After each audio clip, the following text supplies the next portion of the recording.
Hi guys. I made a paid service in Telegram where you will find a great collection of fanfiction audiobooks organized and regularly updated. What you get? An unlimited access to the full audiobook library. New fanfiction audiobooks added regularly. You can play audios directly from Telegram anytime. Joining our service is available through a monthly subscription of $5. You can pay using PayPal or Ko-fi. So what are you waiting for? Send me a message on Telegram or Discord. I will provide the payment details.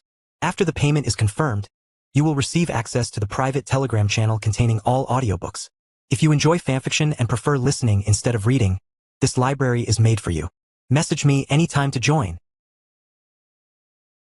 1. Chapter 1. Grand Line Calendar, Year 1517. Location, the East Blue, within a calm sea. A large marine warship cut through the water, its white sails billowing in the gentle breeze. From the towering mast, a massive justice flag, adorned with the iconic seagull crest, fluttered proudly. Rows of cannons lined the deck, their black barrels gleaming in the sunlight, a silent warning to any would-be troublemakers. At the center of the spacious deck, an old man with wild white hair and a broad, muscular frame reclined lazily against a wooden crate. His chest rose and fell with each steady breath, his arms folded behind his head as he dozed peacefully. Occasionally, a small bubble formed at his nose, inflating and deflating with each breath. A sudden gust of wind from the East Blue disrupted his nap, bursting the bubble and causing him to stir. Vice Admiral Monkey D. Garp blinked sleepily, his sharp eyes surveying the tranquil seascape. With a yawn, he reached for the small wooden table beside him, grabbed a rice cracker, and shoved it into his mouth, chewing noisily. "Smoker," he mumbled between bites, "have we reached the 16th branch yet?" A Marine headquarters warship in the East Blue considered the weakest of the four seas was an unusual sight. This trip served a dual purpose, to return the hero of the Marines, Garp, to his hometown for a vacation, and to transfer Marine headquarters Captain Smoker and a detachment of his subordinates to the Logtown Marine base, a town of the beginning and the end,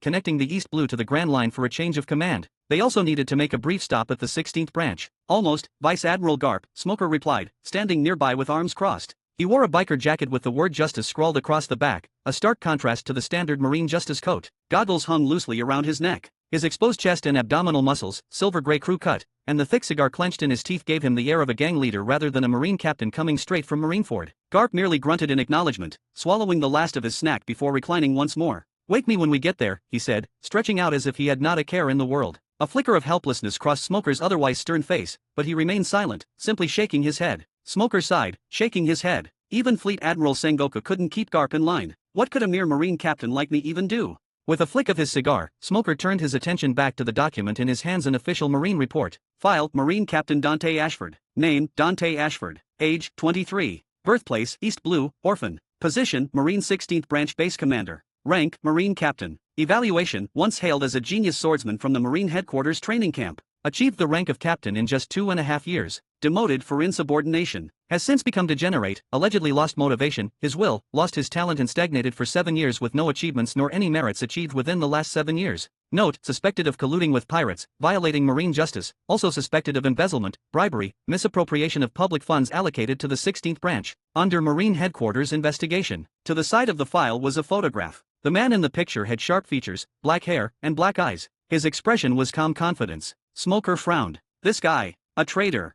As he studied the photo, a voice spoke beside him. "This is Marine Captain Dante Ashford? He doesn't look like someone who'd be colluding with pirates and betray the Marines," a female Marine remarked, leaning over curiously. The speaker was Tashaji, had neat, short black hair and wore unfashionable, square-framed glasses. She wasn't wearing a Marine uniform, opting instead for civilian clothes, checkered shirt and suit trousers. She looked like a librarian worker than a Marine, but her serious expression, combined with the finely crafted katana sheath slung at her waist. She pushed up her glasses and said with curiosity, "And I heard that Captain Dante Ashford was already an excellent swordsman back then. Maybe Marine Headquarters just misunderstood." "Quiet," Smoker said expressionlessly, glancing at his second-in-command. He removed the cigar from his mouth and said, "As a Marine, never judge a book by its cover. Files like these rarely tell the full story." He couldn't glean much from the file alone, but a Marine genius captain with no achievements in the East Blue for 7 years, suddenly transferred from the 315th branch to the 16th. What exactly was this guy up to? And the mock pirates, a supposedly fierce group that had terrorized the East Blue for years, which he had always used to demand military expenses from Marine Headquarters, really that difficult to catch? Was Ashford truly incompetent? Or was there something more going on? And what was the relationship between Ashford and the previous Logtown branch base commander? Why would he recommend him to take over the 16th branch? Just as Smoker was lost in thought, his second-in-command, Petty Officer Tashaji, spoke, pulling him back to reality. "Captain, we're docking soon." Smoker looked up. In the distance, the outline of the 16th Marine Branch Base, with its familiar design and the number 16 emblazoned on it, slowly emerged from the mist. Smoker frowned, glanced at it, then lowered his head again, staring at the photograph in the file. Dante Ashford, he muttered to himself. What are you hiding? Kanamai Archipelago Kokoyasi Town. This region fell under the jurisdiction of the 16th Marine Branch. At that moment, in Kokoyasi village, or rather, town, a loud commotion broke out at the town's pier as a marine ship docked. Marine Captain Dante Ashford is here. Marine Captain Dante Ashford is here. And Nami. Nami's back too. Idiot, you should call her Officer Nami now. Nami's is going to make something of herself. Belmir would be so happy. I thought she'd be a thief her whole life. After being thief for last 3 years, I still worry about her, that she'd have no future. Go get Mayor Nojiko. As a marine warship docked at the newly built pier of Kokoyasi town, a group of people disembarked. The entire town erupted in cheers. At the head of the group walked a man in a pristine white marine coat with black fur trim. A sheathed sword rested at his waist, and his hands were tucked into his pockets as he strode forward with effortless confidence. Dante smiled faintly at the warm reception. Behind him, a young woman in a white shirt and black skirt clenched her fists in frustration. Her orange hair swayed as she snapped at the crowd. Who said I had no future? Nami huffed, glaring at the villagers. You better watch out, or I'll arrest the whole lot of you. Of course, her threat of arresting them was just a joke. Still, the villagers burst into laughter, knowing full well she had only come this far because of the man in front of them. After Nami fiercely threatened the villagers, she turned her head. Nami's fiery glare softened. She turned to look at Dante, taking in the changed landscape. Kokoyasi village, once a dilapidated shanty village, now it's a town, with a thriving marketplace, the repaired houses, the smiling faces. She never expected things to change so drastically. It felt like she was in another world. Just a year ago, she was a member of the Arlong Pirates. Now, she was a marine petty officer. And Kokoyasi village, once under the iron grip of Arlong, was now a flourishing town. She hesitated before speaking, her voice quieter than usual. Hey, thank you. Dante raised an eyebrow. Ha! Why is she suddenly thanking me?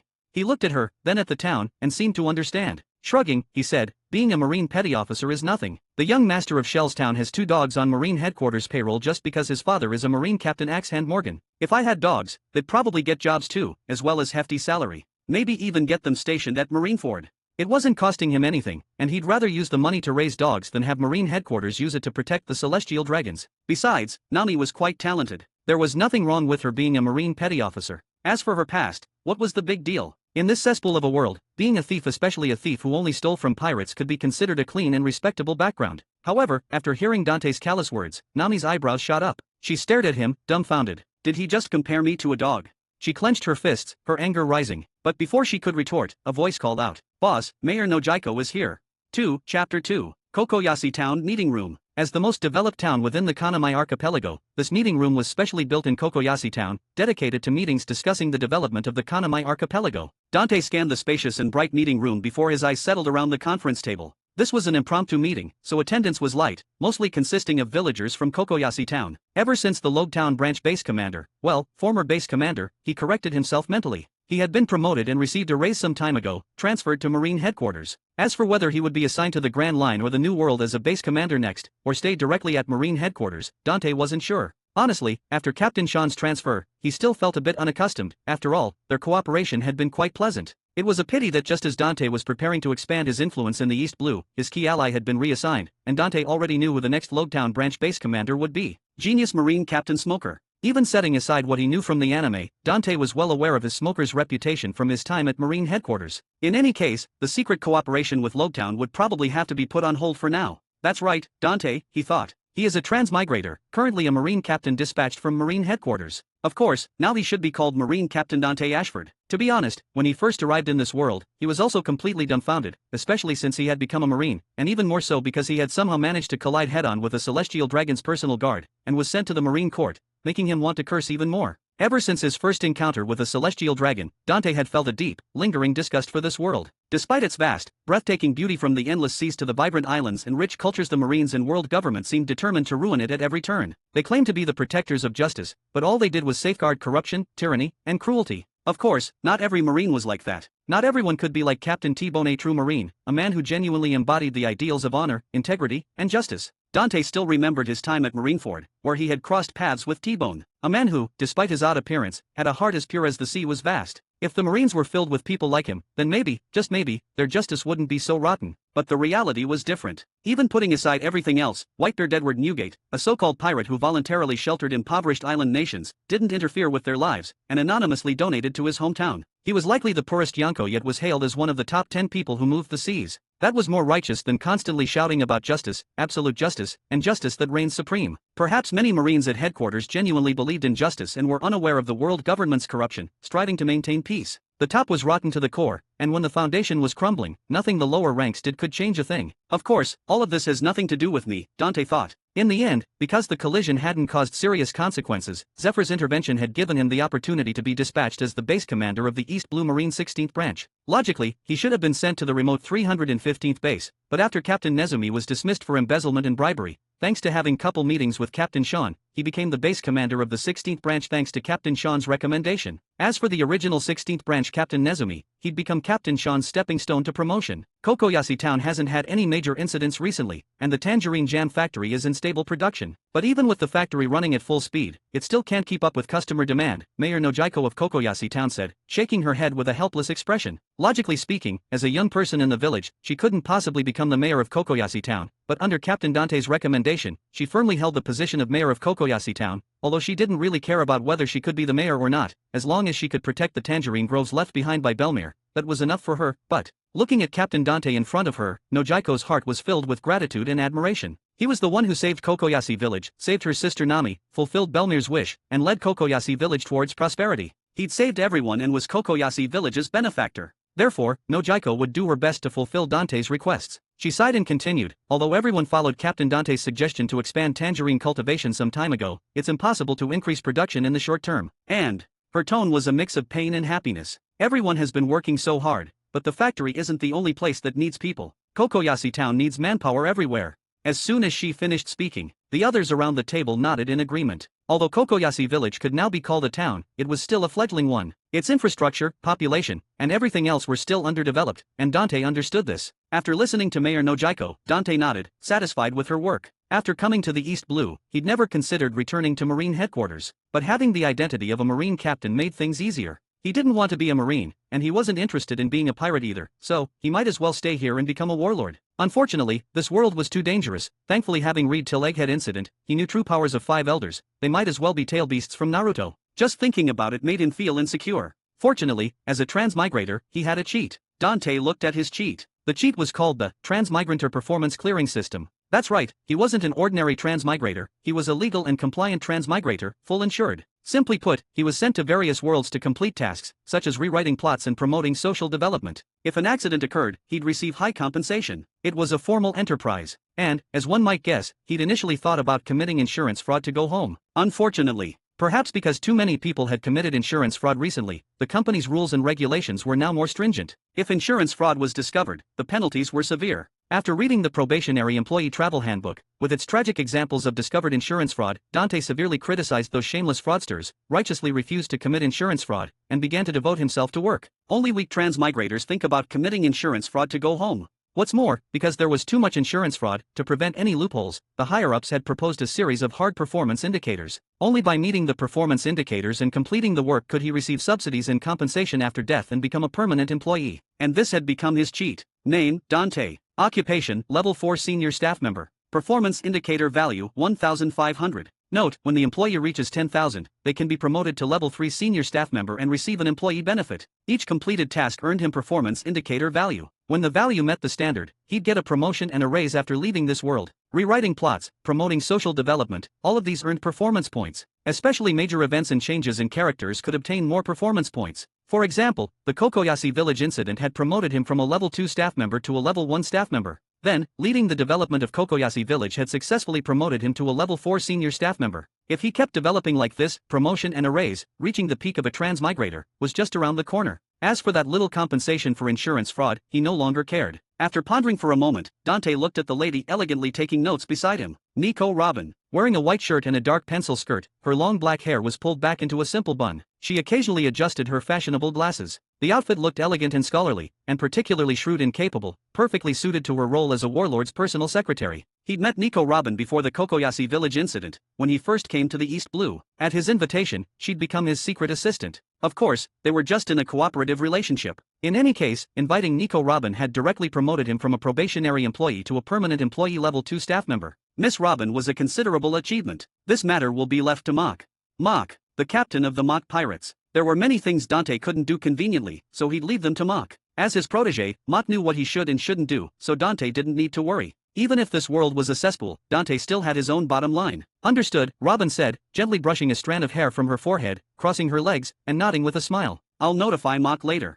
As an ally, Robin was quite satisfactory. She understood her role and was very capable. Seeing that the arrangements were almost complete, Dante turned to everyone, briefly summarized the meeting, and reiterated the development goals of the Kanamai archipelago. Basically, build high walls, store up provisions, and postpone declaring kingship. Develop secretly. After waiting for everyone's response, Dante nodded with satisfaction. Everything was progressing steadily. Just as he was about to announce the end of the meeting, suddenly, we're doomed. We're doomed. Nami rushed in, her smiling face replaced with panic. Amidst everyone's confusion, she ran to Dante. Before he could even ask, she blurted out, the Marine Headquarters Inspection Group is here. News from the branch says your embezzlement, bribery, misappropriation of public funds, and collusion with pirates have been exposed. 3. Chapter 3. Oh, is that so? I understand, don't worry, I'll take care of it. You got promoted to Rear Admiral? Congratulations, Captain Sean. No, Rear Admiral Sean now. Transferring to the new world? Nice, congratulations. Maybe I'll see you there one day. The new captain of Logetown? Got it. I'll handle things here. Dante tossed the disconnected Den Mushy to Robin, who was standing beside him, then frowned, lost in thought. That call had been from his old partner, the former Logetown base commander, now Rear Admiral Sean. Sean wasn't the strongest guy around, but he wasn't a hard ass either. He didn't preach about absolute justice, but he wasn't overly corrupt or greedy. He was just an ordinary guy with limited abilities, or so he claimed. For him, as long as he could protect his jurisdiction and the civilians within it, he was content. Dante had worked with him for years, and to be honest, he was a little reluctant to see him go. But that wasn't the real issue right now. The Marine Inspection Team. According to Sean, they were investigating him for allegedly exploiting the threat of the vicious and dangerous pirate crew across East Blue Mach pirates to secure military funds over the years. The higher-ups suspected fraud. Marine headquarters knew the state of East Blue. Thanks to a certain Marine hero frequently visiting his hometown, there weren't any truly dangerous pirate crews here. And what about their 16th branch? Somehow, this branch had spent 3 years chasing a single pirate crew, raising their bounty from nothing to 30 million berries. And for 3 years, they had constantly reported shortages of food, weapons, heavy losses, and outdated equipment, always requesting more funds. One pirate crew, only targeting the 16th branch? No other branch had any trouble? They were strong enough to enter the New World, but they just wouldn't? What was that about? What kind of grudge was that? So, after multiple requests for funds, the higher-ups got suspicious. After some discussions, they seriously suspected the 16th branch was scamming them. What are we going to do? What are we going to do? I heard the Marine Inspection Team has already arrived at the 16th branch. Nami paced back and forth, looking at Dante, who was still deep in thought. After a moment of hesitation, she finally gritted her teeth. Let's go to sea. Let's become pirates together. I'll steer the ship, and we'll run away. With my skills, I can definitely evade the Marines. She looked up at him, with despair in her eyes. I don't want to be locked up in prison at such a young age. You know how dangerous prison can be, especially for someone like me. However, hearing Nami's words, Dante looked at her with a confused expression and said, don't worry. Even if they arrest someone, they'll only arrest me. You're just a petty officer, and you're not even registered with Marine headquarters. I doubt they even know you are a petty officer in the 16th branch. Robin and Nami had never been listed in official records. Robin, for obvious reasons, and Nami simply hadn't had the time to file the paperwork. Besides, a branch petty officer was insignificant to Marine headquarters. It didn't matter whether they were reported or not, since they weren't going to headquarters for further training. His words had the opposite effect. What are you saying? Seemingly enraged, Nami grabbed Dante's collar. I'm worried sick, and you're saying this? Didn't you invite me to be your partner? Damn it, I don't want to be a pirate, but there's no other way now. While saying that, she glared at Dante in front of her. This guy, he's so infuriating. Does he think I'll quit now, and give up, after all this? That's right, Captain Dante, we know you're not a bad person, but now. Genzo, the Kokoyashi village security squad captain, looked at the angry Nami, sighed inwardly, and said worriedly, if things get really bad, do as Nami says and run. We'll all help block the Marines and delay them. Yeah, Captain, run. I heard that Marine hero Garp is here too. Please rest assured, we will definitely take good care of Kokoyashi town. Everyone will always remember your kindness, Captain. Alright, geez, I said there's no need to worry. Dante patted Nami's hand and stopped everyone's attempts to persuade him. He also understood everyone's worries. But now, things aren't that serious yet. Dante scanned the room, then tapped the table with his fingers. When everyone quieted down, he said, I'll handle it. Everyone, go back to work. He paused slightly. If things do get bad, I'll run away, just like you all want. His words seemed to ease their tension. Everyone was nervous about the sudden appearance of the Marine Inspection Team. They didn't want their benefactor to be arrested. Captain Dante was clearly a good person, driving away pirates and the hateful Marines, allowing everyone to eat their fill. How could he be arrested? But since Captain Dante had said so, they could only accept it. Still worried, but not wanting to bother him, they quietly went back to work, hoping to ease his mind. Do you really have a plan? Nami rubbed her hand, which had been patted a little too hard, blew on it, and looked at Dante unhappily. You hit so hard, it hurts. If it really doesn't work, let's run. That's Marine Hero Garp. Robin, you should try to talk some sense into him too. Boss is a smart man. We don't need to worry. Unlike the others, Robin, who was leisurely drinking black tea and reading a book, didn't seem concerned. She smiled slightly, raised her head, and said elegantly, besides, I'm just a small secretary. Why would boss listen to me? She sighed and shook her head. If things get really bad, we can always find a new boss. Why does she sound so sarcastic? Dante rolled his eyes but continued, it's just suspicion. Marine headquarters doesn't have any conclusive evidence. Remember, we're Marines who uphold justice. How could we do something like that? However, faced with his words, Nami just rolled her eyes. As a navigator, she had guided the mock pirates, so she knew exactly what was going on. This guy is even lying to me. Cough, cough.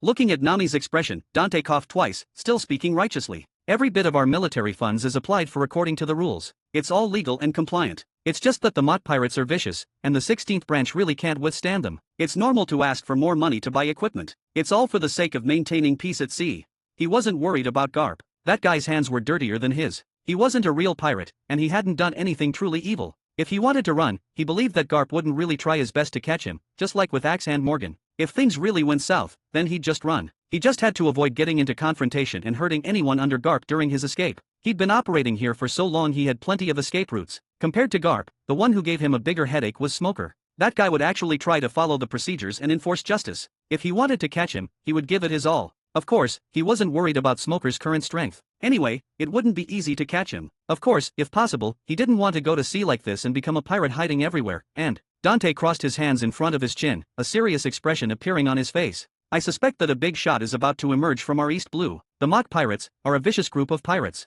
As long as they didn't catch Mock, who could say that he was colluding with pirates? He grabbed the den mushy, dialed a number, and said in a serious tone, hello, is this Mock? Boss. A loud voice came from the other end. I'm heading to Kanamai Archipelago. Noda's on the ship too, and there are a few guys I haven't seen before. Are they the new underlings that you recruited?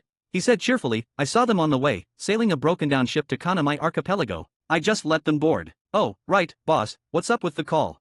Dante stared blankly at the receiver. I forgot what I wanted to say, but it doesn't matter anymore. I'm hanging up. If it's not important, don't call me boss anymore. Ha! What did the boss mean? But before the confused Mock could say anything, do-do-do-do, the den mushy was hung up. After a long pause, he silently looked at the den mushy in his hand, then sighed deeply. I might have made couple mistakes. Slightly earlier, before Dante and the others had their meeting, in the sea near the 16th branch of East Blue, a huge pirate ship was slowly sailing on the calm sea. If anyone saw the fishbone pirate flag, they would know it was the Mott Pirates, the vicious pirate crew in East Blue that had been giving the Marines of the 16th branch a headache for years. At this moment, seemingly carrying a heavy cargo, the pirate ship's draft was noticeably deep. Achoo! A loud sneeze echoed. Captain! A Mott Pirate's underling looked curiously at the burly, nearly 3-meter-tall, bald giant who was rubbing his nose and said, the 16th branch is ahead. Should we stop by? Stop by for what? Remember, we're pirates now. Mock slapped the back of the underling's head with the hand that was rubbing his nose. Don't cause trouble for Captain Dante. After we unload the goods at Kokoyasi Town, then we'll go see Captain Dante. As someone who had been personally brought up by Captain Dante, he knew Dante's rules. It wouldn't matter if they went now, but there was no need to cause trouble. As soon as he said that, the underling, who had been slapped hard, pouted with a wronged expression but understood Mock's meaning. But he pointed ahead and said in a wrong tone, there's a small boat coming out of the 16th branch. Are we just going to ignore it? What small boat? Mock was stunned. He looked toward the 16th branch and saw a small boat slowly sailing on the sea, heading toward Kokoyasi Town. Coming out of the 16th branch? And traveling by small boat? Could something have happened? Mock pondered for a moment, touched his bald head, and said, we're all brothers. Go ask them if they're in trouble. It'll take that small boat all day to row to Kokoyasi Town. Get ship closer, he ordered. Let's see if they need help. Chapter 4. Humph. I told you to stay put, and you actually had the nerve to run off and report to the pirates right under my nose. Smoker's expression was livid as he glared at the captured Marines of the 16th branch. His sharp eyes swept over them, filled with both anger and disappointment. Looks like the 16th branch has been completely infiltrated and corrupted, he scoffed, exhaling a thick cloud of smoke. We got rid of one rat, and now a fatter one shows up. His gaze darkened. Good. You all keep crying to Marine headquarters about being broke, yet when we show up this branch is practically drowning in wealth. What was in that report again? Something about the former base commander embezzling and being corrupt, the troops lacking combat power, no training, no practical experience, and most importantly, a severe lack of weapons and equipment. They supposedly didn't even have 10 standard Marine swords, not a single warship. Couldn't even give two people a single gun. Claimed they didn't have the strength to uphold justice. What a joke. Not a single word of it was true. Not a single warship? There were 5 docked right at their harbor. This level of combat power. Even some branches in the New World couldn't compete. And yet, they were whining about how powerful pirate crews in the weakest sea were too much for them? This force could take on pirates in the Grand Line. Something isn't adding up. Smoker had already ordered his subordinates to keep watch, commanding every Marine in the 16th branch to remain in place. And yet, someone still had the guts to sneak away right under his nose? No, there was definitely something fishy going on. And no, it's not that rich, one of the captured Marines stammered, flashing an awkward smile under Smoker's piercing glare. I didn't sneak away. I just saw it was about to rain and remembered I left my laundry outside, so I ran home to get it. His nervous chuckle only made the silence that followed more unbearable. As expected of a Marine captain transferred from headquarters, he thought. I was so careful, yet he still caught me. He's way too sharp. If only headquarters had given them some warning before sending an inspector, they could have at least hidden their assets. In fact, if he hadn't secretly contacted the captain during the commotion and received orders to stay put, the entire branch would probably be preparing for an all-out fight with Smoker's unit right now. The Marine stole a glance at Garp, who was happily munching on rice crackers, completely unfazed by the tension. His heart sank. The boss is really screwed this time. He'd originally planned to personally ask the captain what to do next, but he was still caught, and even the den mushy he'd secretly hidden was confiscated. Even the hero of the Marines has come this time. It seems headquarters definitely suspects the captain. Although the boss isn't a bad person, he has undeniably violated the laws and regulations. Collecting laundry. Smoker sneered. You still dare to make excuses? He crossed his arms. Forget it. Just tell me where is Dante Ashford. I'll ask him myself. His eyes narrowed. As a Marine captain, does he even try to uphold justice? Captain Smoker, you've misunderstood. Seeing Smoker's demeanor, the Marine knew he probably couldn't escape this time. He hesitated, glancing at Smoker, then at the hero of the Marines himself. Gritting his teeth, he looked Smoker directly in the eye and said firmly, Captain Dante is a good person. In our eyes, he hasn't violated any so-called justice. He's our hero. However, justice, hero. Smoker scoffed. Still, as he looked at the Marine who was trembling yet dared to stand his ground, he snorted again. The contempt in his gaze faded slightly. Taking a slow drag from his cigar, he exhaled and said flatly, in that case, tell me, has your captain colluded with pirates? To be able to get the approval of his subordinates, could it be that they really misunderstood? As soon as he finished speaking, of course not. The Marine straightened his back, voice unwavering. Captain Dante would never collude with pirates. Though, technically, the mock pirates were a pirate crew raised by Captain Dante. That wasn't collusion, right? His voice took on a righteous tone. Even after his demotion, the captain has never abandoned the justice in his heart dash. But before he could finish, Captain Smoker. Tashigi, Smoker's second-in-command, clutched the hilt of her katana, her expression tense. A group of pirates is approaching. Immediately, Smoker, Garp, and the others turned their gazes toward the sea. The mock pirates. What a coincidence. The Marine stiffened. His mouth twitched as he looked at the slowly approaching ship. The corner of his mouth twitched. As he looked at the mock pirate ship slowly approaching, he had a sentence he wanted to blurt out, but it seemed to be stuck in his throat, unable to escape. Mock, you absolute idiot, why are you here now? Looking at Smoker's scrutinizing gaze, his face paled. He needed to say something, anything to steer the conversation away. Just as he was about to open his mouth. Isn't that Noda?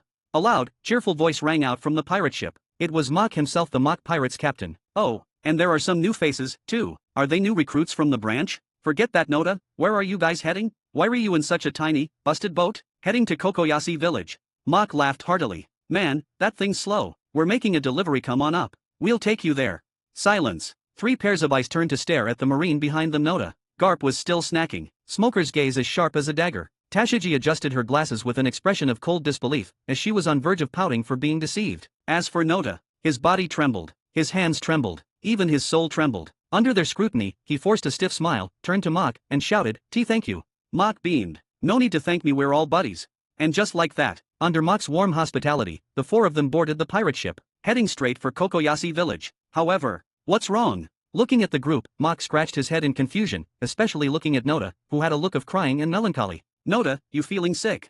I am fine, Noda choked out. Just, remembered I left my laundry outside. Mock laughed. It's just rain, let it get wet, who cares? Then, turning his attention to the 3 unfamiliar faces, he asked, who are these guys? New recruits? Why do they all look so grumpy? And this old guy, why is he still a Marine? He looks like he's at the retiring age. For the love of, please stop talking. Noda wanted to die. He blinked his eyes and was about to give this big oaf a hint, telling him to quickly contact the captain secretly and tell him about the situation. Suddenly, knock knock. Tashigi, who was pouting, walked to the door of the cabin next to her, reached out and knocked, frowned, and asked, what's inside here? A muffled noise came from within. As soon as these words fell, Noda, who was about to give a hint, seemed to have thought of something, and his face changed again. He quickly opened his mouth and said, "And no, there's nothing inside." Before he could finish speaking, "There's really nothing," Mock said, also walking to the door of the cabin with a smile. He opened the door directly and said, "Just some refugees who can't get enough to eat. I've rounded them up."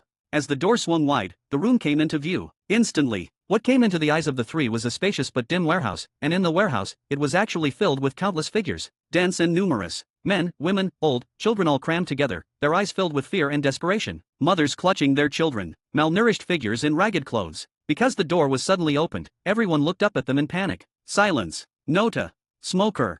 Tashigi. Garp. What better conclusive evidence could we get? And then, just as the three of them had black lines all over their faces, puru puru puru, the den den mushi rang. Mock, who still didn't know that something big had happened, took out the den den mushi with a smile and said, "Ah, it's the boss."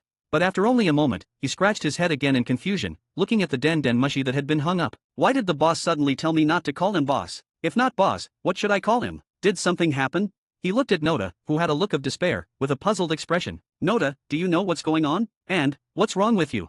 "I'm fucking fine." Noda was about to say something, but feeling the three cold gazes behind him, he still held back and said through gritted teeth, "And don't call me by my name, I don't know you." Before Mock, who was at a loss, could say anything. "Is that it ahead?" Tashigi suddenly called out, and everyone also looked up and looked towards the bow of the ship. What came into their eyes was a huge dock that didn't match the town at all, and standing on the dock was a familiar figure. Black hair, a white marine uniform, not wearing the justice cloak granted by Marine headquarters, but wearing a black fur coat. Marine 16th Branch Base Commander Captain Dante Ashford, colluding with pirates, capturing refugees. Smoker narrowed his eyes slightly, staring straight at the figure on the shore, coldly taking the cigar from his mouth. "Do you still live up to the justice you're supposed to uphold?" Soon to be former Captain Dante. At the same time, on the Kokoyashi town dock, Dante, who was preparing to return to the branch, also noticed the mock pirate ship slowly approaching. After looking at the 5 figures on the ship, he fell silent and the corner of his mouth twitched. "Who the hell did you bring along, you bastard?" 5, Chapter 5. We're doomed. Nami shrieked, gripping Dante's arm like a lifeline as her wide, panicked eyes locked onto the approaching marine vessel. "They found us, didn't they? Did the Marines catch Mock? What do? We have to run, now." "Relax," Dante said, his voice calm despite the rising tension. "If it comes down to it, we'll just act like we don't know him." "Relax? Relax? And how exactly are we supposed to pretend we don't know him now?" Nami shot back, still frantic. Her gaze darted around desperately. "Robin, where's Robin? Someone tell her to get the ship ready." "Get the ship ready? Come on, Nami, it's nice here." Dante gently freed his arm from her grip and flicked her forehead. "Robin's busy. Leave her be." Most people at sea suffered from face blindness. They struggled to recognize faces unless they were particularly infamous. As long as Robin stayed low-key, even Smoker and his crew likely wouldn't realize she was the devil child the world government had spent years hunting. Still, with Garp here, it was better to be safe than sorry. Robin should lay low for now. Speaking of which, it had been years since Admiral Aokiji Kyuzan had shown his face. What had that guy been up to? And more importantly, did he really not know Robin was here? Ow, that hurt. Nami huffed, rubbing her forehead, but the flick seemed to have snapped her out of her hysteria. She still looked worried, though. "You do have a plan, right?" "Of course. And, what is it?" Dante smirked, watching the marine ship approach. "Collusion." The Marines arrived with grim expressions. Smoker led the way, his jaw tight with suspicion, while Tashigi followed closely, her gaze darting between the villagers and the ship. Garp, ever composed, strode down the gangplank with his usual carefree air, though something sharp lurked in his eyes. To verify if there was any slavery going on here, he might be willing to begrudgingly ignore bubbleheads, but he wouldn't tolerate any of that among the Marines, especially in East Blue. Collusion with pirates, defrauding military funds, capturing slaves. Smoker had more than enough reason to arrest any corrupt Marine captain. But before they could even make a move on Dante, Noda, who had been waiting anxiously on the dock, rushed toward him. "Captain Ashford, sir." Dante cut him off with a reassuring pat on the shoulder. "It's fine, I know. Help Nojiko and the others settle the newcomers." He had already briefed Nojiko and the others. So, while they were understandably nervous at the sudden appearance of a Marine inspection team, they didn't panic or try to interfere. Dante then turned to face the 3 Marines, a wide smile spreading across his face. He opened his arms in a welcoming gesture. "Welcome, Marine inspection team. We're honored by your visit." Silence. Faced with his enthusiasm, Garp grinned, Tashigi sulked, and Smoker merely glared. Marine Captain Dante Ashford. Smoker felt a twinge of disappointment. A Marine headquarters prodigy. And yet, here he was disgraced, reduced to playing games in a backwater village. Was he even worthy of Zephyr's teachings? Back then, Zephyr had personally vouched for him. Otherwise, Dante would have been court-martialed long ago. Marine Captain Dante Ashford Smoker began, his voice cold. But before he could finish, a loud, booming voice cut through the tension. "All right, everyone, move in an orderly fashion. Don't be scared. I told you I am not some slaver. Get over here, eat your fill, and you'll be thanking me later." It was Mock, captain of the mock pirates. The refugees, who had been huddled in the ship's cabin in fear of being sold, hesitated. Their eyes, still clouded with terror and uncertainty, flickered with confusion as the mock pirates guided them toward the pier. Smoker and Tashigi tensed, expecting an exchange pirates handing off captives, another crime to add to Dante's record. And then, just as Smoker and Tashigi were bracing themselves for the refugees to be handed over, a group of villagers approached the pier. They were wearing brown security squad hats and uniforms, and the leader had a windmill stuck in his hat. The island's security squad, what were they doing here? Had the 16th branch already infiltrated the island? As the two Marines wondered, the security squad members marched toward the terrified refugees in neat formation, quickly dividing into 3 columns and surrounding them. What were these guys up to? Tashigi and Smoker exchanged worried glances, assuming the security squad was about to attack the refugees. They were about to forget about Dante, who they were supposed to be arresting. Smoker's grip on his jit tightened. Tashigi, instincts flaring, reached for her sword. They're going to dash. Hold it, Smoker interrupted, stopping her hand. His sharp eyes studied the scene. Something's off. He watched the scene unfold, his eyes narrowed. He was right. The security squad wasn't attacking the refugees. Instead, something completely unexpected was happening. All right. The security squad captain barked. Let's get you all fed. Follow me. Time for a bath. Anyone sick? If you're not feeling well, get in my line. Under their guidance, the confused refugees were led away orderly, unharmed, and cared for. Feed them. Bathe them. Tashigi stared in disbelief. What is happening? Her hand hovered over her sword hilt, uncertain whether to act or let the bizarre scene unfold. Then, as if suddenly realizing something, she turned, alarmed. Wait, where's Marine Captain Dante Ashford? Did he escape? Were we tricked? Calm down, Smoker muttered, scanning the area. Dante was indeed gone. But Smoker wasn't concerned. The 16th branch was locked down. There was no way a mere spiritless Marine captain could slip past him and the hero of the Marines. The real question was, where's Vice Admiral Garp? Where had Vice Admiral Garp wandered off to this time? A familiar voice came from not far behind. I'm here. Tashigi and Smoker spun around to see Vice Admiral Garp standing next to a vendor, with Mock, the mock pirate's captain, standing beside him looking miserable. Garp was happily munching on a sweet tangerine focaccia. Not bad. Really tasty. What was this guy doing? Smoker strode forward, his face darkening. What are you doing? Do you realize we have more important things to do? Vice Admiral Garp. Relax, kid, Garp said, waving his hand dismissively. I have to say, this focaccia is delicious. Want one? Someone's treating. This old man sure knows how to eat. This is a special focaccia from the Goa Kingdom, a secret recipe from the royal family. This kid spent a fortune to get it, the vendor said with a grin, kneading the dough. You know, even the hero of the Marines said it was good after eating it. Smoker and Tashigi's expressions darkened. Goa Kingdom? Selling focaccia. And he's using Garp's name as a selling point, while Garp is literally standing right there. Smoker clenched his fists, trying to stay on track. Vice Admiral Garp dash. Before Smoker could continue, Garp frowned, looking at the vendor with a serious expression. How could those trash from the Goa Kingdom royal family have a focaccia recipe this good? That's what you're arguing about. Smoker's mouth twitched. Seeing that Garp was about to get into a full-blown argument with the vendor, he quickly interjected, his voice strained. Vice Admiral Garp, don't forget our mission. Even Tashigi chimed in, Vice Admiral Garp. But Garp simply waved them off, stuffing a focaccia into Tashigi's hand. Try it. You'll see, I'm telling you, it's really good. Don't worry, someone's else paying. That kid Dante said he'd cover all our expenses in Kokoyashi village. Tashigi hesitated, then took a bite, and froze. Seeing that Smoker was about to protest, Garp winked mischievously as he looked around while continuing to eat. Relax, Smoker. Take a look around first. Hearing Garp's words, Smoker reluctantly calmed down, though he still curled his lip in disdain. Look around. What was so special about a small village? Smoker came from Marine headquarters. He had seen everything the Grand Line had to offer. But as he glanced around, the disdain on his face quickly vanished, replaced by an expression of shock. The village before him. It was filled with cleanliness, vitality, and the smiles on everyone's faces. These scenes, which were common in wealthy royal capitals in the Sabayati archipelago, left him and Tashigi, who was still munching on her focaccia, speechless. Before Smoker could process it, Garp grabbed another focaccia and took a huge bite. Then, he turned to Mock, who was still looking miserable, and grinned. Hey, kid Mock, you're going to show us around properly. Otherwise, I'm arresting you. Chapter 6. What should we do now? Should we just run for it?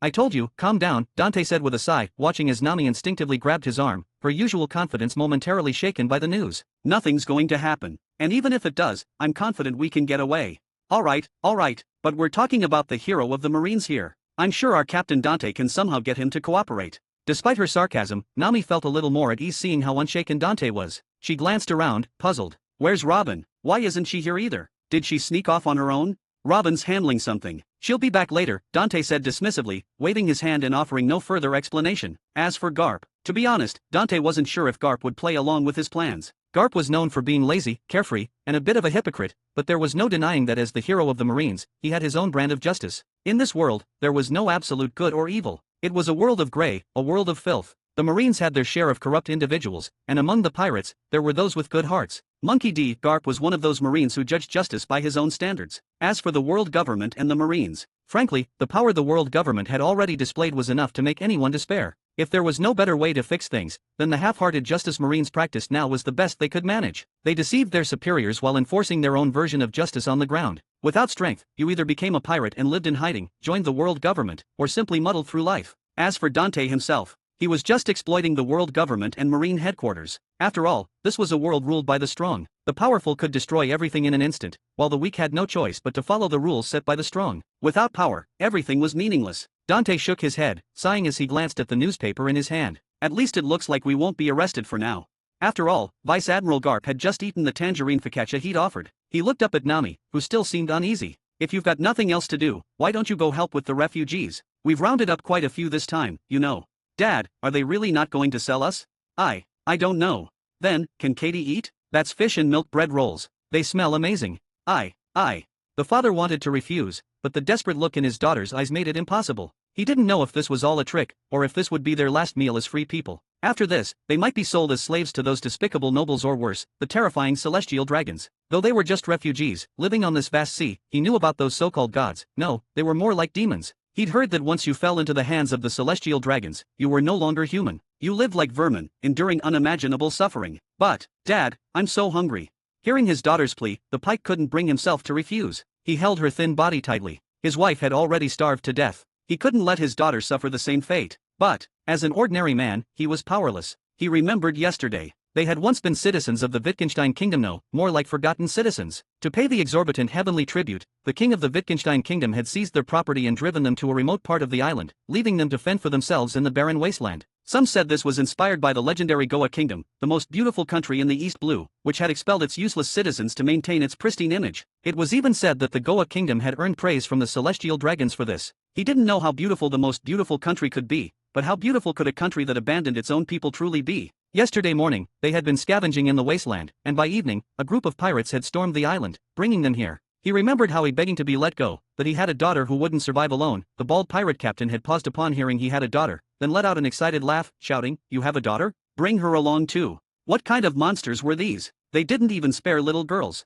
He had thought that after being captured, they would face unimaginable abuse or be sold into slavery. But instead, this was what happened? Pike looked around, his nose catching the scent of food wafting through the air. Not just his daughter even he couldn't resist. He was starving, so hungry, he wanted to eat. Just then, clang, clang, clang, the sound of metal hitting metal snapped Pike out of his thoughts. He looked up, dazed, at the window that had appeared in front of him. Was it his turn already? Had everyone ahead of him already gotten their food? Did they really get to eat? His heart was full of doubt. But, Dad, Katie is so hungry. The little girl, named Katie, who referred to herself in third person occasionally, glanced cautiously at the window, then looked back at her father with pleading eyes. Can we please eat? Pike looked down at his daughter's eager eyes, then up at the food in the window. He swallowed hard, then glanced at the others who had already gotten their food and were sitting down, looking as if they were in a dream, guided by the security squad. Maybe this really was a dream, but even if it was, they had to eat their fill. With that thought, Pike's cloudy eyes hardened with determination. He stared intently at his daughter. Eat, we have to eat our fill. This might be our last meal. He shouldn't have said such things to a child, but there was no other choice. Even if we die, we'll die with full stomachs. We can't become slaves. That's hell. But before his young daughter could ask what he meant, the sound of metal hitting metal rang out again. Just as Pike braced himself, thinking he might be beaten for his words, a voice called out, "Hey, hey, hey, I've been waiting for you for around 10 minutes now. I thought you were picking your food, but instead, you're saying such things to a child. What's wrong with you?" Pike looked up, confused, at the plump old woman behind the window. She wore a white, loose chef's uniform that did little to hide her large frame, and she held a ladle in her hand. What did she mean? Was she worried they'd harm themselves? Before he could ask, she continued, "Ugh, enough with all this talk of death. This is Kokoyashi Town, Captain Dante's territory. There are no slaves here. You're not here to become slaves." The food lady scoffed, then turned to the little girl, who was staring at her fearfully. Her wrinkled face softened into a smile. "Don't be afraid, little one. This isn't a bad place. Starting today, you'll have enough to eat, nice clothes to wear, and no one will bully you." Really? Of course. I wouldn't lie to you. As long as your father works hard, you'll be just fine. Seeing the hope in the girl's eyes, the food lady chuckled, raising her ladle enthusiastically. "Here, you can find work, earn wages, eat your fill, and wear nice clothes. You can learn useful skills, sleep peacefully, laugh happily, and live joyfully every day. If you have any talents, you can get an even better job and earn more. But even if you don't, as long as you work hard, there are factories that will take you. We're in desperate need of workers here. Welcome to Kokoyashi Town, the most beautiful place in the East Blue. Now hurry up and choose your food. You can eat as much as you want, but remember, don't waste it, and don't overeat. You'll be busy tonight. Finally, under the old woman's urging, Pike and his daughter filled their plates with food. There was fish, milk bread rolls, delicious dishes, and tempting meat food they had never tasted before. As they sat down and looked at the food in front of them, it all felt like a dream. Was this real? Dad, can we eat now? Yes, eat. Katie, hearing his daughter's voice, Pike snapped out of his daze. He made sure this wasn't a dream, then nodded to his daughter, who immediately began devouring the food with joy. Pike couldn't help but smile. Just then, he heard a commotion and turned to see another group of people entering. No, not another group, it was the others who had come with them earlier. But this group had gone to, that's right, they had gone to bathe. Pike stared in shock at the people who, like him, had been dressed in tattered, dirty clothes but were now clean and wearing new gray outfits. His eyes filled with disbelief. Dad, you eat too. It's so good. This is the best food Katie has ever had. His daughter's voice brought him back to reality. Seeing her cheeks bulging with food, Pike, who had been filled with worry and fear, couldn't help but smile. Eat, Dad will eat too. He had been hungry for a long time, but the shock of everything had made him forget his hunger. Now, the gnawing pain in his stomach reminded him, and he eagerly began to eat. But after just one bite of the milk bread roll, he froze. It's so good. Tears welled up in his eyes, streaming down his cheeks and falling from the corners of his mouth. If they worked hard, they could eat their fill? Pike, tears streaming down his face, looked at his daughter, who was also crying. He took a deep breath and said with determination, Katie, Dad will work hard. Yes. I'll work hard, even if it kills me. Pike looked up at the window where people were lining up again. His eyes were no longer filled with confusion but with determination and resolve. Thank you Kokoyashi Town. Thank you Captain Dante. 7, Chapter 7. Garp and the others, guided by the visibly troubled Mach, took in the sight of Kokoyashi Town with serious expressions. Their initial expressions of disdain gradually shifted to calm observation, then to a subtle astonishment. Before their eyes stretched an expanse of stone-paved roads, clean, orderly, and meticulously maintained. Buildings rose tall on every side, their structures uniform, pristine, and radiant, clearly having been recently constructed. While it might not rival the grandeur of Sabayati Archipelago, a renowned tourist destination on the Grand Line, they all knew the unique circumstances surrounding that place. To see such a level of development in a small East Blue town like Kokoyashi was nothing short of astonishing. What truly stood out, however, were the people. Crowds moved through the streets, their clothes clean, their faces lit with genuine smiles, and their eyes brimming with hope for the future. It was a sight you'd never find in Sabayati. It was worth remembering that Kokoyashi Town was just an unremarkable village in the Kanamai archipelago of East Blue. Its only claim to distinction was its location within the jurisdiction of the Marine 16th Branch. Garp's hand, which had been shoveling snacks into his mouth, paused. For a moment, his mind wandered to Fusha Village, another small settlement. It lay on Goa Kingdom Island, independent of the kingdom itself, and it was his hometown, a place he had sworn to protect. Yet, even under his guardianship, Fusha had never flourished like this. Then, with a hearty laugh, he shrugged off the thought and resumed eating his snacks with gusto. What an interesting fellow, wahaha.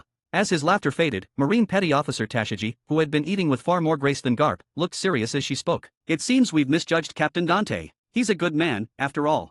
He had driven away the fishman and Captain Nezumi, protected the village, and led its impoverished residents to prosperity. He had even opened the town's doors to refugees from other islands, offering them a new lease on life. Truly admirable, Tashiji murmured, her voice filled with respect. However, Smoker, her superior, remained unmoved. He removed the cigar from his mouth, flicked off the ash, and responded coldly, "Don't be naive. This was all funded by military funds embezzled from Marine headquarters." And he cast a glance at the lively civilians around them, his eyes narrowing as he turned to Mach. That man, as a Marine captain, collaborating with pirates is an undeniable crime, one that can't be excused.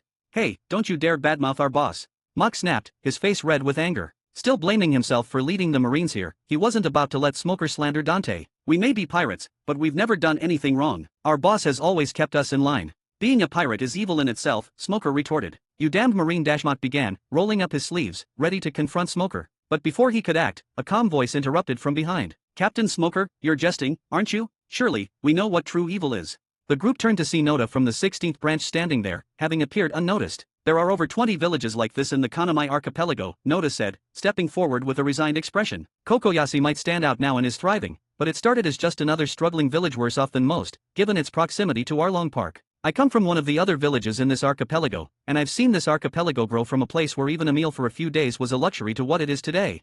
He paused, his gaze settling on Smoker, his tone heavy with emotion. Back then, the entire Kanamai archipelago was under the thumb of Captain Nezumi and the Fishman. Adults were forced to pay 100,000 berries every month, and even newborns were taxed 50,000 berries. Those who couldn't pay were publicly executed, even children. How could anyone survive under such conditions? It was hopeless, until Captain Dante, who turned things around. He helped us get back on our feet. He gave us a chance to live. His eyes met Smoker's, filled with conviction. Yes, he used military funds to help us at first, but only to ensure we had enough to eat. Since then, I can guarantee every berry allocated by Marine headquarters has been used for legitimate Marine purposes. The development you see here? That's not funded by Marine coffers. A single East Blue branch doesn't have that kind of budget. We both know headquarters wouldn't give above certain limit. Smoker fell silent. He knew Noda spoke the truth. The Marines' focus had always been on the Grand Line and the New World. A backwater like East Blue wouldn't receive significant funding. Still, he wasn't ready to concede. That doesn't excuse colluding with pirates to embezzle funds, Smoker said coldly. I'll hold off on arresting Captain Dante for now, but you need to provide an explanation. However, Noda's response was unexpected. Colluding with pirates? We've done no such thing, he said, his gaze shifting away. The 16th branch doesn't know any mock pirates. Mock, catching on, whistled innocently and looked away. That's right. I'm the captain of the mock pirates. Why would I know any Marines? The four of them stared at Mock, dumbfounded. Even Smoker's usually stoic expression cracked, his eyebrow twitching in irritation. Do you take me for a fool? He growled, his gloved hand tightening around his weapon, a seastone jit. But before he could act, Garp stepped in. Calm down, Smoker, he said, brushing crumbs from his hands. He didn't seem bothered by the deception and turned to Noda with a grin. We've seen what we needed to see. It's all been unexpected, to say the least. Now, it's time to have a proper chat with Captain Dante. His eyes held a glint of amusement. I'm curious to see how he'll talk his way out of this. Noda sighed inwardly. He knew matters had escalated beyond his control. Stepping aside, he gestured for them to follow. This way, please. Captain Dante is expecting you. Led by Noda, the group, including the still sulking Mock, made their way to a grand, white building. Before Noda could announce their arrival, Garp strode past him, his booming voice filling the air. Ha ha ha, Captain Dante, I'm here. So, how do you plan to explain yourself? The group entered to find Captain Dante seated behind a large desk, his pristine white Marine uniform crisp, a black fur coat draped over his shoulders. His hands were steepled under his chin, and beside him stood Nami, dressed in a white shirt and black skirt, her sharp gaze fixed on the newcomers. Before Garp could say more, Captain Dante spoke with grave tone. Vice Admiral Garp, we've received word that your grandson has taken to the seas, as a pirate. Noda and Mock what? Smoker and Tashaji ha. Garp, mid-nose pick and still grinning, froze. Feeling the weight of the room's stunned gazes, Garp's expression darkened as he turned to Dante. This kid is playing dirty. E/N, it's a bluff. Garp, knowing Luffy's character, is likely to believe it. This is like saying, people in glasshouses shouldn't throw rocks at others. 8, Chapter 8. All eyes turned to the hero of the Marines. Nami's earlier nervousness slammed back into her, the phantom images of Captain Nezumi and the Arlong pirates flashing in her mind. Looking at Garp, anger curdled into contempt. This is the hero of the Marines? Another Nezumi, just with a bigger title.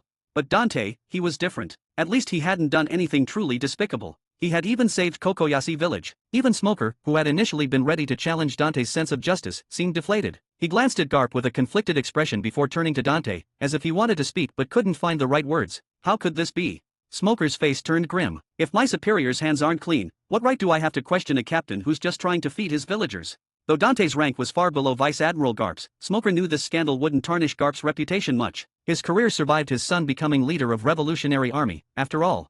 Even Fleet Admiral Sengoku might shrug it off. But Garp was the hero of the Marines, a symbol of justice and inspiration for every Marine. And now, a low sigh escaped Smoker's lips. Good grief.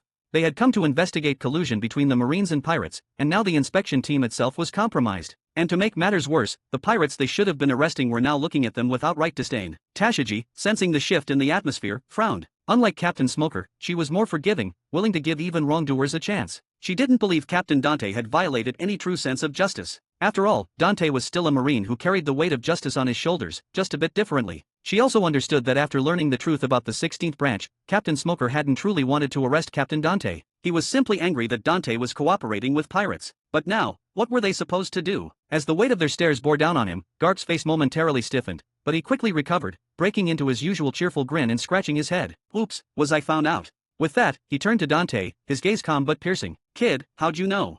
Just stumbled across some information, Dante replied with a serene smile, sensing the tension in the air. So, Vice Admiral Garp, anything else you'd like to say? Before Garp, who was still scratching his head and seemingly troubled, could respond, Smoker stepped forward abruptly. He was worried about what might happen if this continued, fearing things might spiral out of control. Smoker looked at Dante, his expression unreadable. Dante, you've colluded with pirates and misappropriated Marine funds.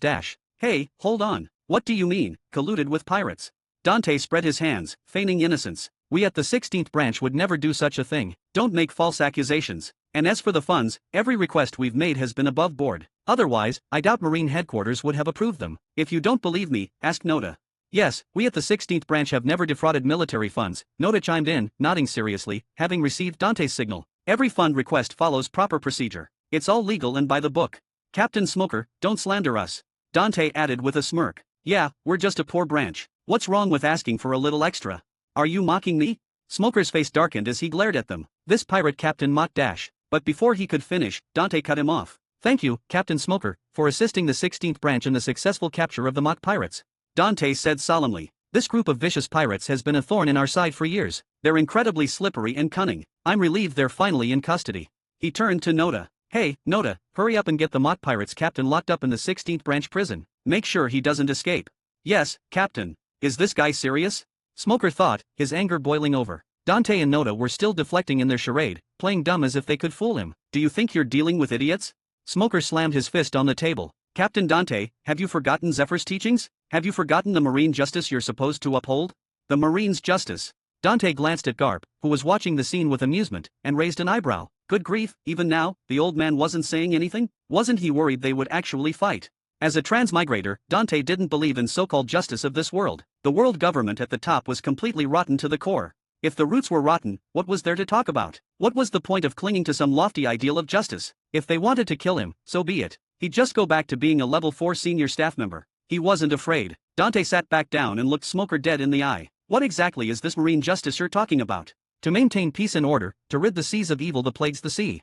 Smoker shot back without hesitation. Drive out the evil that plagues the sea? Then who are the evil that plagues the sea? Captain Smoker. Dante sighed, looking at Smoker. He knew that not all Marines knew the truth about the world government and the hidden darkness within the Marines. Standing up, he faced Smoker squarely. And who defines what's evil? The ones who burn, kill, and loot? The slave traders who capture innocents? Those who hunt pregnant women for their unborn children? Or those who orchestrated the destruction of God Valley Dash? Enough! Garp's voice cut through the room like a thunderclap. His usual grin was gone, replaced by a stern frown. Dante, I don't know where you learned these things, but some secrets are better left unsaid. Of course, Dante replied smoothly, lightening his tone again. I was just intimidated by Captain Smoker's interrogation. He wouldn't have dared to bring this up in front of anyone else. He knew Garp wouldn't punish him for mentioning it and knowing about it, but he wanted to develop in the East Blue, so he couldn't avoid these two. He turned back to Smoker, who was frowning with confusion, his expression softening slightly. Smoker, the justice you believe in might not be as just as you think. In this world, there's no such thing as absolute justice. Before Smoker, who was looking at him intently, could respond, Garp groaned. I knew Sengoku would only cause trouble for me. He covered his head with a pained expression. I thought he was just a marine colluding with pirates, but I didn't expect you to know more than I thought. What now? Maybe we should just pretend this never happened. Vice Admiral Garp. Smoker glared at him, exasperated. He didn't fully understand the implications of Dante's words, but he could tell this was a can of worms he didn't want opened. The hero of the Marines, running away from the problem? Shameful display. How could it not be troublesome? But before he could say anything, Garp declared, let's leave it at that for now. He picked his nose, looking at Dante, who had been holding the hilt of his sword, and said cheerfully, I'm already too old for this nonsense. Besides, you're not actually planning to arrest this kid, are you? Humph.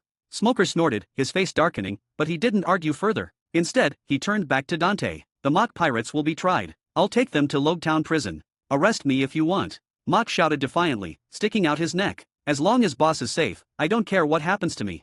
But, shut up. Dante snapped, glaring at Mock. Why is this kid trying to get himself locked up? I won't be able to rescue him from Logtown. He'd brought Mock along precisely to avoid this kind of outcome. He remembered how frail and pale Mock had been when they first met, and now, the kid had grown into a burly, simple-minded tough guy, more brawn than brains. But Mock was loyal, and that was what mattered most. As long as Dante gave the order, Mock would carry it out without question. Mock's heart was in right place. Turning away from Smoker, Dante faced Garp again. 30%. Ha! 30% of the 16th branch's future military fund.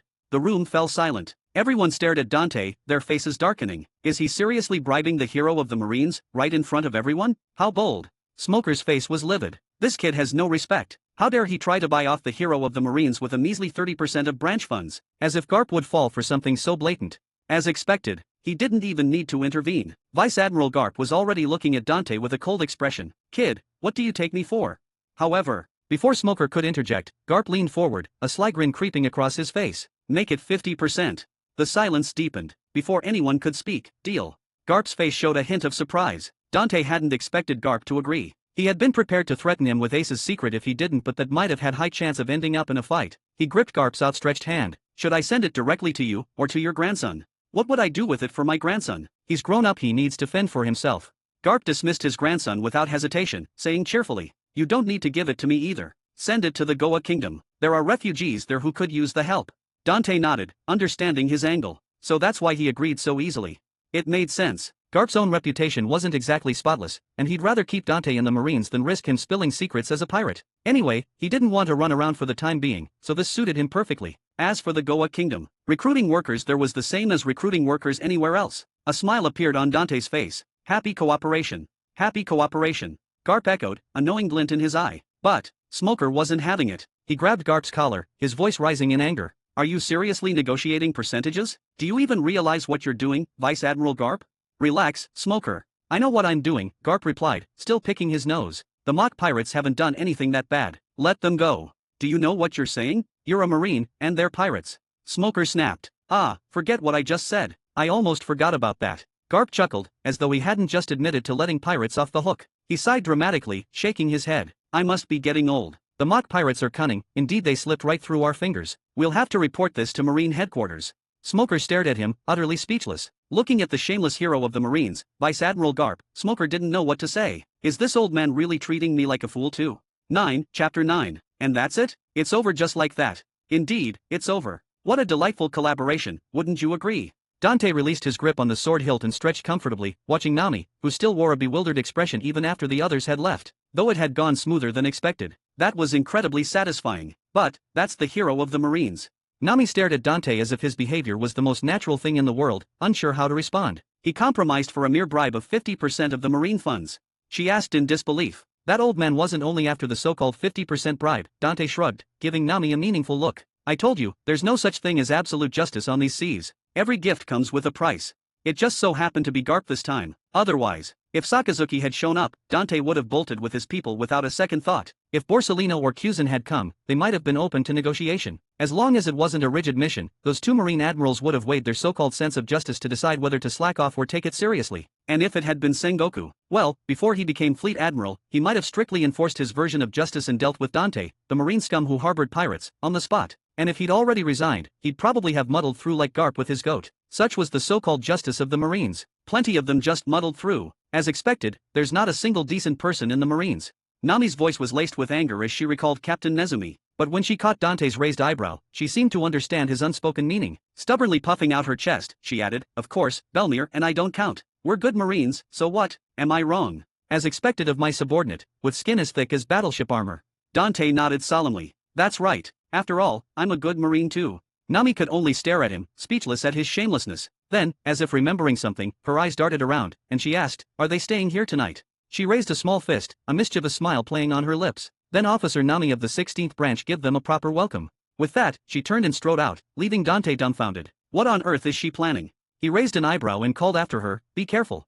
Got it. Only after Nami's figure disappeared from sight did Dante shake his head, a helpless smile on his face. Then, he stood up and walked towards a room on the left at the back, opening the door and walking in. Inside, Robin sitting on a chair by the window, elegantly reading a book. She wore a white shirt and a sleek pencil skirt, her black hair pulled back into a simple bun. She occasionally adjusted her stylish glasses, her legs crossed beneath the short skirt, swaying gently. Noticing Dante's gaze, Robin didn't seem bothered. She turned a page, then looked up with an elegant smile. Enjoying the view, boss?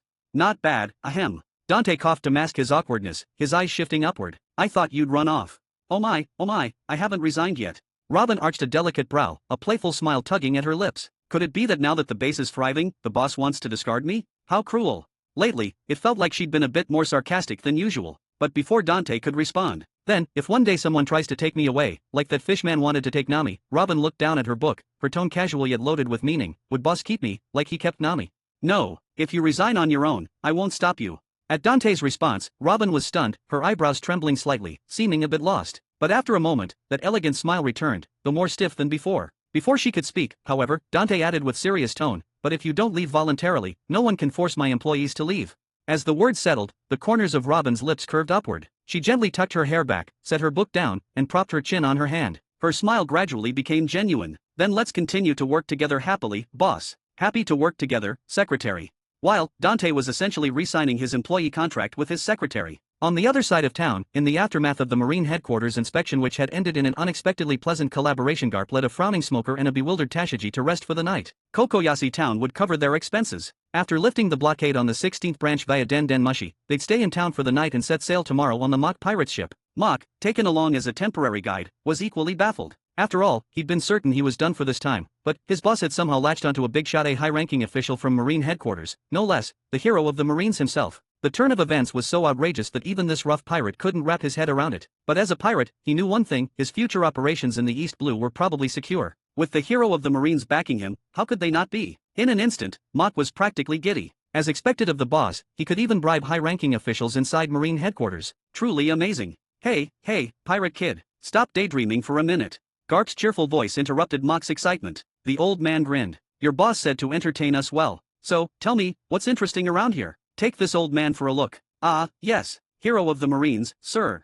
Mock snapped to attention, then nudged Smoker. Hey, Captain Smoker, we're in a cooperative relationship now. No need to keep frowning. Get lost. The Marines don't cooperate with pirates. Smoker's face darkened at Mock's familiarity as he glared at him. If I find you've done anything wrong, I'll arrest you myself. Though he didn't understand why Vice Admiral Garp had accepted the bribe, as a Marine captain, he'd keep a close eye on things. If Dante stepped out of line, he'd report everything to Fleet Admiral Sengoku. Don't worry, unless the boss orders it, I'd never do anything like that. Mock declared confidently, thumping his chest. Ignoring Smoker's glare, he scratched his head. Interesting places, huh? His eyes lit up as an idea struck him, revealing an indecent smile. I know just the spot. It's getting late, time to relax. With that, he clapped his hands and turned around. Let me take you to this place to enjoy. Before Garp could ask where they were headed, Mock strode off excitedly, leaving the three Marines exchanging puzzled looks. Soon, they arrived in front of a lavish, extravagant building. Looking at the building, Tashiji blinked, her simple face filled with confusion. This looks like Sabayati Park. But the entrance was lined with glamorous women, and inside, the dim lights flickered in shades of red, blue, and pink. Realization dawned on her, as Tashiji's face flushed red. It just looks so improper. Smoker and Garp seemed to have figured it out as well. Smoker's face darkened, while Garp chuckled with interest. Before Smoker could protest, Mock explained, What are you talking about, lady? Sabayati Park? This used to be our long park. It was built by fishmen. The boss remodeled it, and now it's called. He raised his head, looking at the red glowing sign. Romance Dawn Private Club. With that, he winked at Smoker. This is a place to relax and enjoy. Where the hell are you taking us, you bastard? Smoker's hand trembled, nearly dropping his cigar. Are you trying to corrupt the Marines' justice? Besides Garp, who was still laughing happily and even a little curious, even the pure-hearted Tashiji was blushing, her voice flustered. This kind of place isn't appropriate for Marines, and I'm a girl. Though she protested, her eyes occasionally darted toward the club. Mock, ignoring their discomfort, was eager to enjoy himself. It was rare for him to come here, but thankfully this time boss was paying for everything, so he had a chance to enjoy it. He grabbed Smoker and pulled him inside. What do you mean? What kind of place? This is a respectable place. Now that we're here, let's go. Let me will show you a good time. Damn it. Ahahaha. Ignoring their protests, Mock called out loudly, Komomo. Kori, come out and greet the guests. The names alone sounded so improper.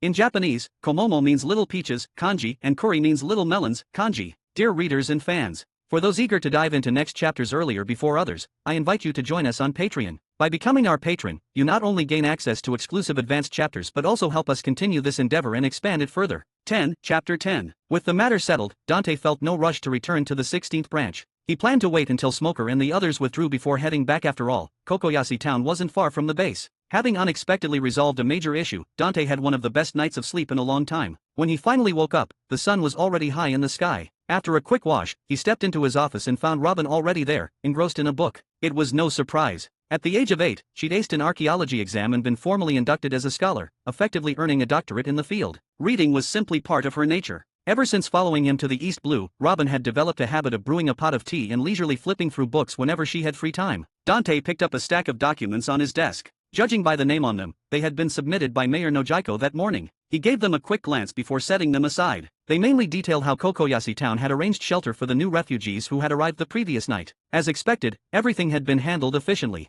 After all, the townspeople had been through this process countless times. They knew exactly what to do. However, Dante couldn't help but feel a little disappointed. Among the newcomers, there were no particularly valuable talents. A man named Pike showed some skill in working with furs and crafting leather armor, but Dante had been hoping for architectural experts or, at least, shipwrights. He hadn't found any particularly strong individuals, much less the rare technological specialists he sought. Strength was undoubtedly the most important thing. A single powerhouse could destroy an entire country. But technology also held immense value. Even the world government, which ruled the seas with its overwhelming strength, placed great importance on technology. Unfortunately, their primary focus was on weapons, how to wipe out entire islands and their inhabitants more efficiently. To that end, even Vegapunk, the world's greatest scientist, whose dream was to use technology to change the world, was forced to research devastating weapons under the world government's coercion and false promises. Dante was quite envious of the scientist, but Kidna, or rather, recruiting him, would be far too difficult. Brilliant scientists were exceedingly rare on the seas. Those with real talent were either working for the world government or had formed their own factions.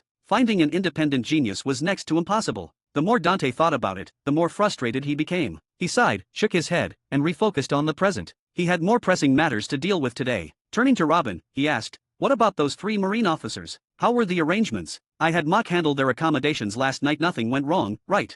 Thinking back, he realized he should have sent Nota instead. Compared to Mock, who was a bit of an oaf, Nota was quick-witted and, as a Marine himself, would have been a more suitable host. But before he could dwell on it, it was fine. Robin didn't look up from her book, but her tone carried an odd hint of amusement. Nothing unexpected should have happened.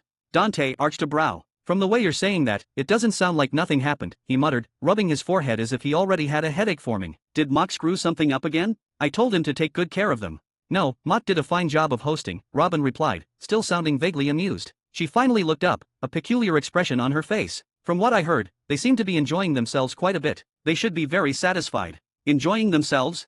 Dante frowned, catching the strange undertone in her words. It was already pretty late when they left. Where did they end up staying? Romance Dawn. Well, pretty nice place, right? Mock leaned in close to Smoker, with a lewd grin on his face. He nudged the Marine officer with his broad shoulder, flashing a grin that any man would understand. "Whenever I'm too exhausted, I come here to unwind. Works like a charm every time." As he spoke, Smoker, standing next to him, glared at the lewd smile. "I didn't do anything," he growled, glaring at Mock. "And wipe that look off your face. A pirate is still a pirate. Don't act like we're the same."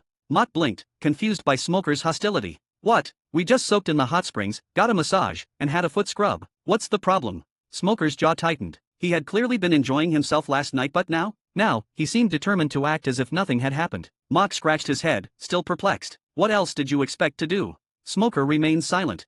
He suddenly had no idea how to respond. Mock then turned to Tashigi, who was standing nearby, her face flushed. "How about you? How'd you like it?" "Comfortable." "See, comfortable." Tashigi's voice came out too fast, her cheeks reddening further. "I just soaked in the hot springs, got a massage, and had a foot scrub, too." Of course, the men and women had been separated, of course, but even then, the experience left her flustered. It wasn't like it was that kind of place, but her mind flashed back to the women from the previous night, dressed in alluring outfits, their every smile and glance radiating temptation. She was a Marine Petty Officer Tashigi from Marine Headquarters. How could she feel so embarrassed over something so simple? Tashigi's hands instinctively went to her face, feeling the warmth of her blush deepen. It was still pretty relaxing. And what about Vice Admiral Garp? Wahaha, not bad at all. Unlike Tashigi, who was battling her embarrassment, Garp let out a boisterous laugh. "I never expected to find a place like this in the East Blue." He grinned. "I should bring Sengoku next time. That guy needs to unwind. He's always scowling like he's got a stick up his ass." Smoker's face darkened even further. They were righteous Marines. What the hell were they doing here? "Enough." Smoker snapped, taking the cigar from his mouth. "Now that our job here is done, we're leaving." As he turned to go, he shot Mock a sharp glance. "If I ever find out you've done anything shady, I'll arrest you and your boss personally."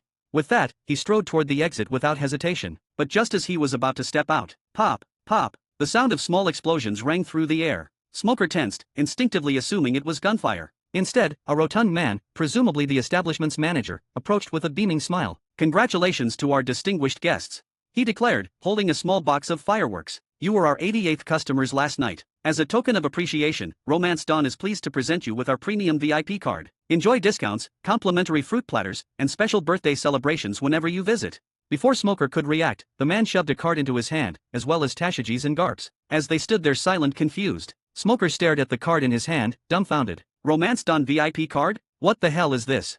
What the hell was this?" He was a Marine captain. How could he be seen coming to a place like this? Just as he was about to refuse, it was too late. After the manager shoved the cards into their hands, there were a few clicks. Someone was taking their picture with a Den Mushy. In the blink of an eye, the people around them disappeared, leaving only the 3 cards in their hands and the scattered sparklers. Dante Ashford. Realization dawned, and Smoker's face darkened. Was that guy trying to drag him down with him? He clenched the card in his hand and was about to throw it back, letting these guys know that he, Smoker, was a righteous Marine, when he suddenly realized. "Vice Admiral Garp, what are you doing?" Smoker looked in disbelief at Vice Admiral Garp, who was smiling and stuffing the card into his pocket, and Tashigi, who was discreetly and quietly tucking it into her chest. "We're Marines." "Oh, come on," Garp chuckled. "Consider it a gift from that kid, Dante." "Sorry, I almost forgot, Captain Smoker." "Actually, I wanted to give it to you," Tashigi said, handing it over. Smoker looked speechlessly at Tashigi, and at Garp, who was picking his nose and remaining indifferent. "What a mess," Smoker muttered, bending his own card in frustration. "Let's just go."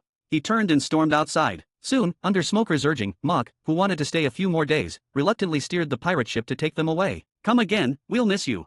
Dante also came to the pier to see the mock pirates' ship sailing away, waving enthusiastically and reluctantly at them. But they didn't have fun last night. He wondered aloud, watching smokers scowling at him from the deck of the ship. Strange, Robin said they enjoyed themselves. Beside him, Nami grinned mischievously. Did you do something? Dante asked, narrowing his gaze. Nami, who had been missing all night, reappeared looking far too pleased with herself. Ha ha ha, she let out a playful chuckle. I didn't do anything, just left them a little gift. A gift? What kind of gift? Romanced on VIP cards. Dear readers and fans, for those eager to dive into next chapters earlier before others, I invite you to join us on Patreon. By becoming our patron, you not only gain access to exclusive advanced chapters but also help us continue this endeavor and expand it further. 11, Chapter 11. As the mock pirates' ship sailed farther and farther away, Kokoyashi town gradually disappeared beyond the horizon. Leaning against the ship's bulwark, Smoker let out a slow breath, his once agitated heart gradually settling. He pulled the cigar from his mouth, flicked off the ash, and turned to glance at Vice Admiral Garp, who remained sprawled out on a deck chair, completely at ease even on a pirate ship. Smoker frowned slightly. This mission had turned out to be far more bizarre than he had expected. Initially, he had been assigned to investigate whether Marine Captain Dante Ashford was colluding with pirates and embezzling marine funds. The evidence was clear, solid enough to arrest and prosecute him on the spot. That much had gone as planned. What he hadn't anticipated, though, was that the key figure leading this mission, Vice Admiral Garp, would blatantly cooperate with the suspect. And that wasn't even the worst part. What really left him speechless was the fact that the hero of the Marines had actually schemed to embezzle Marine headquarters funds with Ashford. It was outrageous. Smoker couldn't fathom what went through the old man's mind. Yet another question gnawed at him. Just then, Wahaha Garp's loud, carefree laughter rang across the deck. Still lounging comfortably, he crossed his legs and rested his hands behind his head, his gaze fixed on the open sea. Without even bothering to look at Smoker, he spoke. The mission's over, Smoker. So why the long face? Do you really have the right to ask me that? Smoker exhaled sharply through his nose, reining in his frustration before responding with a serious expression. Vice Admiral Garp, do you even realize what you've done? Of course. Garp waved a hand nonchalantly, picking his nose with complete indifference. I was just helping that kid Ashford swindle some money from the Marines. So why do you sound so damn proud about it? Smoker's face darkened. He opened his mouth, about to argue. Wait, that's not something I should be saying out loud. Garp suddenly chuckled. What if I get investigated? I take it back, I take it back. Despite his words, there wasn't the slightest hint of concern on his face. In fact, he remained just as cheerful as ever. You're no fun, Smoker. That Ashford kid is way more interesting. You got something you wanna say? Smoker's eyes narrowed. As agreed, I will keep this mission under wraps. But if that man does anything that violates marine justice, I will report everything including today's events and your actions to the Fleet Admiral. Relax, I swear I won't even care about that kid if that time comes. Garp grinned. Smoker, ignoring the old man's carefree attitude, took a deep breath, regaining his composure. His gaze turned serious. There's something else I need to ask. I hope you'll give me an honest answer. Go ahead. Garp continued, picking his nose. Let's see if I even know the answer.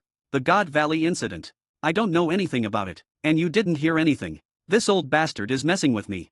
Smoker's forehead twitched in irritation. He hadn't even finished asking the question, and Garp had already shut him down, his shifty eyes and casual nose-picking making it painfully obvious that he did know something but had no intention of talking. Smoker clenched his right fist. At this moment, he really wanted to punch the old man. Not that it would do any good, he knew he couldn't win. But still, the God Valley incident. What really happened? As a Marine from headquarters, Smoker had, of course, heard of its name and rumors. The official story was that Vice Admiral Garp had saved the Celestial Dragons, earning himself the title of Hero of the Marines. But now, it seemed like there was far more to the story. Back when Ashford had tried to say something about it, Garp had cut him off. And now, the moment Smoker brought it up, Garp refused to speak. So, what happened that even the hero of the Marines was so reluctant to discuss it? As Smoker sank deep into thought, Garp suddenly spoke, his tone uncharacteristically serious. Smoker, he said, lowering his hand. There are some things that, as a Marine, you're better off not knowing. Smoker's eyes widened slightly. Garp leaned back and shut his eyes. Don't dwell on this. As a Marine, all you need to do is uphold the justice in your heart. Then, just as quickly as he had turned serious, Garp snapped back to his usual self, stretching with a lazy yawn. Hey, Mock, what's there to eat on this ship? I'm bored out of my mind. From somewhere on the deck, Mock's loud voice rang out. Coming right up. You want some of Kokoyashi Town's specialty canned tangerines and tangerine jam? They're made with spring water, mountain soil, and something about a machine. Anyway, they're delicious. What? Before Garp could make sense of that nonsense, one of Mock's crew members groaned in frustration. Captain, you're saying it wrong. The boss said we have to promote our tangerine jam and canned tangerines like this dash. The man cleared his throat and began reciting in a dramatic voice. Irrigated with pure mineral water from lush forests, carefully selecting each tangerine sapling, applying natural organic fertilizer. The tangerine grove is nestled in gently rolling hills, enveloped in mist and rain, making the tangerine sweet, juicy, and incredibly refreshing. Each jar of tangerine jam is personally handcrafted by 8 expert jam makers, an unrivaled delicacy. A tradition of excellence, a taste beyond compare. Garp blinked. Even Smoker and Tashigi, who had been deep in thought, were now staring at the crew member in confusion. Are these really just tangerines? Smoker muttered. Garp burst into laughter. Sounds good, bring some over. Garp burst into laughter. Sounds good, bring some over. Let's give it a try. Not long after, Mock arrived with several cans of jam and tangerines. Smoker and Tashigi, despite themselves, gathered around out of curiosity. Can I try some? Tashigi asked. No problem, plenty to go around. Mock didn't hesitate, handing a can to Tashigi and even pushing one towards the frowning Smoker. Here, try it. With Mock's encouragement, the three opened their cans, and after a tentative taste, their eyes widened. It was good, but not nearly as exaggerated as the ridiculous sales pitch had made it sound. Garp chuckled. Not bad, but that ad was full of crap. I knew that Ashford kid is a real con artist, even swindling the Marines. Smoker scoffed but said nothing, staring at the can in his hand. He seemed about to say something when, puru puru, puru puru, a den den mushy rang. It was Garp's. Garp lazily pulled it out and answered. Oh, it's Sengoku. What's up? At the mention of Fleet Admiral Sengoku, Smoker and Tashigi immediately straightened up, their expressions turning serious. Even the mock pirates, sensing the change in atmosphere, also quieted down. What's that noise? Are you eating again? The den den mushy, transformed into a seagull wearing a marine hat, sounded exasperated. He sighed before continuing in a more serious tone. Can you be serious for once? How did the mission go? Mission? What mission? You haven't forgotten again the mission I gave you, have you? Didn't I ask you to investigate whether Dante Ashford was colluding with pirates? Hearing Garp's reply, the seagull hat den den mushy shouted in cancer. Can you be serious? That kid submitted another Marine Funds application, and the approval department is suspicious of Dante Ashford, but Zephyr believes his student would never do such a thing. The two sides are at each other's throats, and it's driving me crazy. Wahaha, I'm just pulling your leg. Garp chuckled, unfazed by the den den mushy's tantrum. He picked at his ear. Relax, relax. It's been taken care of. Taken care of. The den den mushy calmed down slightly, frowning. What's the situation? Is Marine Branch 16 embezzling funds and colluding with pirates?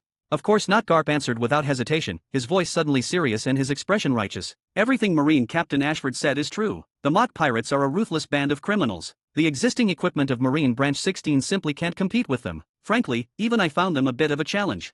Why are you suddenly so serious? That doesn't sound like you at all. Forget it, are you telling the truth? The den den mushy frowned, looking suspicious. The mock pirates? Even you found them challenging? Aren't they just a pirate crew with a bounty of 30 million? And what's wrong with your den den mushy? Why does it look like it's sweating? Something seemed to click into place. His tone became stern. You bastard, you didn't take this seriously, did you? Ah ha ha ha, of course I did. I am hero of the Marines. I have a reputation of marine justice to uphold. It's just that it's been little hot in East Blue recently. Anyway, that pirate slipped through my fingers. Under the scornful gazes of Smoker and Tashigi, Garp didn't panic. He simply laughed it off and said nonchalantly, picking his nose, you know me. He's a pirate. I am not known for being lenient with pirates. That's right. You wouldn't be cooperating with pirates, would you? Forget it. Since you say so, it seems that they are indeed a run-of-the-mill average pirate group. The Sengoku's den den mushy frowned, paused for a moment, and then said, to be able to escape from your hands, it seems normal that Marine Branch 16 didn't successfully arrest them. It seems that a great pirate is about to emerge in East Blue again. That's right, that's right. They're definitely not simple. Seeing Sengoku's reaction, Garp seemed to breathe a sigh of relief, and returned to his carefree grin. That bounty's gotta be raised. Raise the bounty? Aren't the mock pirates still in East Blue? Isn't 30 million enough? Not enough, not enough. Garp declared cheerfully, that's a pirate who escaped from my grasp. Is that so? Sengoku frowned upon hearing Garp's words, pondered for a moment, and then asked, then how much do you think it should be raised? How much? Garp smiled, his eyes narrowing slightly as he glanced at Mock, the captain of the mock pirates, who was standing to the side holding a can. Mock, sensing the attention, suddenly felt a chill run down his spine. Cold sweat broke out on his forehead, as if he had a terrible premonition. Before he could say anything, Garp grinned, revealing his teeth, waved his hand, and said in a serious tone, a great pirate like that should be worth at least 50 million. Mock stood there shocked. 50 million? What the hell is this old man trying to do? Get me killed. Dear readers and fans, for those eager to dive into next chapters earlier before others, I invite you to join us on Patreon. By becoming our patron, you not only gain access to exclusive advanced chapters but also help us continue this endeavor and expand it further. 12, Chapter 12. At this moment, inside the Fleet Admiral's office at Marine Headquarters, Fleet Admiral Sengoku set down the den den mushy, crossing his hands under his chin as he frowned in deep thought. After a moment, as if recalling something, he leaned forward, pulled open a large drawer beneath his desk, and began rifling through a stack of bounty posters. His fingers skimmed through the pile before stopping at one in particular. He pulled it out and examined it carefully. Name, Mock, Captain of Mock Pirates. Bounty, 30 million berries.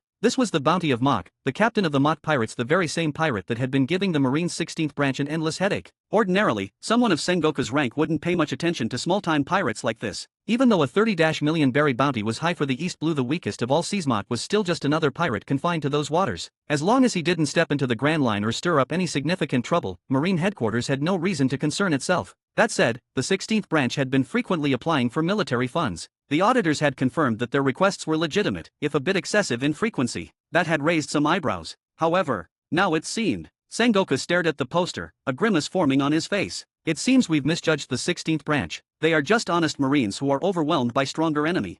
Escaping from Garp? Earning Garp's recognition? And for Garp himself to suggest raising Mock's bounty to 50 million berries? This wasn't something an ordinary Marine branch could handle on its own. A pirate like this was, indeed, a problem even in the relatively peaceful East Blue. That the 16th branch had managed to hold out against him for so long was, in hindsight, almost unbelievable and commendable. But then, why had such a strong pirate remained in East Blue for so long? Was he lacking ambition? If so, why was he constantly clashing with the 16th branch? What grudge did he have against them? Sengoku's mind drifted to Dante Ashford, the base commander of the 16th branch. He had some recollection of the man once a prodigious Marine Commodore, before getting demoted to captain, and his career had seemingly gone into decline. Did bashing into Vice Admiral and getting demoted affect him that much? But he's out in East Blue, he shouldn't be facing any issues from above. For years, Dante had been stationed in the East Blue, without any noteworthy accomplishments to his name. At one point, Sengoku had even suspected him of exaggerating the Mott pirates' threat to embezzle military funds. But now, if even Garp was vouching for the situation, perhaps their assumptions had been wrong. Garp was many things: careless, troublesome, constantly sneaking into Sengoku's office to steal his snacks, but one thing he wasn't was a liar. Especially not about pirates. After all, Garp hated pirates.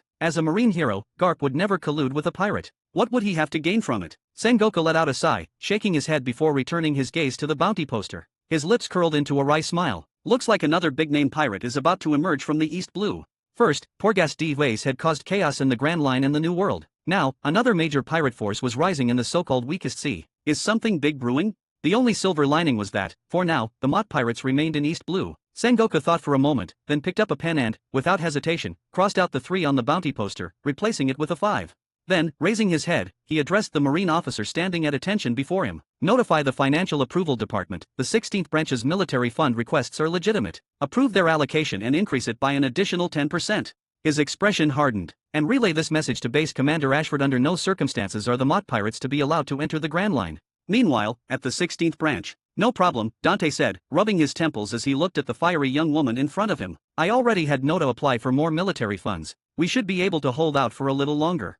Nami, arms crossed, glared at him with puffed-up cheeks. Military funds? Who knows how long it'll take for Marine Headquarters to actually send them? And even if they do, how much will it be? We can barely afford training and equipment as it is, never mind everything else that needs funding. Dante sighed as Nami continued her tirade. I thought I could use Marine Headquarters to my advantage, but instead, I'm the one stuck bailing them out? This is a total loss. She fixed Dante with an unhappy look. You tricked me. You said I'd be managing the money, that I'd be the finance minister of the 16th branch, and that I'd get to see lots of cash. Dante coughed awkwardly. Well, technically, you did see a lot of money, didn't you? Oh, I saw plenty. Nami scoffed, slamming a hand down on the table. But before I could even enjoy it, it was all gone. You're a terrible liar, you know that? I'm telling you right now, I quit. Do you have any idea how painful it is to watch so much money slip through my fingers? She gritted her teeth. And the 50 million berries I had? Spent. All thanks to you.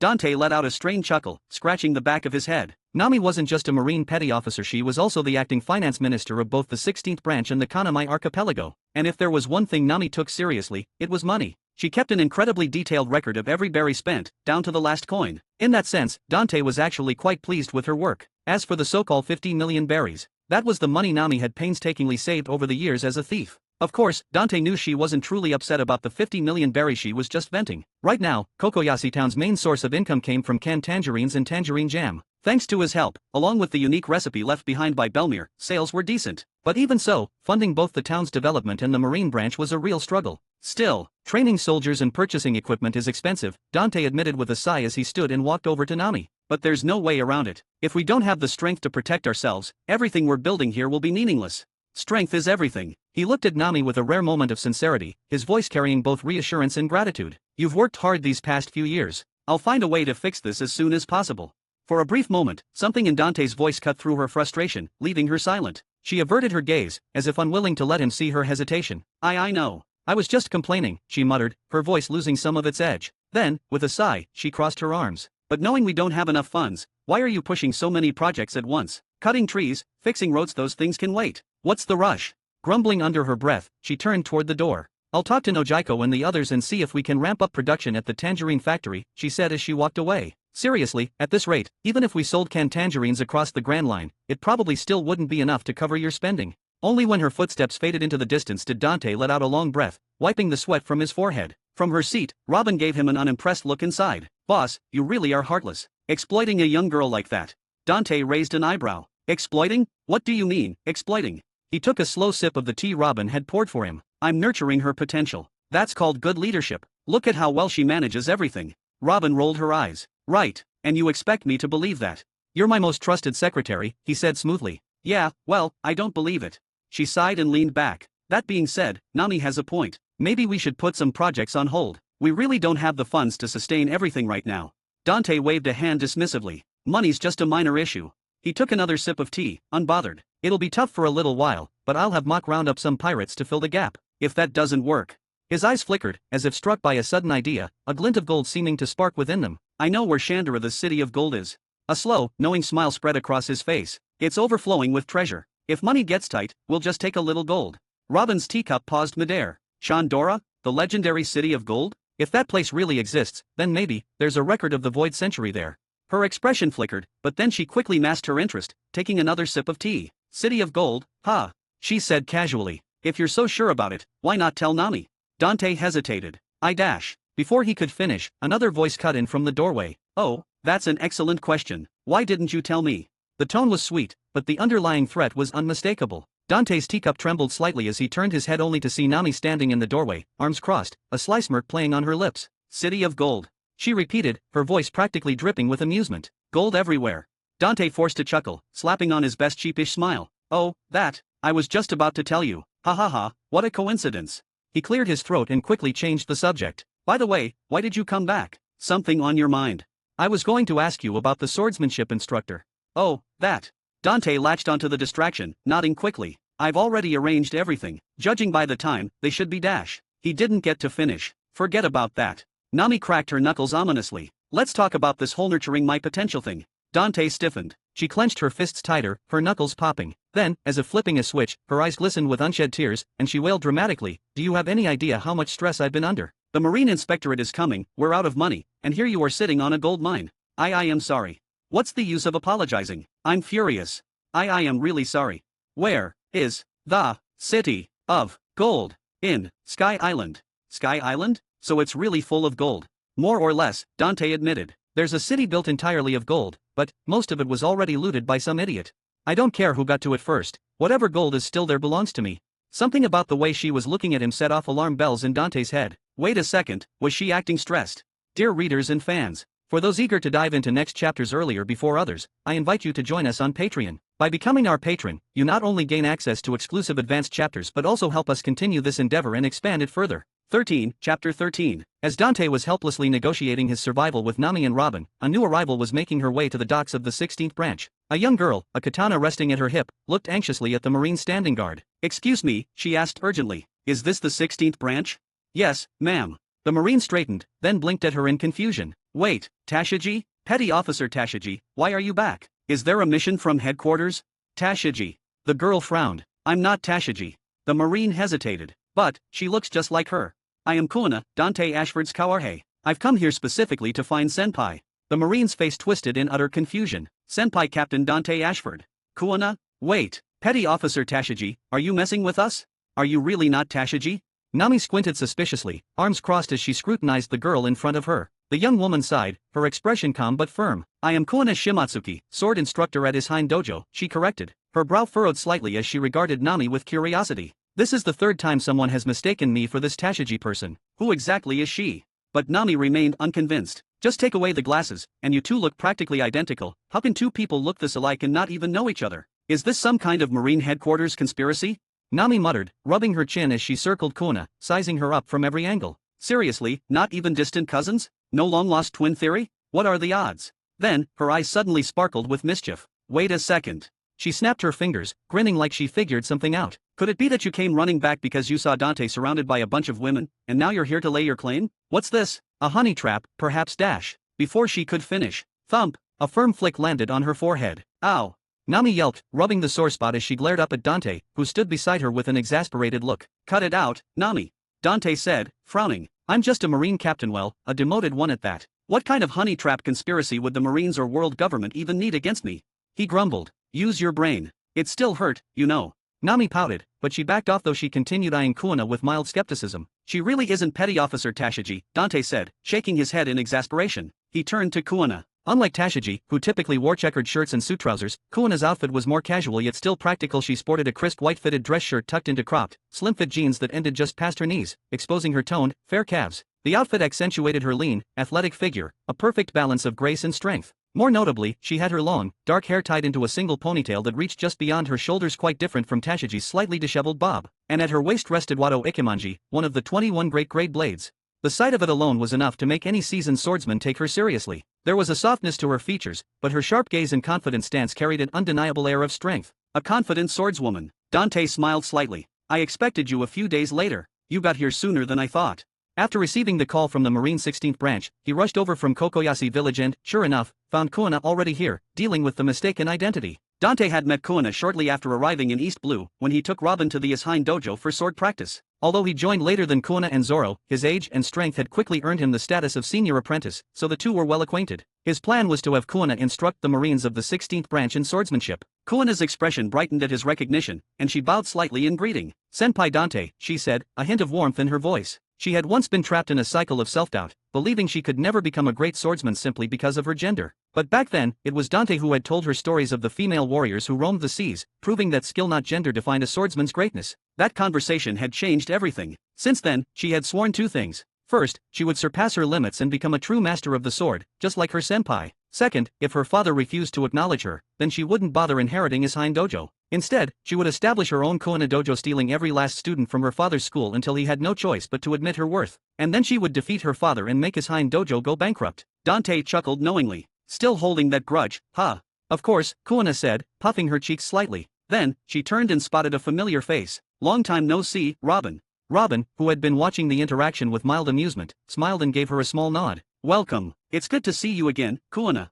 She studied her for a moment before adding, though I have to say, you do look remarkably similar to that Marine officer, Tashigi. Right, right. Nami chimed in again, hands on her hips. I'm telling you, you could be twins. I bet if you put on glasses, you'd be a perfect match. Hearing the name once again, Kuina's curiosity deepened. She turned back to Dante. Who exactly is this Tashigi? You've all mentioned her several times now. Before Dante could answer, another thought crossed his mind. He tilted his head. By the way, where's Zoro? Why didn't he come with you? Zoro. Kuina blinked, then frowned slightly. Wait, hasn't he arrived yet? Dante's brow twitched. You're telling me he already set sail? Yeah, about a year before me. She sighed. Even though that idiot never beat me, my father still let him leave early. Meanwhile, I had to fight tooth and nail just to get permission. Dante was silent for a long moment. Then, with a sigh, he pinched the bridge of his nose. So you're telling me, he set sail alone? Yeah, what's wrong with that? Nothing. Dante lowered his hand and covered his face in quiet resignation. He'd been planning to put Zoro to work too, but now, Zoro was probably lost somewhere in the middle of the ocean, as usual. His gaze flickered back to Kuina, who still seemed slightly bitter about her father's decision. Without thinking, he reached out and lightly patted her head, just like he used to when she was younger. Don't worry, he said, grinning. When you open your own dojo, I'll be your first supporter. We'll steal all your father's apprentices, run him out of business, and make him regret ever underestimating you. Kuina blinked. Then, she giggled, puffing her cheeks again. I'm not a kid anymore, I'm all grown up, senpai. Even so, she didn't stop him from patting her head. Then, her expression shifted back to determination. But when the time comes, she added fiercely, I'm still going to beat my old man into the ground. Dante laughed. That's the spirit. He stretched and gestured around. Come on, I'll show you around the base. It's nothing fancy, but dash. Later. Dante paused mid-step. Ha! Kuina said, shaking her head. She looked at Dante seriously. I have something more important to do right now. Without hesitation, her right hand moved to the hilt of Wado Ikimanji. Before anything else, she said, drawing her sword in a swift motion, I need to see if my senpai has slacked off over the years. With that, Wado Ikimanji was drawn. She held the hilt with both hands, adopting an Ishainryu swordsmanship starting stance. Her gentle demeanor vanished, replaced by a sharp, focused intensity. Please don't hold back, senpai. Before Dante could react, a hint of mischief flashed across her face. She blinked, then launched the first attack. Dear readers and fans, for those eager to dive into next chapters earlier before others, I invite you to join us on Patreon. By becoming our patron, you not only gain access to exclusive advanced chapters but also help us continue this endeavor and expand it further. 14, Chapter 14. Dante Ashford, as a Marine captain famed for his talent and swordsmanship, had been a prodigy from the start, graduating in just 2.5 years. Naturally, he had already noticed Kuna's subtle movements. In an instant, he unsheathed his Sandai Kaiditsa. He had acquired this blade in Lobetown on his way to East Blue and had been using it ever since. Although it wasn't one of the 21 great grade blades, just a finely crafted sword, its quality and handling were more than satisfactory. As for why he hadn't picked up Yubashiri? Simple. He couldn't afford it back then. At the time, his assignment had felt more like exile than a transfer. Unlike Smoker, who arrived in East Blue with a full crew and a well-equipped warship, Dante had been sent off alone with nothing but a small boat. If he hadn't run into Robin along the way, he probably would have gotten lost. Furthermore, unlike Smoker, who was assigned to a prosperous town, while Dante had been dumped at the remote and barely staffed 315th branch, if it weren't for his later alliance with Captain Sean, he might still be stuck there. As for the so-called curse of the Sandai Kaiditsa, Dante just chuckled. He had faced poverty head-on, why would he be afraid of some superstition? He'd been dirt poor back then. With that in mind, he knew Kuna stood no chance against him. Whatever she had learned, he had already mastered. But what he knew, she hadn't even begun to grasp. The spar ended with Dante tapping Kuna lightly with the flat of his blade. She puffed her cheeks in frustration, clutching her head with a pout before begrudgingly admitting defeat. Muttering under her breath, she complained about how her senpai had hit her on the head. After training, Dante took Nami and Robin along to welcome Kuna with a celebratory meal, officially marking her arrival as the Marine 16th Branch's new swordsmanship instructor. The next day, to mark the arrival of the swordsmanship instructor, Dante called a temporary meeting to welcome her and to discuss upcoming tasks for the Marine 16th Branch. Of course, given that this was a branch in the weakest sea, the turnout wasn't exactly impressive. Robin, naturally, was present. As the petty officer of Branch 16 and head of finance, Nami had to attend. The newly appointed swordsmanship instructor, Kuna, was also there. And Nota, chief petty officer of the Marine 16th Branch, was also required to participate. Beyond them, only a handful of the branch's senior members were present. Looking at the sparse gathering, most of whom were inexperienced, Dante felt a pang of melancholy.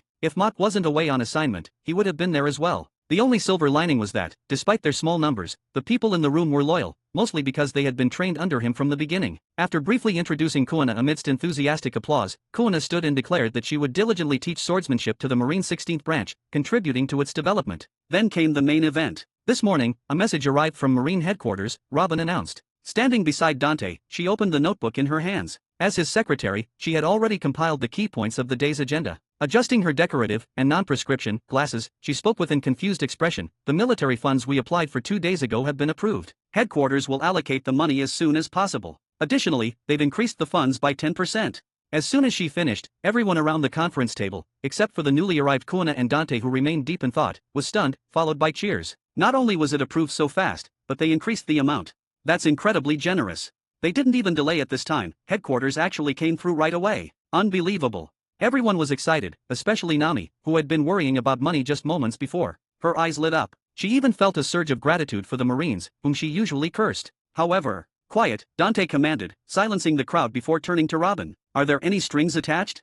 Indeed, Robin nodded, her expression still somewhat amused. Before the others could speculate, she continued, Headquarters wants us to intercept, preferably capture, the mock pirates. Under no circumstances are they to be allowed into the Grand Line. Silence fell, and amused expressions spread across everyone's faces. As the officers of the 16th Branch, they were well aware of the mock pirates situation. Was headquarters really just giving them this money out of goodwill? Ahem, Dante coughed, drawing everyone's attention. He looked at Robin with an equally amused expression, then declared righteously, have someone respond to headquarters. The Marine 16th Branch will do its utmost to intercept and stop the mock pirates, absolutely preventing this vicious pirate crew from entering the Grand Line. Of course, Dante had never planned for the mock pirates to rush into the Grand Line just yet. It was far more beneficial to let them continue developing in East Blue while making occasional, strategic trips to the Grand Line for recruitment. If they disappeared into the Grand Line too soon, how would his branch keep justifying more funding requests? Understood, Robin replied with a faint smile. For someone who had been wanted by the world government since childhood, the irony of playing them like this was almost too entertaining. Next, expansion of the Kanamai Archipelago.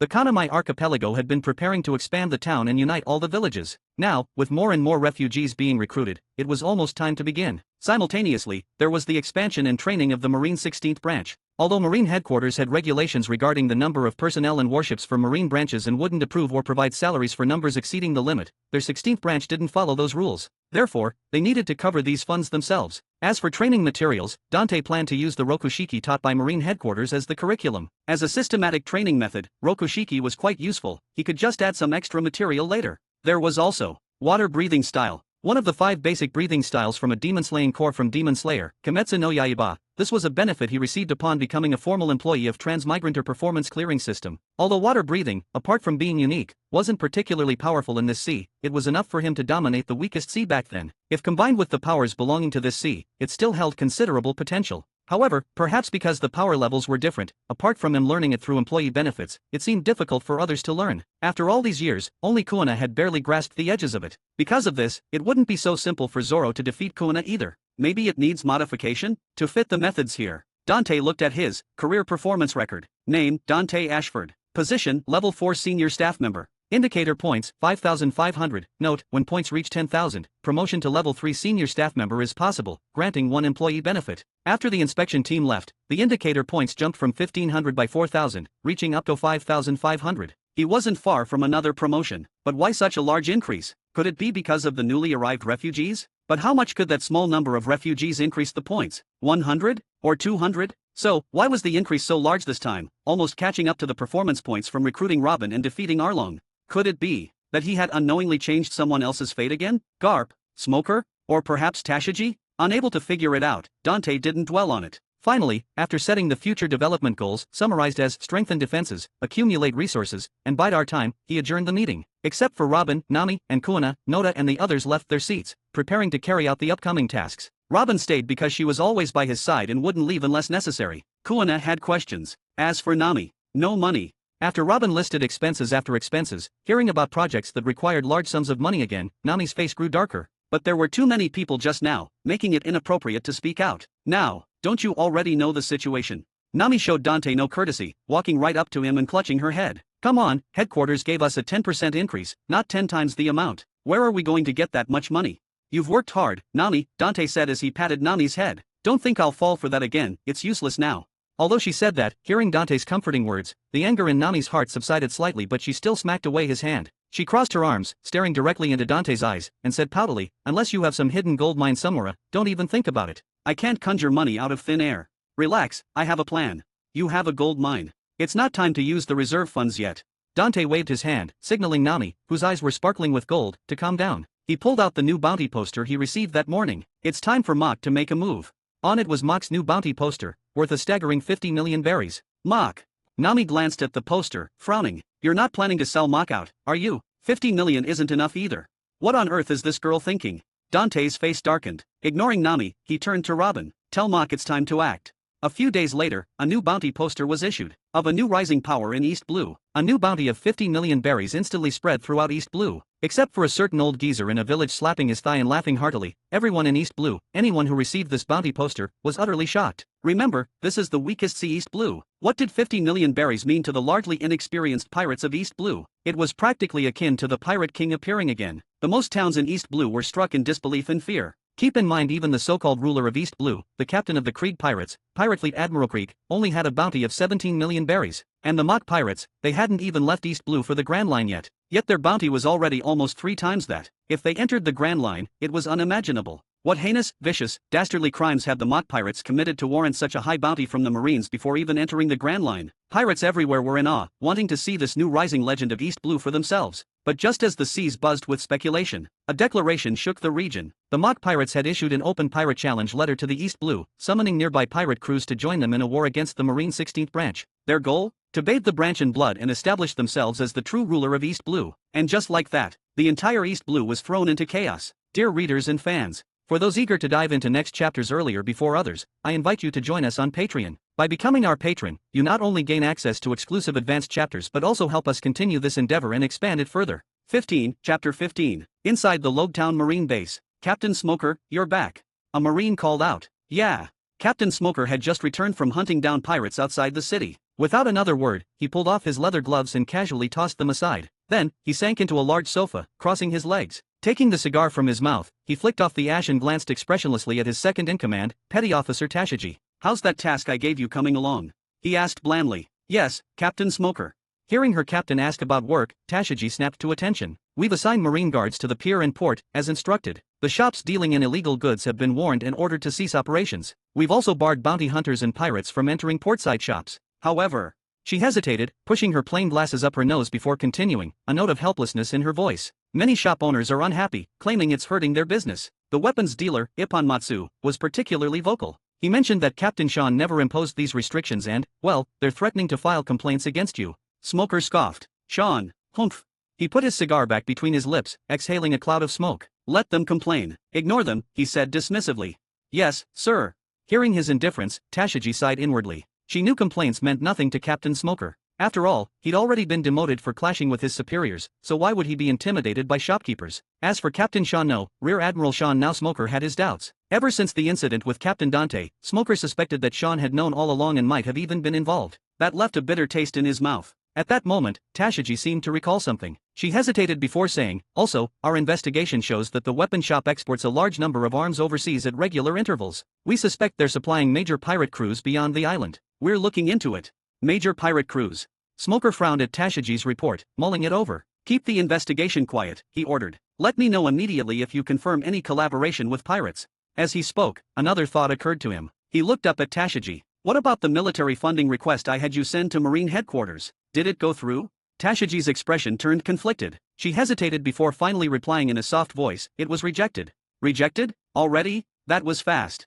"The application was sent back," she corrected. "Headquarters stated our request didn't meet their criteria," Tashigi explained, seeing Smoker's expression darken. "They also reminded us that fund allocation to branches is at their discretion." She continued quietly, a helpless tone in her voice. "They pointed out that this year's funds were already allocated before we transferred to the East Blue. They told the Logetown branch not to make unreasonable demands and urged us to focus on our duty guarding the entrance to the Grand Line." Smoker exhaled sharply, irritation clear on his face. "Those bastards. Marine 16th branch gets approvals left and right, but we can't get a single request through." "Well," Tashigi ventured, "we did receive new equipment when we transferred from headquarters. They probably didn't anticipate Rear Admiral Sean completely stripping the base armory when he left." Seeing her superior's thunderous expression, Tashigi hesitated, then suggested, "Perhaps we could take a page from Captain Dante's book. Shut up, I'm a Marine." Smoker cut her off sharply, guessing her implication. "I will never cooperate with pirates, no matter the circumstances." "No, Captain, that's not what I meant," Tashigi stammered. "I was suggesting, perhaps we could requisition some funds from a captured pirate for urgent needs." "Ridiculous." Smoker shot back. "You think I need to resort to shaking down some East Blue fodder like Dante Ashford did? Are you suggesting I humiliate myself?" He waved dismissively. "Getting tangled up with someone like Ashford never ends well," he grumbled. Sean and Dante were definitely connected. Smoker had assumed that sending Vice Admiral Garp to the Goa Kingdom would put some distance between himself and that bastard. He never expected to run into the fallout here in Logetown, emptying the entire armory. He flicked ash from his cigar again, his face hardening. "Forget it. We'll deal with the funding later. Tell everyone to stay alert. We'll reapply in a while." He paused, his eyes narrowing slightly. "As for Sean, if I find definitive proof he crossed the line." A dangerous glint entered his eyes. "He won't like the consequences." Before Tashigi could respond to Smoker's words, the Den Mushi on the desk began to ring. "Puru puru puru puru." Smoker frowned again, retrieving the Den Mushi from his jacket. "Logetown Marine Base, Smoker speaking," he answered curtly. "Captain Smoker, this is Marine Headquarters," the Den Mushi responded, its features mimicking the caller's serious expression. "We have an urgent mission assignment for you." "Go ahead," Smoker replied. "We've received intel from the East Blue. A pirate alliance is forming, gathering crews from surrounding waters. Their target is the Marine 16th branch. Reports indicate they plan to attack soon and have publicly declared their intention to massacre everyone there. Captain Smoker, you are ordered to proceed immediately to reinforce the 16th branch, crush this pirate threat, and uphold the Marine's prestige." "The 16th branch?" Smoker repeated, momentarily stunned. A faint smirk touched his lips, a flicker of schadenfreude. Of course, it had to be the 16th. While he despised the idea of a Marine captain consorting with pirates, his duty was clear. He wouldn't let pirates overrun a Marine base. This was a slap in the face to Marine headquarters itself. But why would pirates target Dante specifically, he wondered. Could his little scheme using pirates to catch other pirates have been exposed? "Understood," Smoker said after a moment's thought, his expression serious again. "We will proceed to Marine 16th branch immediately to provide support." "Have you identified the pirate group leading this attack?" "Yes," the headquarters officer confirmed. "The ones spearheading the assault are the new overlords of East Blue, the mock pirates. If possible, capture them alive. They're extremely dangerous." Smoker blinked, staring blankly down at the Den Mushi, still wearing its serious expression, checking if he'd misheard. "What the hell? The mock pirates attacking the 16th branch? What the hell is Mott planning now?" At the same time, meanwhile, as Mott's wanted posters circulated, invitations from these new overlords reached countless pirate crews across the East Blue, stunning them with the sheer audacity of the plan. It felt as though a dark carnival of pirates was descending upon the East Blue. Dear readers and fans, for those eager to dive into next chapters earlier before others, I invite you to join us on Patreon. By becoming our patron, you not only gain access to exclusive advanced chapters but also help us continue this endeavor and expand it further. 16, Chapter 16, East Blue Waters near Syrup Village. A ship sailed, flying a pirate flag emblazoned with a cat skull. Overlord of the East Blue? 50 million berries? That's one hell of a bounty. "So, you're really not going, Kuro?" A man in a top hat and suit, dressed somewhat like a flamboyant performer, pushed up his heart-shaped glasses. He yawned, looking with a smile at the man before him. Sharp suit, slicked back hair, glasses perched on his nose. This is supposed to be the pirate carnival for the East Blue, you know. I told you, Django, I'm done being a pirate. I spent a fortune silencing the Marines on my tail. I even had to fake my own death, Kuro said, adjusting his glasses with a flick of his wrist, his expression blank. I just don't want that life anymore. Are you seriously planning to play butler forever? Django lowered his hat brim with one hand, touched his stomach lightly with the other, and executed a few smooth dance steps. He spun suddenly, grinning at Kuro. There's always time to play house later. Let's enjoy this rare party first. Call it a retirement bash for you. Besides, aren't you planning to deal with that couple anyway? We could take care of it on the way back, easy.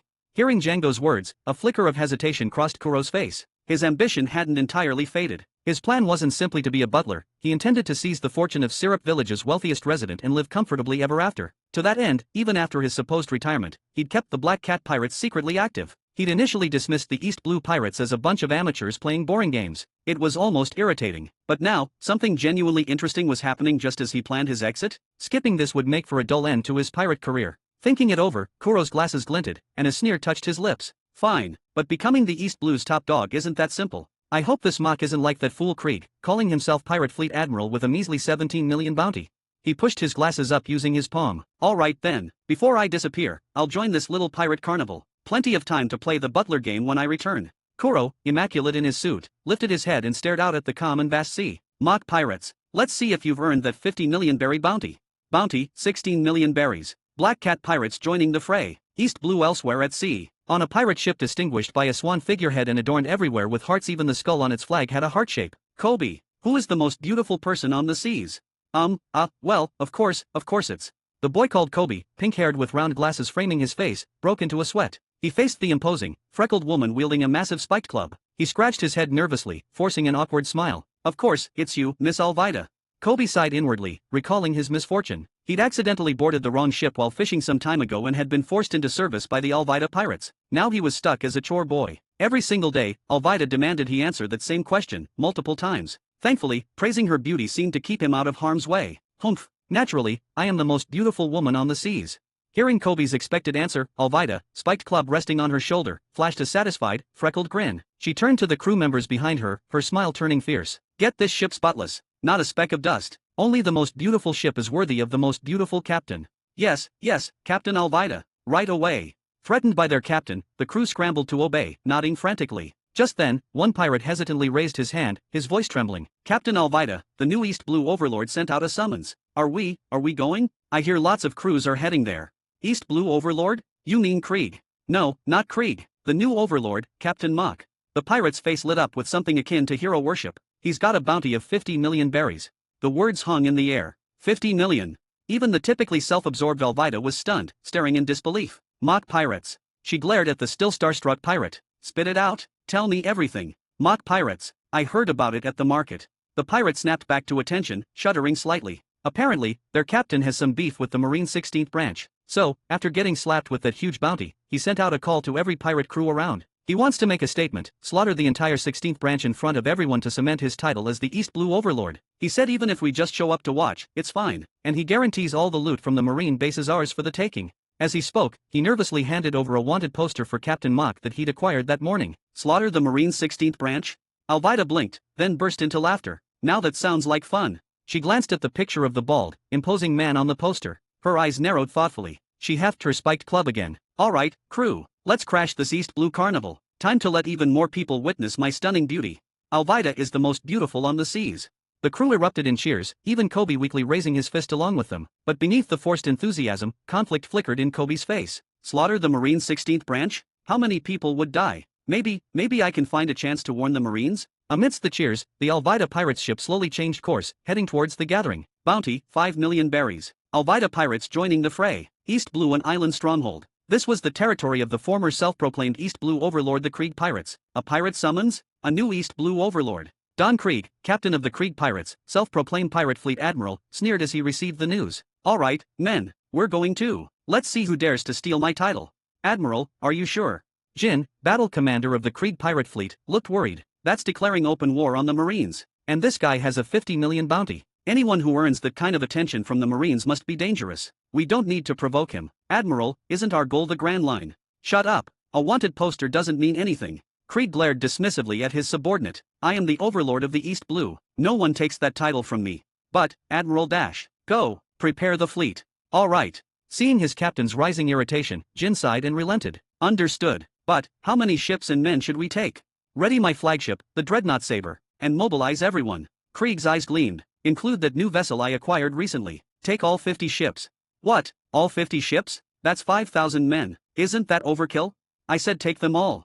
Krieg snapped, cutting Jin off again. A cold smirk spread across his face as he gazed out at the sea. I want to see how this upstart who stole my title plans to stand against my invincible armada. New East Blue Overlord? Not without going through me first.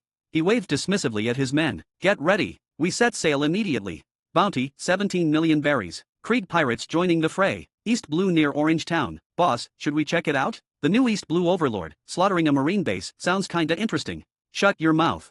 A clown with a bright red nose, clad in full clown attire, slammed down his rum mug. Some East Blue wannabe thinks he can summon us? Who does he think he is? I am Buggy, the clown. Yeah, what East Blue Overlord? Captain Buggy hasn't acknowledged him. Just cause he's got a bigger bounty doesn't mean squat.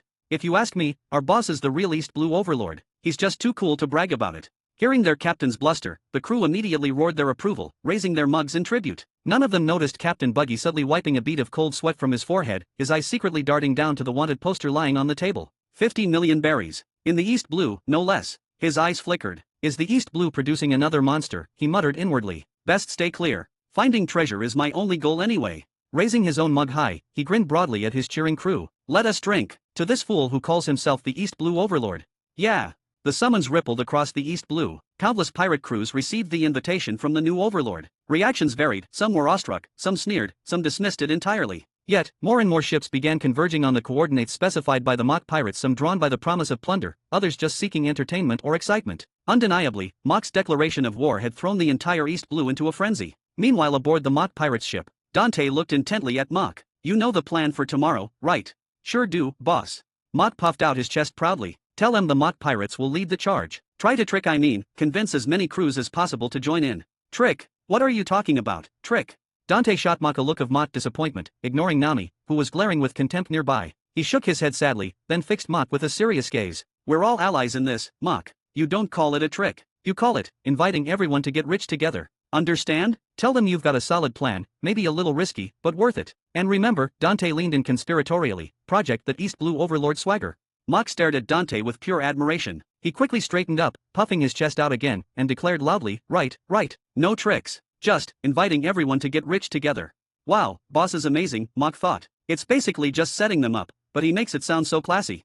Dear readers and fans, for those eager to dive into next chapters earlier before others, I invite you to join us on Patreon. By becoming our patron, you not only gain access to exclusive advanced chapters but also help us continue this endeavor and expand it further. 17, Chapter 17. The next day, more and more pirate ships gathered in the sea around the docked Mock. Boulder pirates, no good, Nami muttered, scribbling in her notebook. Their captain's only worth 500,000 berries, and the crew has no bounties at all. Even their ship is cheap secondhand. Might fetch 1 million berries if we resell it. Sea fish pirates, slightly better bounty at 1 million, but the ship's even worse. Just a rotten fishing boat, probably only worth 300,000 berries as scrap. Ugh, where are the real pirates, she sighed. How many of these small fry do we need to hit our target? Tisk. This crew doesn't even have one bounty among them. Are they just here for kicks? We should chase them off later, no point wasting food on them.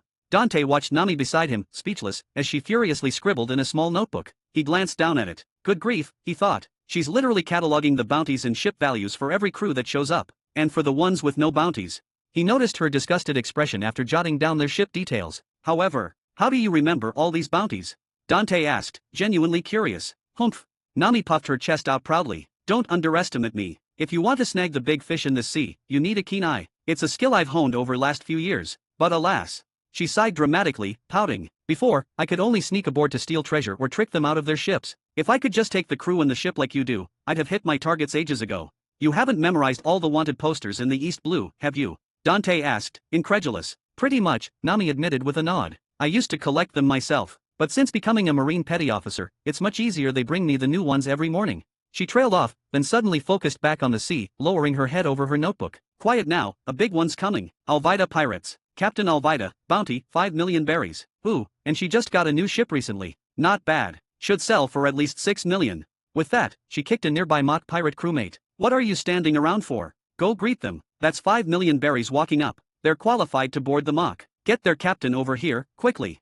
Yes, ma'am. The pirate snapped to attention. Hearing Nami talk about millions had gotten him flustered, and he'd almost forgotten his duty for the day welcoming the guests. He quickly wiped his mouth, straightened his clothes, and puffed out his chest as he walked to the ship's rail. He was about to toss over the boarding rope specially replaced for the occasion, but his eye caught the physique of the Alvida pirate's captain. The corner of his mouth twitched. She's as big as a sea king.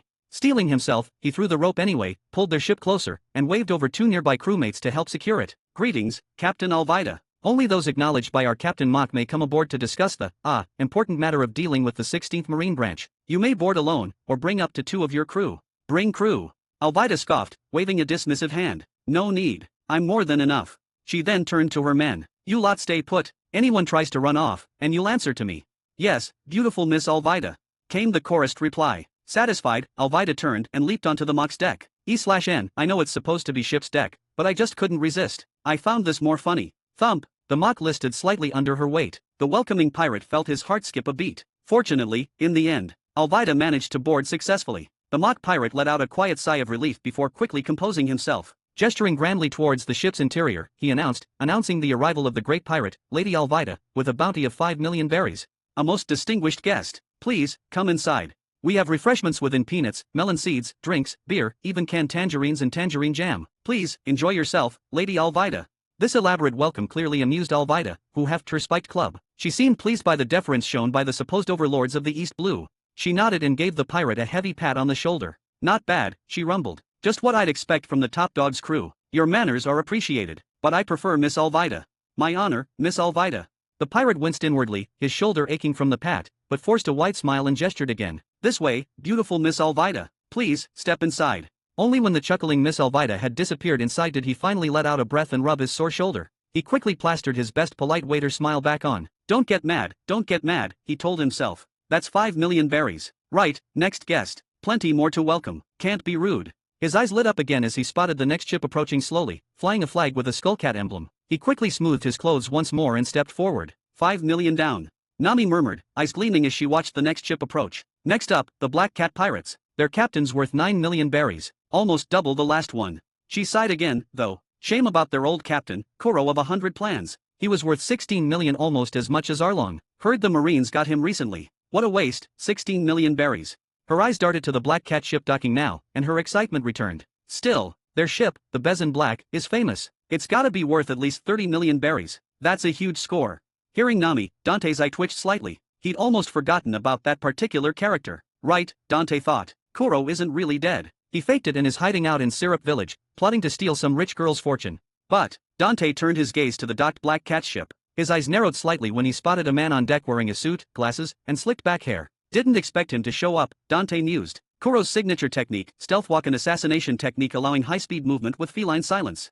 E/N, alternate name for that is pussyfoot maneuver. If this was one-time reference I would have used that. Learning the 6 powers had a high threshold, it wasn't simple. Even at Marine headquarters, not every officer mastered them. That's why, Dante considered, even though I made the 6 powers the training manual for the 16th branch, I knew very few would actually learn them. Most would probably only pick up 1 or 2 techniques, if that. So, maybe stealth walk is another option? If they can't master Soru, maybe they could learn stealth walk? It's similar to Soru in some ways, both are high-speed movement techniques.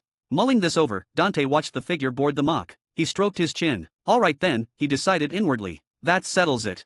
Meanwhile, Django, the current captain of the Black Cat Pirates, and Kuro, the former captain, had boarded the mock. It seemed the crew was deliberately concealing Kuro's presence, not announcing him. After the standard welcome from the mock pirates, the pair headed inside. Next, Nelly Pirates, not bad, 6 million. Nami noted. Sword Pirates, 13 million. Getting better. Yard Pirates, only 600,000? Bah. E/N, Yard Pirates are my fave name, it's the most piratey name there is. As more ships arrived, Nami's notebook filled rapidly with her meticulous notes. Definitely made the right call bringing Nami along, Dante thought. The real harvest hasn't even begun, and she's already calculated the potential profit down to the berry. Nodding contentedly as she finished another entry, Nami anticipated a great harvest. Suddenly, the bright, open sea began to darken, as if overshadowed by some approaching behemoth. What is that? Could it be a sea king? Impossible. There are no sea kings in these waters. Did one wander off course?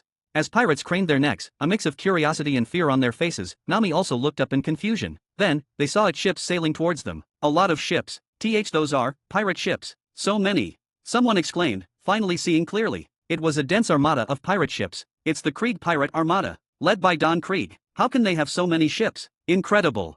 Another pirate shouted. All eyes turned towards the massive, Black Panther-shaped flagship at the head of the formation. A wave of disbelief, shock, excitement, desire, and fear washed over the assembled pirates. All attention was captivated by the slowly advancing fleet. Dante and Nami looked up as well, but unlike the others, both narrowed their eyes, the corners of their mouths twitching almost slightly. Their eyes seemed to gleam with the light of berries, reflecting the currency symbol itself as they stared intently at the approaching Krieg pirate armada. In that moment, their expressions and the greedy glint in their eyes were identical. "Petty Officer Nami," Dante said, his voice laced with meaning she knew. "Understood." Nami snapped to attention and saluted, instantly grasping his unspoken meaning despite the lack of a direct order. "Captain Dante," she replied, her face suddenly serious. 50 ships, plus that massive, 3-story flagship. They both thought, practically calculating aloud, just how much would all that be worth? Dear readers and fans, for those eager to dive into next chapters earlier before others, I invite you to join us on Patreon. By becoming our patron, you not only gain access to exclusive advanced chapters but also help us continue this endeavor and expand it further. 18, Chapter 18. As the Krieg pirate fleet drew closer, the once noisy sea fell instantly silent. Shock rippled through the onlookers, who watched the approaching armada in stunned quiet. Even seasoned pirates couldn't help but marvel inwardly. So this is the former overlord of the East Blue, the Krieg pirates. Don Krieg, the former overlord, carried a bounty of 17 million berries. They had initially thought Captain Mock's staggering 50 million berry bounty made the former overlord of the East Blue seem like a joke. But seeing them now, it was clear the Krieg pirates were still a force to be reckoned with. 50 pirate ships led by a massive triple-decker galleon, the sheer scale of the fleet was enough to stun everyone present. Many suspected Krieg's fleet alone possessed the strength to dominate all the pirates in the East Blue. The Mock pirates, on the other hand, while their captain boasted a high bounty, they only had a single ship. Dante, standing off to the side, narrowed his eyes as he watched the Krieg fleet approach. He knew Don Krieg's story well.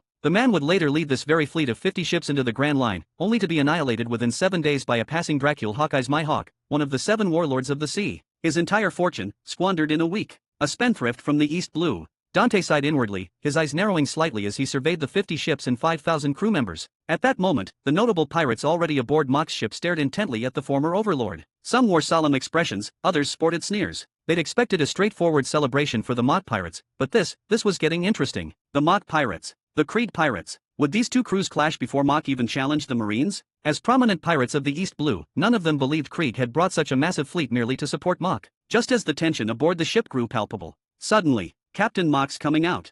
A surprised shout erupted from the deck. "It's Captain Mock, the new overlord of the East Blue, the 50 million berry man." Instantly, all eyes snapped away from the Krieg fleet, focusing instead on a burly figure emerging from the cabin of the Mock pirate's ship. He was a bald, powerful man. Bare-chested, revealing impressive muscles, he wore a magnificent golden lion's mane cloak. The plush, light yellow mane seemed to shimmer faintly in the sun, draped around his neck like royalty. His presence alone commanded immediate attention. His imposing figure left everyone thinking, truly the highest bounty in the East Blue, the new overlord, Captain Mock. But that wasn't all. Then, people looked up. Flanking Captain Mock, who stood with arms crossed, eyes bright and fixed forward, were 2 large banners held aloft by his crew. Another flew above him. Left, master of my own tides. Right, challenge me and drown. Above, overlord of the East Blue. Reading the bold declarations, the crowd gasped. The sheer arrogance. No wonder Marine headquarters slapped such an unbelievable bounty on him before he even left the East Blue, they thought. With that kind of attitude, he's bound to shake things up. Even Kuro, the former captain of the Black Cat Pirates, who'd been watching with disdain, narrowed his eyes at Mock's appearance. Too arrogant.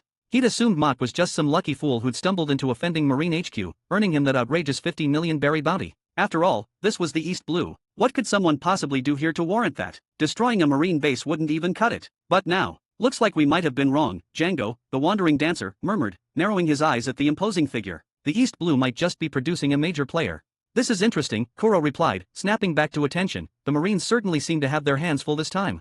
After they spoke, Mock gave the king's cloak, specially commissioned by the boss for this event to project his overlord aura, a deliberate flick. Swish. He had to admit, combined with the banners his crew held, it looked impressive. Just like the boss planned, Mock thought with satisfaction, glancing subtly at the pirates lining the rails. Looks like they're all intimidated. Of course, he hadn't forgotten his mission. Nami had specifically instructed him earlier, a big client was coming, and he absolutely had to keep them here and bring them along for the attack on the Marine 16th branch. The alternative? She'd capture him and cash in his bounty. The threat worked. Mock was taking this seriously, even remembering the boss's key advice for important occasions: don't talk much, don't laugh, just strike a pose. He wasn't entirely sure what strike a pose meant, but he was determined to follow the boss's orders. With another swish of his cloak, Mock stopped scanning the crowd and walked towards the ship's railing, expression blank. Time to receive his guest. Reaching the railing, his eyes immediately fell upon Admiral Krieg, standing on the deck of his own flagship opposite them. The Dreadnought Saber, Krieg's personal vessel, was a triple-decker galleon, significantly larger and taller than Mock's ship. Mock thought, finally understanding Nami's urgency.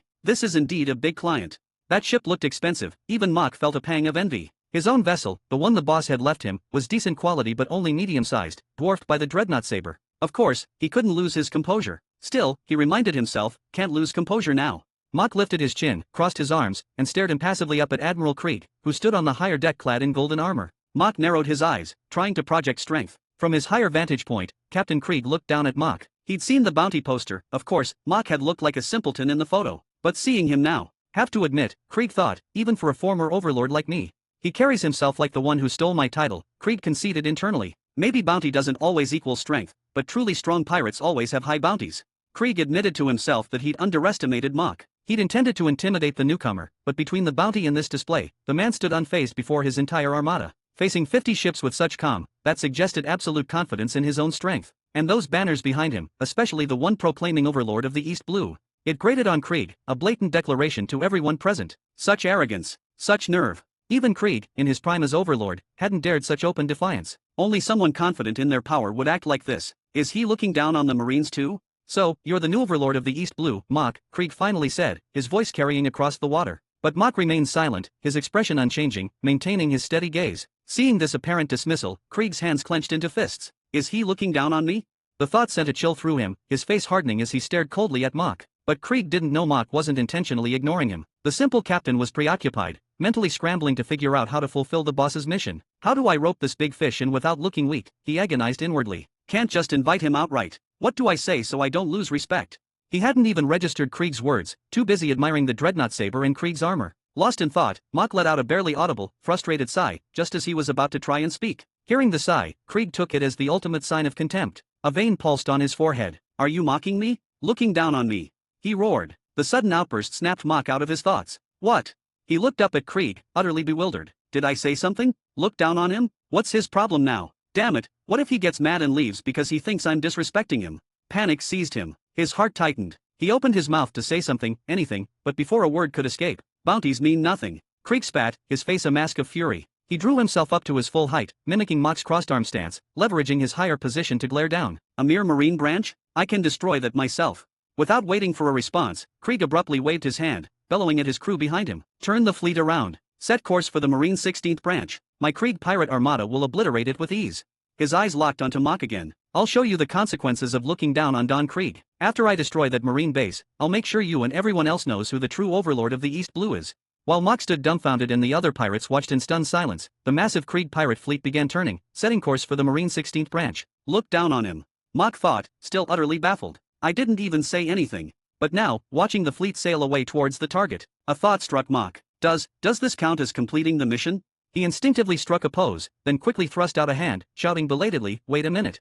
Dear readers and fans, for those eager to dive into next chapters earlier before others, I invite you to join us on Patreon. By becoming our patron, you not only gain access to exclusive advanced chapters but also help us continue this endeavor and expand it further. 19, Chapter 19. Well now, it's a rare sight indeed, all of us gathered together, truly a remarkable event for the East Blue. Mock, draped in his magnificent golden lion's mane cloak, flung a large hand out dramatically. He watched with satisfaction as Don Krieg, halted by Mock's earlier shout, paused his fleet. Drawing himself up, Mock clasped his hands before him, attempting a serious expression as he surveyed the pirates assembled on his deck. Seeing the self-proclaimed overlord addressing them, the pirates' tense expression softened slightly. Even Krieg's irritation at being stopped seemed to lessen fractionally. This guy might talk like he swallowed a dictionary, many thought, and he's not very pirate-like, but you gotta admit, he's showing us some respect. Mock continued, struggling slightly with the memorized lines. As the sun rises, courage fills our chests. The sea is vast, ours to roam freely. We pirates chase freedom. Now, with all the warriors of the East Blue here, let us share a drink. He finally finished, discreetly hiding the sweaty palm where the boss's words were written.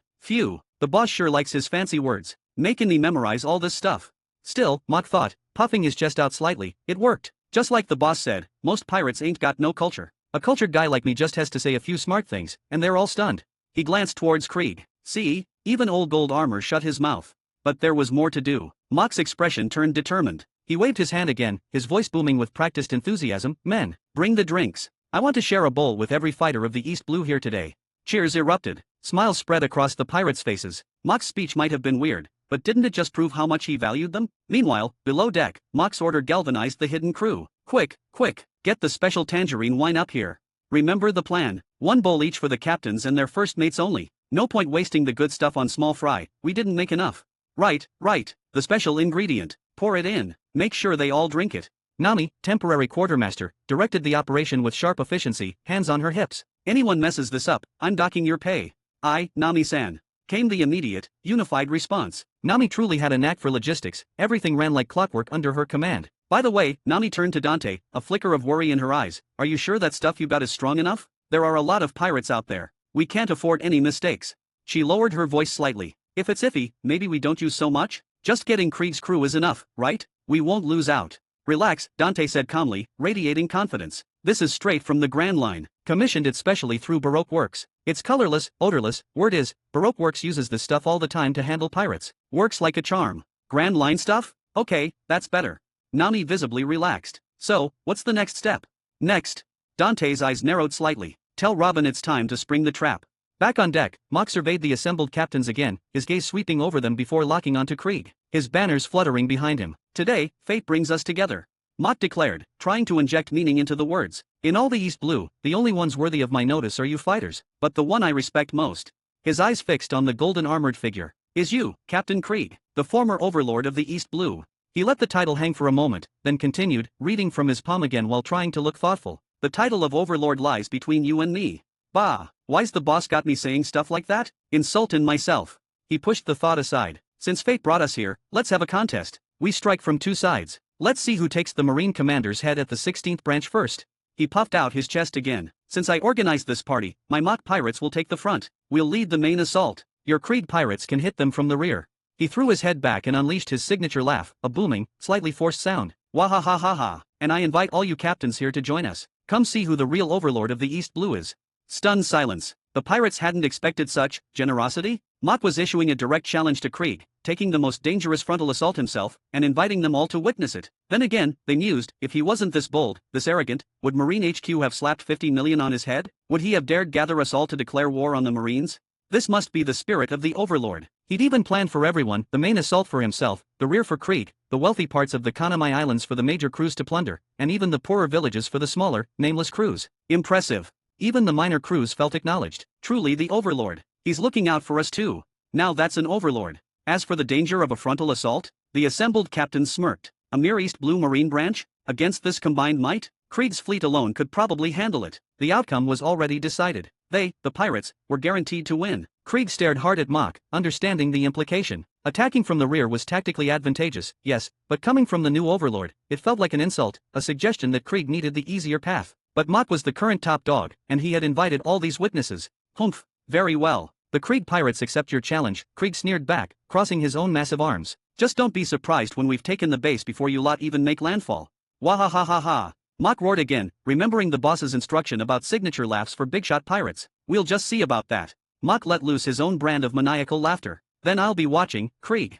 He turned. Bring the wine. Quickly now you laggards. A crewmate rushed forward with a large, ornate bowl. Mock took it, waited until Krieg and the other captains had received theirs, then nodded in satisfaction. He raised his bowl high. This here is special tangerine wine from Kokoyashi village. He announced proudly. Rich fruity smell, smooth taste, lingers on the tongue. My Mock pirates paid a hefty price to get our hands on it. Following Mock's lead, and still buzzing from the spectacle of Krieg's arrival and Mock's grand pronouncements, the pirate captains raised their bowls. The golden yellow liquid shimmered, smelling faintly, pleasantly of tangerines. Never heard of famous wine from Kokoyashi, some thought privately, but if the Overlord says it's good. They dismissed their doubts. Holding their bowls high, they looked towards Mock, expressions serious. To victory. Someone shouted. To plunder. Yelled another. To berries. Mock bellowed, using the formal toast word he'd been taught, cutting through the noise. To berries. The word echoed across the water from dozens of gruff throats, a unified cry before battle. The scent of tangerines seemed to intensify, hanging heavy in the air. Pirates on nearby ships who hadn't been invited looked on with envy. Damn, why don't we get any? The Overlord himself called it fine wine. Yeah, I want to taste it. Know your place, scrub. You think you get to drink with the big captains? Only the top crews got invited. What a party. Cheers, shouts, and drunken jeers filled the air. Crash. Mock slammed his empty bowl down onto the deck. The sudden noise silenced the crowd instantly. They understood. The pleasantries were over. It was time for the main event. Time to bathe the Marine 16th branch in blood. Set sail. Mock roared. Across the gathered fleet, anchors were weighed, sails were unfurled. Slowly, purposefully, the armada began to move, ships peeling off according to Mock's plan, converging on the Kanamai archipelago. The climax was about to begin. Meanwhile, on a marine warship approaching the same waters, Captain Smoker, the interrogation is complete, Tashigi reported, saluting crisply, though her face was etched with worry. They were just small-time pirates, no bounties. Said they left Mock's big gathering. Didn't want any part of the operation. She hesitated. Sir, they confirmed Mock gathered thousands of pirates. Even Don Krieg's fleet has joined him. They plan to attack the Kanamai archipelago from 4 directions. What do we do? Thousands. Smoker frowned, taking the cigars from his mouth. His expression turned grim. What in the hell is that idiot Mott planning? Even for a Logia user like him, tackling that many pirates at once was problematic. Does the 16th branch even have enough marines to warrant this kind of response? Unless, playing with fire. A cold suspicion formed in Smoker's mind. Did Mock betray us? His eyes narrowed, hardening. That stupid fool. He turned to Tashigi. Take a detachment and head straight for the Kanamai archipelago. Provide support, hold back as many pirates as you can. I'm going directly to the 16th branch. A cold smirk touched his lips. Got an overlord to stop. And while I'm there, I need to have a word with that moron Mock. Dear readers and fans, for those eager to dive into next chapters earlier before others, I invite you to join us on Patreon. By becoming our patron, you not only gain access to exclusive advanced chapters but also help us continue this endeavor and expand it further. 20, Chapter 20. Achoo. Dante rubbed his nose, frowning. Feels like someone's talking trash about me. Of course they are. If I were those pirates, I'd be cursing you too, Nami said, folding her arms and eyeing him with contempt. Who knew you could be so crooked? You're supposed to be a Marine, commander of the 16th branch, all about justice, and here you are scheming with pirates, scamming half the crews in East Blue. And you're not involved. Dante shot back. Of course, Captain Dante, Nami winked, a sly smile playing on her lips. Her playful expression faded as she scanned their surroundings, her gaze lingering on the swarm of pirate ships closing in on all sides. They weren't on Mock's ship anymore. They'd switched to blend in with a slightly better-off crew heading towards the Kanamai archipelago. Okay, seriously, what's the plan now? Nami asked, her voice tight with worry. Look at all these pirates. We can't let anything go wrong. Nojiko and the others are still on the island. Isn't this too dangerous? Though the thought of potential loot appealed to her, the safety of her family came first. Relax, Dante waved a dismissive hand. I guarantee there won't be any problems. Trust me. He is Marine Captain Dante trained under Zephyr, after all. If he couldn't handle a bunch of small fry pirates after all this time, he might as well pack it in. Maybe fake my death for the insurance fraud. He mused internally. Did you let Nojiko know, like I asked? I did. Genzo's ready too, Nami confirmed, still frowning. But are we really going to handle all these pirates? We can't let them tear up the island. We'll just need to split them up, Dante said thoughtfully. I'll get some Marines over to help the town guard keep an eye on them. He looked up, recognizing the familiar silhouette of the islands in the distance. Kanamai archipelago. Dante stood and stretched, the Marine uniform stark white against the sea air. Almost there? Good. Time to get to work. The sooner we wrap this up, the better. Things are about to get busy. Land ho, Kanamai archipelago, straight ahead. The cry went up across the pirate fleet, eyes fixed on the shore, particularly the newly built, surprisingly lavish docks of Kokoyashi Tome. Greed sparked in their gazes. Ha, Captain Mock was right. Kokoyashi looks loaded. We're gonna make a killing. And with Captain Mock keeping the Marines busy for us, there's nobody to stop us. Let's not let Captain Mock's kindness go to waste. Captain Mock's such a great guy. Charge. Everyone, charge onto Kanamai archipelago. Plunder the gold, the women, the booze.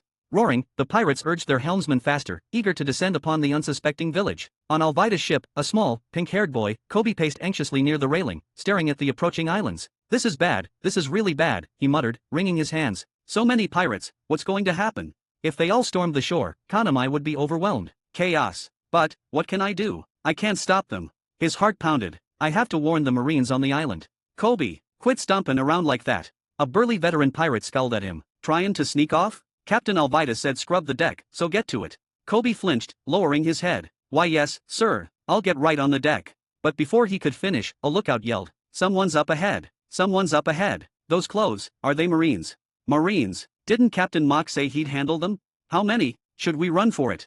The sudden mention of Marines sent a ripple of panic through the nearby crews. Escape was always the first instinct. But then the lookout clarified, wait, looks like, only 2 of them. What, just 2? Ha, scared me for nothing. Probably just some local patrol. Come on everyone, push forward. We owe Captain Mock. Yeah, let's teach those 2 Marines a lesson. The girl is a beauty, she's mine. Reassured, the pirates roared again, shaking their fists in the air. Kobe heard too. Hope flickered for a moment, Marines, then died as he registered the number. Just 2. Against all these ships? Still, seeing the small boat approaching, he gritted his teeth. He scrambled to the bow, took a deep breath, and yelled with all his might, run, there are dash. Are you sure you have a plan? Nami asked, her voice trembling slightly despite herself. Facing the oncoming wave of pirate ships, she clung tightly to Dante's arm. They're almost here. Don't worry, Dante said calmly. It'll be over in a second. A second? How are you going to stop all of them? Like this. Before Nami could press further, Dante's eyes narrowed, his gaze fixed on the approaching fleet. A silent, unseen pressure seemed to emanate from him, washing over the sea like a fierce wind. Then, Dante clapped his hands. That was easy. Thump, thump, thump. One by one, the pirates on the closest ship slumped over, unconscious. Dante clapped his hands together softly. Done. Conqueror's hacky, he thought. That's why I let Mach gather such a mob. Fighting them conventionally would have meant casualties for the 16th branch, even against weaklings. Good for clearing out the small fry. He hadn't gotten to infusion yet, but this basic application was more than enough for East Blue fodder. Looking at the pirate ship slowing down as it approached, Dante frowned. Did you hear something just now? Sounded like someone was telling us to run? Oh well. He casually dismissed the thought, then looked down at Nami, who was leaning on him for some reason. The ship's here. Get Nojiko and the others to take over. Remember to be quick. We still need to head to the other side next. If there are any accidents, even if we dash. Dante stopped. He looked again at Nami, properly this time. She was completely unconscious, her face pale. He fell silent, his expression shifting. Crap. He rubbed his temples. Forgot to control the range, was too focused on taking them all out fast. Shielded my back, but didn't think about her right next to me. He sighed. He could already feel the phantom pain of Nami pinching him awake later. And now, still have to deal with the other side, fast. Just as he was debating whether to quickly hand Nami off to Nojiko, a familiar voice called out. Captain Dante. Good, you're here. Dante turned. Tashigi stood there, having arrived in a small boat. We landed on the other side, she explained, slightly out of breath. Good thing we made it. I saw you over here and came right away. Kuana. Dante blinked. What are you doing here? Kuana. Tashigi pushed her glasses up, confused. Captain Dante, Oh, Tashigi. Right. Dante's surprise grew. How did you get here? Kuana. Tashigi repeated, puzzled, before remembering her duty. Right, we got word from HQ. Intel said the Mach pirates were planning to wipe out the 16th branch, so Captain Smoker brought us immediately. Smoker's here too.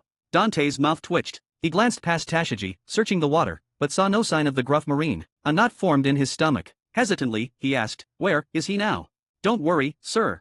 Tashigi offered a reassuring smile, mistaking his unease for concern about the base. Captain Smoker already headed straight for the 16th branch to provide backup. He said he'd definitely capture Mach. Honestly, that pirate. She frowned, clenching her fist slightly. After you trusted him so much, he betrayed you. Just goes to show, you can't trust pirates. Even if you had your reasons, Captain. Ha! Her gaze fell on the figure slumped against Dante. Is this Nami-san? What happened to her? Muttering indignantly, Tashigi gently took the unconscious Nami from Dante's arms. She looked up just as Dante hopped onto the small boat she'd arrived in. Captain Dante, where are you going? Help take care of Nami, Dante said, already starting to guide the boat towards the marine base. Borrowing this. But, what about all these pirates? Tashigi gestured towards the now silent fleet. Taken care of, Dante called back over his shoulder. They won't be waking up for a while. Oh, right, help the town guard round them up, will you? And try not to damage their ships. Taken care of. Tashigi watched Dante sail away, then glanced down at the still unconscious Nami, then back at the eerie quiet of the pirate ships. Surprise dawned on her face. When? How? I didn't see Captain Dante do anything. She looked towards where Dante had disappeared, frowning, then sighed. Captain Dante must be really upset. After all, he trusted that pirate, and then this happened. He must want to deal with Mach personally. Meanwhile, on Mach's flagship. Ugh, what's wrong? Feel kinda dizzy. Damn, me too. You too? What's going on? Are we poisoned? Poisoned? By who? A sudden, chilling thought struck the lead pirates on deck. As the strange weakness spread, their faces paled, and they looked up in panic at Captain Mach, resplendent and untouched in his golden cloak. Mach met their terrified stares, his previously serious expression cracking into a satisfied smile. He glanced towards the approaching Marine 16th branch base and let out a soft sigh of relief. Turning back to his bewildered crew, he announced, "Congratulations, you lucky devils." Understanding dawned with brutal clarity. Their expressions hardened as they looked from Mach to the nearby Marine base. Could it be the new overlord of East Blue and the Marines? The terrible implications settled in their minds. Just as they were about to demand answers, to ask why their fearsome captain would do this. Captain Mach, Marine warship spotted. A lookout yelled frantically, heading right for us. No kidding. Mach grumbled, annoyed. After what we were planning, you surprised the Marine showed up. No, Captain. It doesn't look like it's from the 16th branch. Not from the local branch? What the hell? Mach scratched his head and stomped to the railing. He peered out. The lookout was right. It wasn't a 16th branch ship, and the figure standing stoically at the warship's bow was familiar. Captain Smoker? Why is he here? Mach frowned. Did the boss call him in for backup? Seeing Smoker, though, a wave of relief washed over Mach. He grinned and waved enthusiastically. Hey, Smokey Dash. His greeting died in his throat. Across the water, Smoker removed the cigars from his mouth, his own expression grim, jaw tight. Ignoring Mach's wave completely, he spoke, his voice cold and carrying clearly over the waves. Mach, captain of the Mach pirates, you are under arrest. As the words echoed, a cannon roared. Bang! The deck beneath Mock's feet shuddered violently from the impact. He stared, utterly bewildered. Why are they firing on me? He thought, stunned. What's going on? This wasn't in the script the boss gave me. Dear readers and fans, for those eager to dive into next chapters earlier before others, I invite you to join us on Patreon. By becoming our patron, you not only gain access to exclusive advanced chapters but also help us continue this endeavor and expand it further. 21, Chapter 21. Wait, is that Smoker? What's Smoker doing here? What now? Did something go wrong? Mock's ship is under fire. Who do we back? The Marines onshore at the 16th branch spotted the commotion. Chief Petty Officer Noda's expression soured. They were so close. Mock just needed to lure the pirates in, they'd ambush them, and then figure out the spoils. But now, at the crucial moment, when did Smoker show up to support them? Why hadn't they gotten word? What was the play now? Back Smoker, or back Mock? Just as Noda's anxiety peaked. No need to fret, Robin said, looking up from her black tea. Unlike the other Marines, her smile was calm. Mock's fine. The pirates aboard his ship are already poisoned. She'd used her abilities to check Mock's ship, saw him realize trying to greet Smoker was pointless and just bolt. So, no, Robin wasn't worried. The only real risk now was Smoker's unit actually arresting Mock. Besides, Robin blew gently on her steaming tea, took a sip, and smiled. The boss is here. Boss. Noda echoed, stunned for a beat before realizing who Robin meant. While others called him Captain, Robin was mainly the one at the 16th branch who referred to Captain Dante as only boss. Excitement lit up Noda's face. He spun around, scanning the area. Where is the captain? He's already making his move. As Robin spoke, understanding dawned on the other Marines. They looked up, towards Smoker's ship. And sure enough, a figure had appeared aboard Smoker's warship. The sudden Marine pursuit caught Mock completely off guard. Weren't we on the same side, he thought. Why's Smoker firing on me? The pirates on deck, already questioning their East Blue Overlord's supposed Marine collaboration, were equally stunned. Collaboration, they wondered. Doesn't look like it. Those are real cannonballs. And why were they suddenly feeling poisoned? Nausea churned amidst the questions, but the violent thump of cannon fire shaking the deck told them now wasn't the time for answers. Why had Mock stopped running? Run, Captain! A pirate yelled. The Marines are right behind us. We're poisoned. This has got to be a Marine trap. No point sticking around.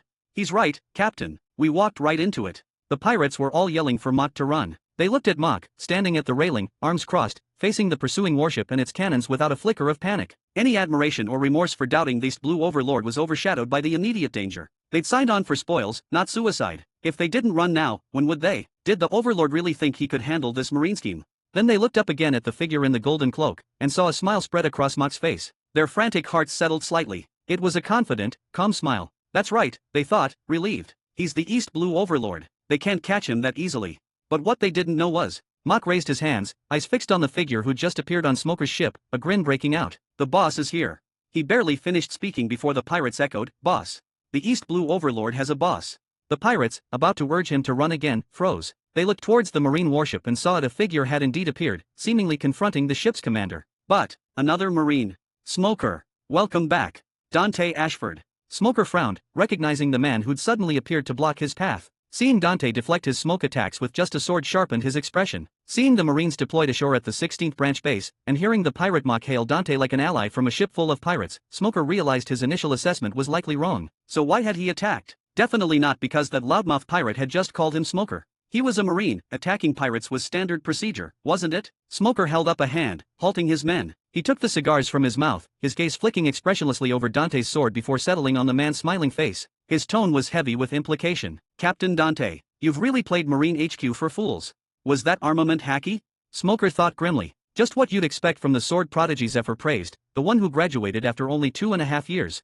He mentally cursed whoever wrote Dante's file. Fallen off since coming to East Blue. No notable achievements in years? Strength hasn't improved. If this is no improvement, then what the hell am I doing? He glanced at Mock's pirate ship, now slowly closing the distance, and said coldly, shouldn't you give me an explanation? But Dante just laughed, smoothly deflecting the question. Captain Smoker, your support is greatly appreciated. He declared righteously. If it weren't for your timely intervention, the 16th branch would have suffered grievous losses against the notorious Mock pirates. Before Smoker, teeth clenching on his cigar and eyebrows climbing, could respond, Dante clapped him on the shoulder with feigned seriousness. Come now, let's head ashore and strategize further on how to deal with the vicious Mock. Just then, a rough voice piped up from Mock's nearby ship. Boss, what's the plan now? Mock sounded slightly resentful. Smoker jumping in like that threw me off. Almost forgot my lines. Smoker glanced at the equally silent pirates who had apparently just boarded his warship, then turned his flat stare back to Dante, whose expression was now carefully neutral. This guy. Smoker thought, grinding his teeth slightly. Does he really take me for a complete idiot? A short while later, with the assistance of the 16th Branch Marines, Dante escorted a stone-faced Smoker and the captured pirates ashore. Tonight's operation had hit a snag, but in the end, the result was mostly a success. As for Smoker, thanks to Dante's agreement with Garp, he wouldn't cause trouble for now as long as Dante played his cards right. After his men led away the groggy pirates who were now cursing Mach for having no pirate decency and siding with Marines, Dante turned to Noda. Have the men keep a close watch on the prisoners. No surprises. They'd figure out how to deal with them tomorrow. He'd already handled the Krieg pirates. These remaining crews were mostly small fry, perfect training fodder for Kuna. Robin, could you lend a hand as well? Keep an eye out, prevent any mishaps. No problem, boss. With Robin's assent, Dante turned. He saw Mach mournfully inspecting his battered ship. Dante considered it a moment. Leave it, Mach. I've got a new one lined up for you. This old tub's seen better days, time for an upgrade. You can handle the transfer details. Mach's sadness vanished instantly, replaced by a wide grin. He hurried over. Boss, what kind of ship? Is it big? Flashy? Krieg's flagship. Think that's big enough? That triple-decker galleon? You're giving that to me, boss. Mach's excitement bubbled over, but then he remembered his duty, snapping to attention. Your orders, boss. What's next? Which crew are we duping this time? Got any tricky lines for me to memorize? Mach is ready. Relax. Just some loose ends to tie up. After briefing Mach, Dante turned back to Smoker, flashing a smile. You came all this way, after all. What do you want? Smoker asked flatly. He might have agreed to Garpsan's request to keep quiet about this mess for now, but that didn't mean he'd cooperate with pirates. Just as an impatient Smoker opened his mouth, likely to refuse any involvement, Dante patted his shoulder again, his voice ringing with false sincerity. These pirates are formidable. Captain Smoker, I sincerely hope you'll assist the 16th branch in apprehending these criminals. Meanwhile, further down the shore, the pirates who'd been directed to land there found themselves immediately surrounded the moment they stepped onto the beach. Marines swarmed them, and the woman leading the charge, she was unbelievably strong. No one could get near her. Sword in hand, she cut a swathe through their ranks, pirates falling left and right. Staring at the wall of Marines and the terrifying swordswoman at their head, a single, sinking thought hit the pirates. Could it be, we walked into a trap? Where's Mach's ship? Where's Krieg's? Panic set in. Then, suddenly, Mach's ship. Look, it's Mach's ship. Someone yelled. Hope flickered as the desperate pirates looked out to sea. There it was. A battered pirate ship, pursued by a marine warship firing relentlessly, sailed into view through the smoke and spray. And on its railing stood a figure, arms crossed, golden cloak gleaming in the moonlight. Even under cannon fire, he wore that same calm smile, fearlessly approaching the shore. It was him, Mach, the East Blue Overlord. Just as shock and surprise washed over the trapped pirates, they saw Mach throw his head back, letting out his signature laugh. Wahaha! Brothers, I'm here to save you. A roar went up from the pirates. They didn't notice the figure standing stiffly on the deck of the pursuing marine warship behind Mach. Smoker's face was thunderous as he chewed grimly on his cigars, muttering something under his breath. Whatever it was, it didn't sound pleasant. Dear readers and fans, for those eager to dive into next chapters earlier before others, I invite you to join us on Patreon. By becoming our patron, you not only gain access to exclusive advanced chapters but also help us continue this endeavor and expand it further. 22, Chapter 22. Grand Line Calendar Year 1517. Word spread like wildfire through the East Blue. The new self-proclaimed overlord of these seas had put out a call to arms, rallying pirates for a single, brutal purpose: to wipe the Marine 16th branch off the map and send a bloody message to Marine headquarters. Pirates from every corner of the East Blue answered, flocking towards the branch for what promised to be a grand spectacle of violence. Caught in the teeth of this massive pirate onslaught, the Marines of the 16th branch fought bravely, but numbers eventually told. The pirates smashed through their defenses, swarming into the base itself. Losses mounted quickly. Buildings crumbled. Shouts of pain and fear echoed through the smoke-filled air. Wreckage littered the grounds. Yet, even amidst the terror, the Marines held fast to their duty. They wouldn't break, wouldn't surrender. But courage alone wasn't enough. The sheer force led by both the former and the new East Blue overlords was overwhelming the 16th branch. Just when it seemed hopeless, reinforcements arrived. Captain Smoker from the Logtown branch stormed onto the scene. That's right, write it just like that.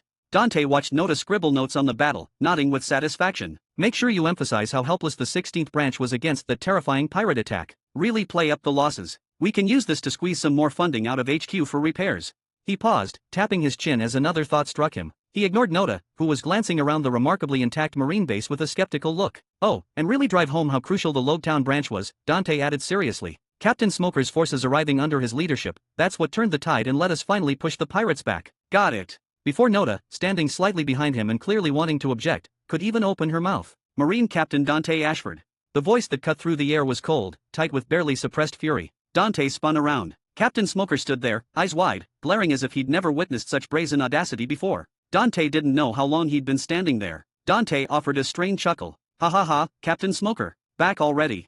Without waiting for a reply, and pointedly ignoring Smoker's thunderous expression, he snapped into a formal, solemn posture. Thank you for Logtown's invaluable support in this operation. Smoker was speechless. Smoker's eyebrow twitched. Hearing Dante spout such nonsense to his face was clearly testing his limits. He looked ready to explode. Kuana, you're back too. Dante quickly pivoted, changing the subject as smoothly as he could. He beamed at Kuina, who was watching him with clear resentment. How did it go? Everything taken care of? Hungry? Need a rest? Dante-senpai, you said there'd be strong opponents there. Kuina puffed out her cheeks, ignoring his concerned fussing. I was really looking forward to it. Senpai, you lied. You're a big liar. Ah, right, Dante thought. Almost forgot. To get Kuina motivated for leading the training exercise, he'd embellished things a bit, promising her a challenge against powerful swordsmen. He raised an eyebrow, ready to smoothly praise her, tell her she'd simply gotten so skilled that of course those pirates felt weak in comparison. You absolute bastard. Another furious voice erupted nearby. You just left me there. You actually ran off and left me. Dante turned again just as a figure stormed up to him, hands planted firmly on her hips, glaring just as indignantly as Kuina. If Tashiji hadn't shown up, I would have thought the pirates had grabbed me. You scared me half to death, damn it. Nami, apparently awake now, had returned. After venting at Dante, her eyes landed on Kuina. Tashiji, you're here already. Before Kuina could respond, Officer Nami, please slow down. Tashiji's slightly exasperated voice came from just behind Nami. I'm right here. Captain Dante didn't abandon you, I assure you. He had urgent matters to attend to and specifically entrusted your safety to me. Tashiji stepped up beside Nami, whose cheeks were flushing red with embarrassment after her outburst. Tashiji's tone turned curious. You still haven't told me who this Kuina person is. Kuina. Nami gestured vaguely with her chin. She's right over there. See for yourself. Here. Tashiji stopped and followed Nami's gesture. Her eyes fell on Dante, and she immediately snapped to attention, offering a crisp marine salute. Captain Dante. The salute completed, her gaze shifted to the figure beside Dante. Tashiji's eyes widened. She blinked, then blinked again. Am I looking in a mirror? She murmured, bewildered. No, wait, I'm wearing my glasses. Across from her, Kuina had also spotted Tashiji. She'd heard people say they looked alike, but seeing it in person. Seriously? This is uncanny. The two stared at each other, one with a practical ponytail, the other with short, neat hair, mutual disbelief reflected in their eyes. Murmurs rippled through the surrounding Marines, their expressions mirroring the girls' surprise. Some probably had wild theories already spinning in their heads. The resemblance was uncanny. Even Smoker beside Dante frowned, studying the two girls. He admitted to himself he'd nearly mistaken Kuina for his own subordinate earlier, almost demanding to know why she was present. He hadn't expected, he really had mistaken her? Could two people really look that identical? Kuina. Tashiji. Snapping out of their shock simultaneously, they introduced themselves, though their eyes remained locked, wide with incredulity. We really are like twins, both girls thought, a flicker of doubt crossing their minds. Did Dad keep something secret?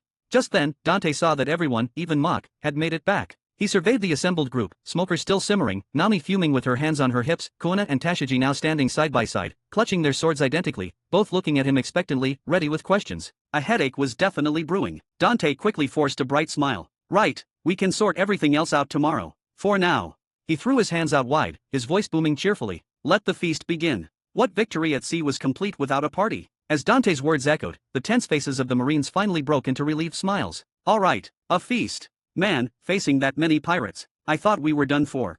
I heard Kokoyashi Town sent over some of their special tangerine wine tonight. Can't wait. Unbelievable, we actually caught that many pirates. Listening to the rising cheers, watching the joy spread through the crowd, even the resentful Nami and Kuina, and the thoroughly scammed Smoker, found faint smiles touching their lips. Might as well enjoy the feast first. And so, the East Blue fishing plan, complete. Meanwhile, back on the Kanamai archipelago, which had also reaped the benefits of the operation, a massive island-wide banquet was underway, arranged by Dante. Villagers celebrated the newfound peace and security, raising toasts and offering heartfelt thanks to Dante and the 16th branch. Laughter and cheerful shouts filled the air as the entire island reveled. At the same time, in Kokoyashi Town, inside the former Arlong Park, now rebranded as the Romance Dawn Club, within a private room. Sounds lively out there, a lazy voice murmured. A soft, slightly sweet voice replied immediately. It's a big celebration today, sir. Marine Captain Dante Ashford arranged this banquet for the whole island to mark the pirates' defeat. You're welcome to join in later. The cheerful voice continued. I am Masu's number 38 Curry, at your service. Shall I begin the special sea bath scrub you ordered? Yeah, the lazy voice drawled. Let's begin. A pair of feet slipped into a specially prepared wooden basin filled with water. The owner of the lazy voice seemed to melt even further into relaxation. Is the pressure all right, sir? Corey asked. Yeah, perfect. Oh, the water's getting cold awfully fast, and your skin feels very cold, sir. Are you okay? Should I fetch some more hot water? Nah, no need. This is fine. Feels nice, actually. Real nice. Our Romance Dawn services are top-notch. Curry said proudly. Our boss learned it from someone who studied under the Pirate King's own ship doctor. It's based on deep understanding of anatomy. The techniques target specific points on the body surface to regulate physiological conditions and promote healing. It's guaranteed to be comfortable. The Pirate King's ship doctor, The customer, who kept a green eye mask pushed up on his forehead and had his eyes closed in enjoyment, made a sound of vague appreciation. Impressive. Of course, Our boss went to great lengths to acquire this knowledge. Curry beamed, pleased by the acknowledgement. Then, her fingers brushed against the client's surprisingly cold feet again. She glanced at his relaxed, eye-masked face, hesitated, then said carefully, "Sir, you seem quite frail. Feeling cold, including your hands and feet. You might have some illness. Would you like me to recommend a doctor?" "No," the lazy voice finally replied after a pause. "No need." Dear readers and fans, for those eager to dive into next chapters earlier before others, I invite you to join us on Patreon. By becoming our patron, you not only gain access to exclusive advanced chapters but also help us continue this endeavor and expand it further. 23, Chapter 23. The next morning, after his usual routine, Dante arrived at his office. He picked up the newspaper waiting on his desk, the standard issue for the Marine branch. A quick scan confirmed it, no mention of last night's chaos in the East Blue. Surprise flickered in Dante's face, quickly replaced by understanding. Right, he thought. Guess last night wasn't exactly front-page news.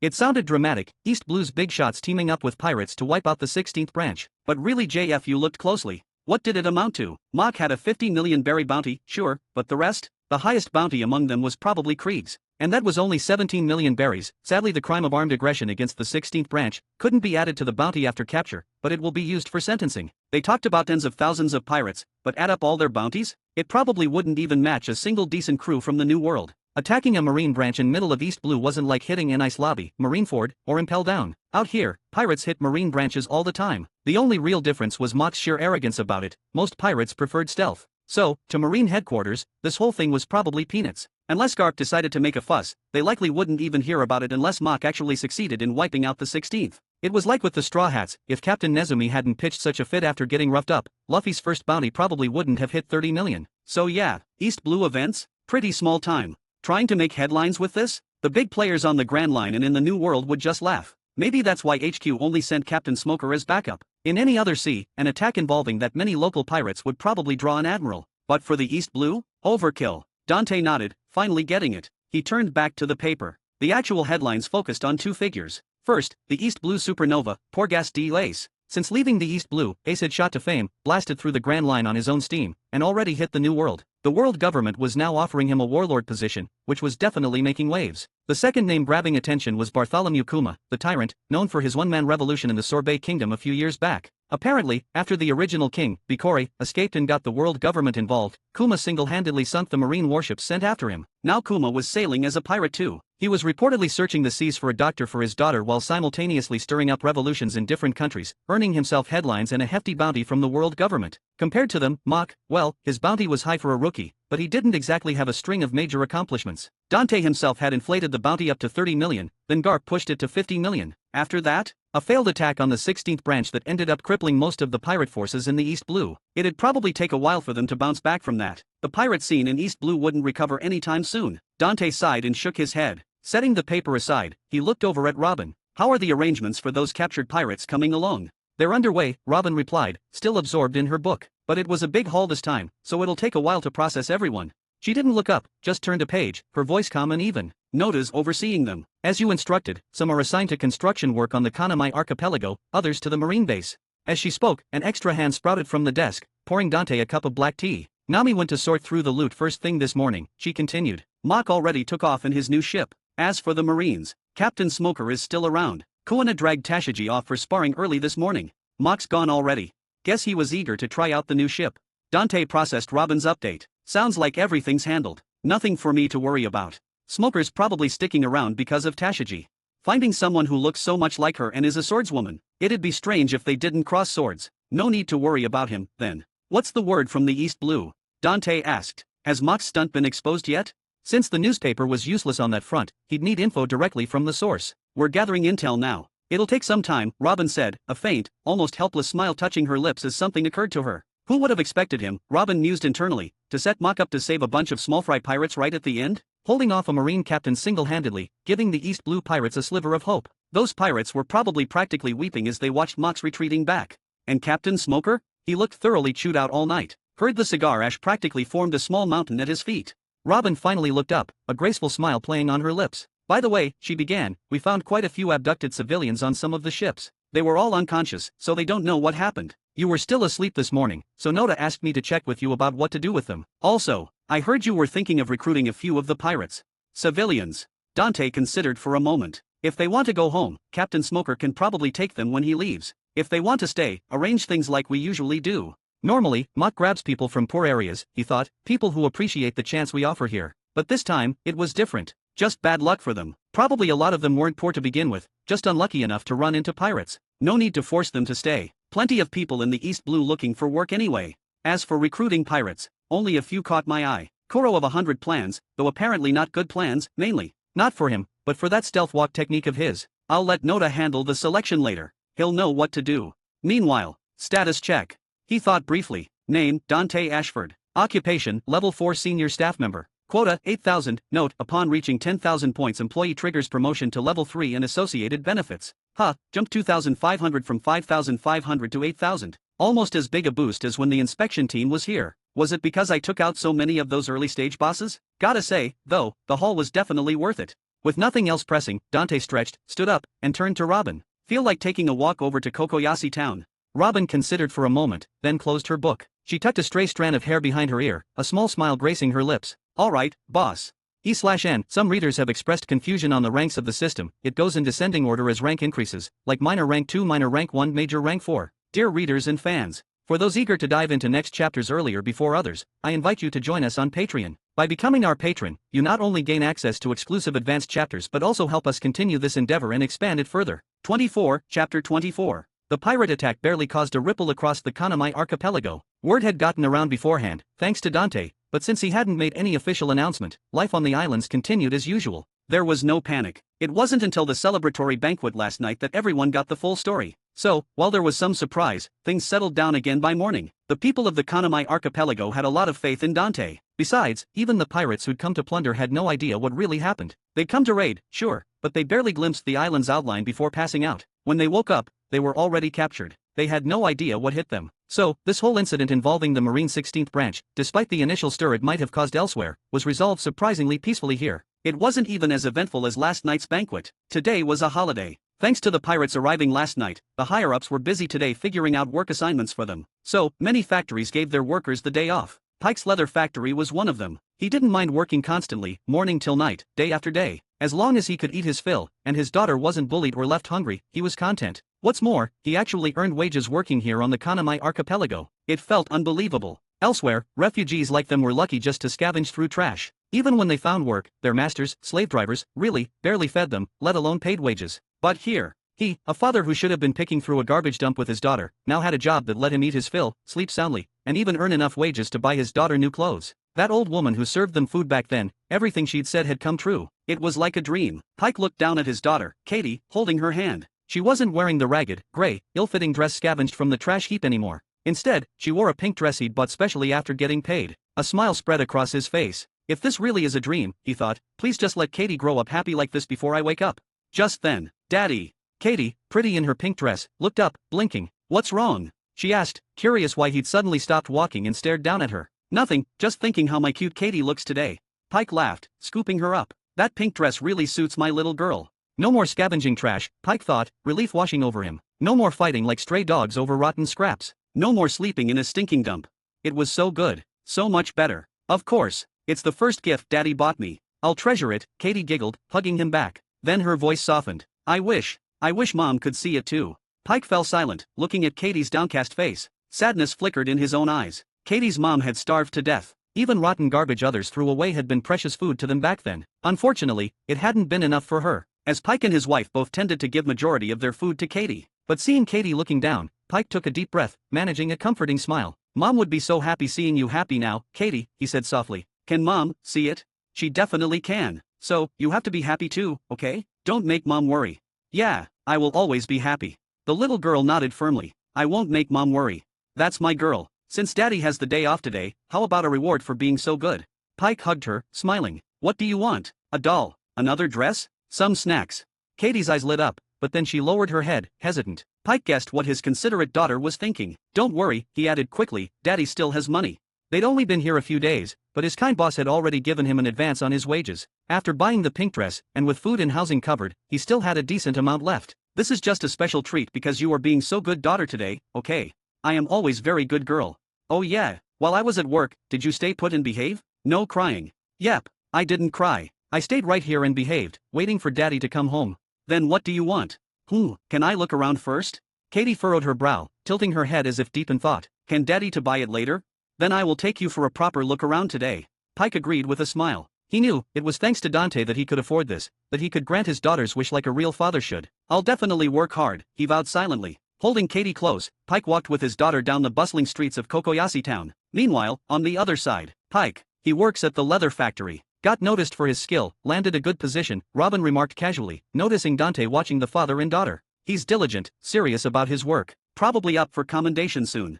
As a competent secretary, she kept track of such details, like talented individuals among the recent refugees. Watching Dante eat the Kokoyasi town specialty, Captain's chicken nuggets, Robin's eyes softened slightly. Having followed this boss for a while now, she remembered well what Kokoyasi town used to be like. She never expected it to develop like this in just a few years. Even now, it felt a bit unreal. She remembered drifting aimlessly on that small boat, just staring at the sea. Then he'd spotted her, this boss, and eagerly invited her aboard. A faint smile touched Robin's lips at the memory. Back then, she'd only planned to stick around with the demoted, seemingly down on his luck captain for a little while before slipping away again. But somehow, so much time had passed. Is this boss a good person, she mused. A marine? He dragged his own subordinates and civilians out to sea to become pirates the moment he hit the East Blue. He was still technically a marine, yet he was secretly sheltering her, the devil child, from headquarters. How could he be a good person? Robin was lost in thought, a faint smile playing on her lips, and her gaze made Dante shift uncomfortably. Why's she staring at me like that after bringing up that father and daughter, he wondered. Something she wants to tell me later tonight? Or maybe she wants.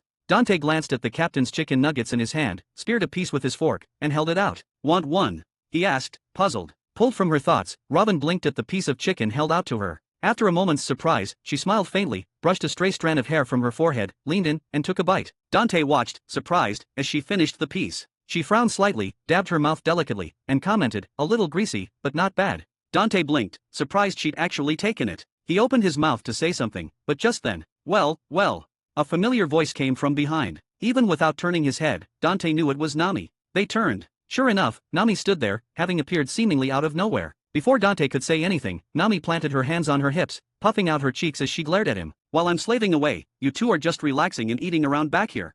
She grumbled. Before she could finish, chomp, Dante speared another piece and promptly stuffed it into Nami's mouth. After a moment, Nami frowned after swallowing the mouthful. A little greasy. Is that right? Dante nodded, glancing at the now empty chicken nugget container. I thought they were a bit greasy today too. I'll have a word with them later and have them ruining my captain's reputation. He added with satisfaction, couldn't finish them all myself. You two have the last pieces. Hearing his excuse, both Robin and Nami paused. Robin just shook her head with an amused sigh. Nami glared again, cheeks puffed, but before she could retort. Anyway, Dante cut in smoothly, changing the subject. How did we do on the profits this time? Profits. Sure enough, Nami's anger vanished instantly. Her eyes lit up like berries shone in them. She grabbed Dante's arm excitedly. We hit the jackpot. We really cleaned up this time. E/N, I know I wrote Katie to speak in third person before, but I just found it frustrating to do. I already know I will absolutely hate writing Hina dialogues, but for her I will try to keep in line with her character. For Katie, thankfully she is still a child, so it can be easier to alter. Dear readers and fans, for those eager to dive into next chapters earlier before others, I invite you to join us on Patreon. By becoming our patron, you not only gain access to exclusive advanced chapters but also help us continue this endeavor and expand it further. 25, Chapter 25. In the days after the bust, both the 16th Marine Branch and the Kanamai Archipelago were taking stock of their gains. After Nami ran the numbers, the haul wasn't just bounties and ships, there was a chunk of treasure too. The pirates had hidden it well, so well they almost sold the ships with the treasure still aboard. But with Nami on the case, nothing valuable, no matter how cleverly stashed, could escape those sharp eyes of hers. She found every last bit. Like they'd planned, some of the ships had to go. Neither the islands nor the 16th branch needed that many vessels, anyway, and some just weren't suited for civilian or marine use. Better to sell them off and buy proper ones later. The Kanamai folk kept a few for cargo, and the 16th branch kept some too, planning to repaint them as marine warships. Real marine warships, whatever the model, were built to standard specs and ordered officially. Strictly speaking, pirate ships weren't cut out for marine duty, but they didn't have much choice right now. With no proper supplier, they'd have to make do. Getting actual marine warships meant building them secretly, buying from black market dealers, or ordering from HQ.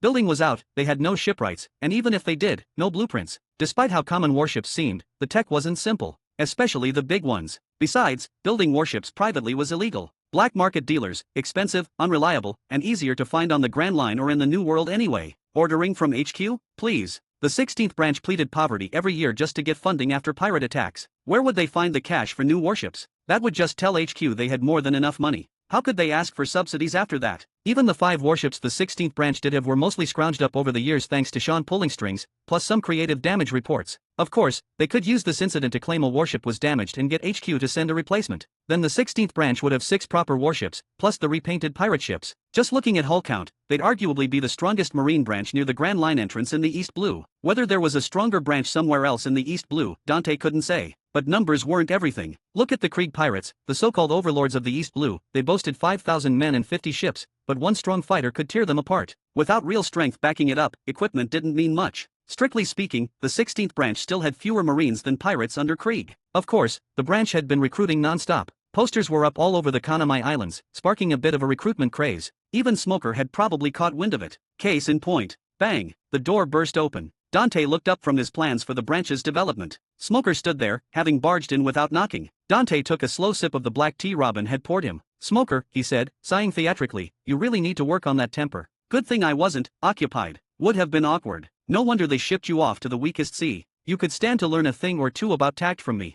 Smoker's nonchalant expression soured. Dante's words hit a nerve. Learn from him? Learn what? How to bullshit his way through reports, deceive HQ, and embezzle funds? Or maybe how to cherry-pick pirate fights? Besides, what makes him think he's any better, getting demoted? And what the hell was he implying about being occupied? Smoker jerked a thumb towards the pink-haired, round-faced kid beside him. "This kid heard you're recruiting. Wants to join the 16th branch." The kid immediately stepped forward, eyes wide with hopeful excitement as he looked at Dante. "Captain Dante, my name is Kobe. Please, let me join the 16th branch. I want to become a marine strong enough to catch all the pirates, just like you." I hadn't seen exactly what happened back then, Kobe thought, but waking up to find everyone captured, it had to be these 2 marines. Just 2 of them taking down that many pirates? It was incredible. And when he found out the man was Captain Dante, the base commander himself, Kobe knew he had to be incredibly strong. That's why, when he heard the 16th branch was recruiting, he desperately wanted a chance. But he hadn't found the right moment, or maybe, he'd just been too scared they wouldn't take him. Then he heard they were being sent back to their home islands, and panic set in. Finally, he worked up the nerve to ask Captain Smoker, who'd brought him here. "Kobe." The name made Dante look up, surprised. Seeing the pink hair confirmed his guess. "I didn't expect to pick him up along with the pirates." Dante raised an eyebrow, ignoring Smoker's glare. He focused on Kobe, steepling his fingers under his chin, his expression turning serious. "The 16th branch is short-handed," he began, his tone grave, "but we only take the best. Elite soldiers, hardened men of the sea. You, however." He didn't finish, but Kobe understood. His shoulders slumped, head dropping in disappointment. "Of course, they'd reject a coward like me. But I finally found the courage to at least ask. I would have regretted it forever if I gave up now."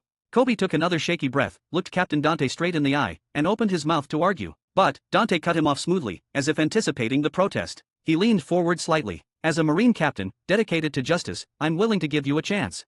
His voice took on an official tone. "Pass the 16th branch's exclusive assessment, and you're in." Confusion flickered across Kobe's face. Robin, who had been quietly observing, tilted her head, looking at Dante with faint confusion. "An exclusive assessment? Since when? Wasn't it just the standard HQ assessment, maybe with slightly lower bars for branch recruits?" Even Smoker, who'd looked bored, turned his head, a flicker of curiosity in his eyes. What kind of special assessment did this branch have? Honestly, he thought, as demoted captain, Smoker was curious what kind of test this guy, supposedly more talented than him, would come up with. I. Hope surged back into Kobe. He clenched his fists, practically vibrating with excitement. "I'll work hard. Thank you, Captain Dante. Thank you for the chance. I won't let you down." "Excellent." Dante nodded, satisfied. He kept his hands steepled, his expression hardening once more, projecting that unmistakable captain's authority. "In that case, I will assess you myself." Kobe blinked. "Captain Dante himself is going to assess me." Before Kobe could fully process it, Dante spoke again, his voice cutting through the room. "Listen closely. Here is the question." All eyes were on him. "Imagine a massive battle between Marines and pirates. You're there, on the field. The fighting winds down, the Marines have won, but the pirates haven't been wiped out. The battlefield is littered with bodies. You see comrades, people you know, dead or dying all around you. In that moment, what do you feel? What is your reaction? Dear readers and fans, for those eager to dive into next chapters earlier before others, I invite you to join us on Patreon. By becoming our patron, you not only gain access to exclusive advanced chapters but also help us continue this endeavor and expand it further. 26, Chapter 26. The moment Dante tossed out his first question, the entire office went silent. Nami, who'd stopped by to discuss the Kanamai archipelago's future development, exchanged a puzzled frown with Robin. Why was Dante asking this? Even Smoker, standing off to the side, seemed caught off guard, visibly considering how he might answer. Kobe, though confused by the interview's strange turn, took a moment to gather his thoughts. He found his answer. Taking a deep breath, he met Dante's gaze directly. "I'd stop the war," he said, voice firm despite the tremor he felt. "The goal would be met. Even if pirates were still out there, my comrades come first. He clenched his fists, a bead of sweat trickling down his temple, his eyes locked on Dante, waiting. Dante didn't hesitate. A smile touched his lips. Good. Very good answer.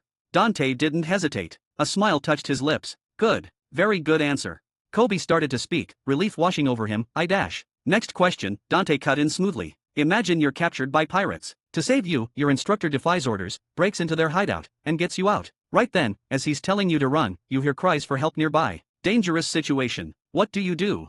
I'd be terrified, Kobe admitted, but as a Marine, I'd have to try to save them. Excellent. Dante declared, clearly pleased. Nami and Robin exchanged approving nods. Even Smoker cracked a faint smile. That's the heart of a Marine, he thought, glancing at Kobe, then back at Dante with a grudging sort of respect. Maybe this guy did understand the lines he himself sometimes crossed. Dante leaned forward again. All right, what if your superior is working with pirates, skimming funds, dealing with shady figures higher up, but it's all to protect the civilians on his island? Is he right? As Dante finished speaking, the room seemed to hold its breath. Smoker's face expression hardened again. What's this guy playing at, asking a raw recruit these things? Kobe stammered, clearly thrown, but he found his footing. Even if there are reasons, it's wrong. I'd confront my superior, tell him he needs to stop. Maybe the island needs help, but not like this. There have to be other ways. We could find them together.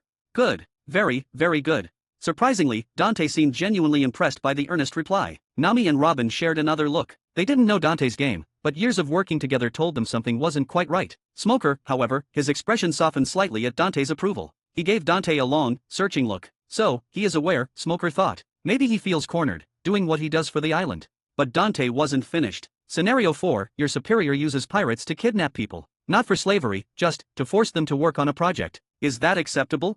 No, definitely not. Kobe insisted. People have a right to choose. You tell them about the work, let them decide. And working with pirates to kidnap anyone is wrong. What if the king of the allied nation objects? You convince the king, get his approval properly.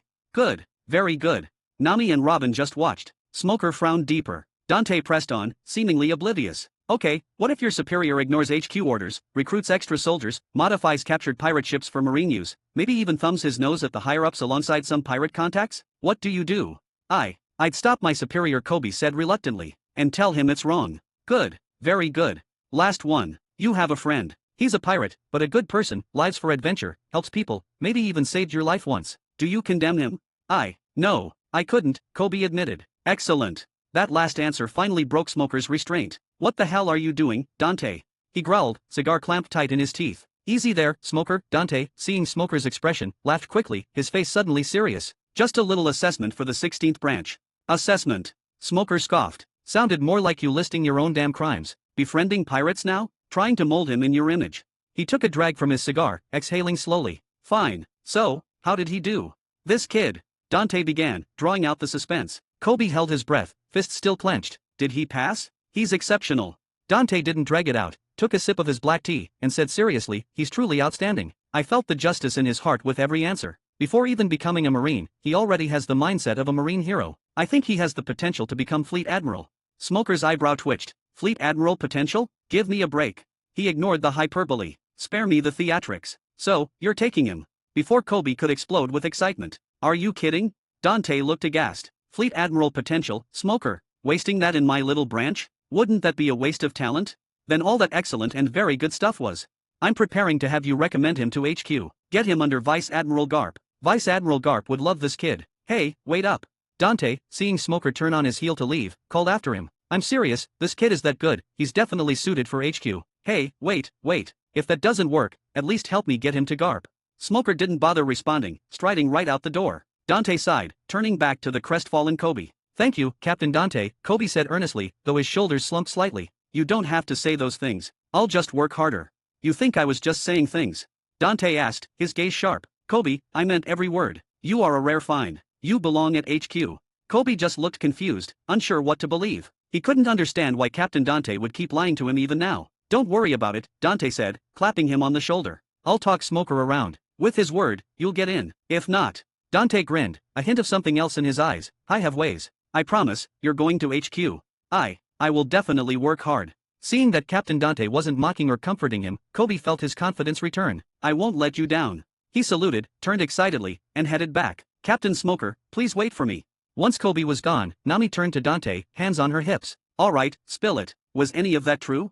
He's got talent, alright, Dante confirmed, sipping his tea. Didn't lie about that. Then why pawn him off to HQ? Nami pressed. I thought we needed people like that. Even Robin glanced up from her book, a flicker of curiosity in her eyes. He'd praised the boy so highly, yet sent him away. Because, Dante said, his voice quieter now, he's a good kid, Nami. He's not right for us. Robin seemed to understand, returning to her reading. Nami just blinked. A good kid? What's wrong with that? Isn't that what Marines are supposed to be? Suitable for being a Marine at HQ, but not for our little operation. Dante took another sip of hot tea, glanced at Nami, then looked up at the word justice hanging on the wall. He said leisurely, after all, we're not good people.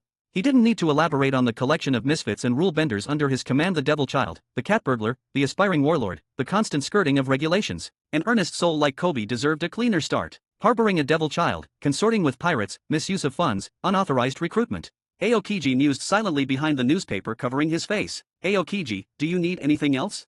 Kuri asked politely, kneeling beside him after finishing the massage. No, nothing, Kuri, Aokiji said, lowering the paper with his characteristic laziness. Just thinking. I see. Hearing the customer's reply, Kuri didn't pry, still offering a polite smile. Well, let me know if you do. Oh, your foot scrub water. She glanced down. The basin, recently filled with steaming water, now had a thin layer of ice forming on the surface. This man, she thought, suppressing a shiver despite herself. He'd been coming for massages for days, always polite, generous, complimentary of her work. A dream client, really, apart from the unnerving chill he radiated. Are you sure you don't need a doctor? She ventured hesitantly. Nah, I'm fine, Aokiji stretched, a picture of relaxation. Your work is top-notch, very soothing. He glanced out the window at the darkening sky. Been here long enough. Reckon that fellow should be available by now. Kuri finished drying his feet. Aokiji stood, rolling his neck comfortably. Time to get back to work. Is your vacation over? Busy schedule, he mumbled. Need to get on with official business. Well, thank you for your patronage. Please ask for me if you visit again, Kuri said with a professional smile, hiding her slight disappointment. Will you need anything else? Nope, all good. Oh, wait, Aokiji paused, turning back as he was about to leave. One thing. Yes. Could you please draw up a bill of charges for my expenses these last few days? Kuri stared, utterly perplexed. Official business? Coming to a place like this on the edge of the East Blue? And needing and bill for massages? What kind of work did an Aokiji do that required expense reports from a spa and romance dawn? Dear readers and fans, for those eager to dive into next chapters earlier before others, I invite you to join us on Patreon. By becoming our patron, you not only gain access to exclusive advanced chapters but also help us continue this endeavor and expand it further. 27, Chapter 27. Night had fallen. With Captain Dante having issued no curfew, the Kanamai archipelago remained quite lively, even after sunset. For some workers just clocking out from the factories, the night was only just getting started. After a busy day, they would often gather with workmates, order a glass of tangerine wine, the local brew here on Kanamai archipelago, have a simple drink, and chat about their lives and their hopes for the future. Most people on Kanamai archipelago now weren't originally from here. They were just scavengers scratching out a living in the wasteland before Captain Mach, looking utterly bewildered, somehow bound them to this place. Of course, since arriving here, they had become deeply grateful to Captain Mach, who had initially terrified them, and to Dante, who offered the island protection. Now, when they reminisced about it out of boredom, they saw things with a different feeling, a different perspective. And they cherished their current lives even more, feeling even more indebted to Dante for everything they had now. Still short-handed at the tangerine factory. Tell me about it. Kanamai Island's tangerine jam gets shipped to most of East Blue, and I heard Captain Dante rescued some rich folks from Syrup Village from pirates a few days ago. To show their thanks to the archipelago, they're helping us push our specialties. We're gonna be even busier. Good thing Captain Dante saved them. Those rich merchants would probably be shark food otherwise. Captain Dante's a good man, saving so many people. But I heard a lot of pirates got caught this time, and they're sending them all to the factories. Why didn't our factory get any? Don't be ridiculous. Those pirates? Not fit to work in our factory. The tangerine factory's the backbone of Kanamai archipelago. Those scumbag pirates are only good for the dirtiest, hardest labor. Besides, being busy is great. Means more wages. Yeah, that's right, it's amazing. Honestly, it still feels unreal. Like, we're actually here, talking about being busy, talking about wages. It all feels like a dream. A dream, totally. Well, then, let's treat ourselves after a busy day. How about a glass of tangerine wine together? Gotta keep working hard tomorrow. Gotta keep working hard tomorrow.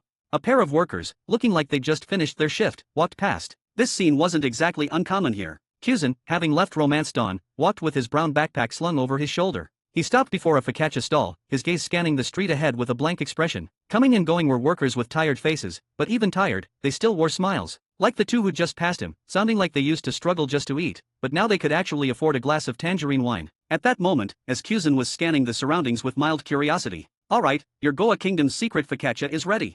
The stall owner's voice pulled Kyuzan back. He turned, looking at the steaming focaccia, already wrapped up. He'd wandered around a bit after leaving Romance Dawn. Then, he'd caught a unique scent. Seeing it was a focaccia stall, and remembering he hadn't had dinner, he decided to give it a try. Looks good, I'll give it that. This is special recipe from the Goa Kingdom, a secret recipe of the royal family I paid a fortune for, the hawker said, still preparing a fresh focaccia, seeming to notice his customer's gaze. He looked up with a proud smile, rattling off the advertisement he'd clearly memorized. You know, even the hero of the Marines said it was good.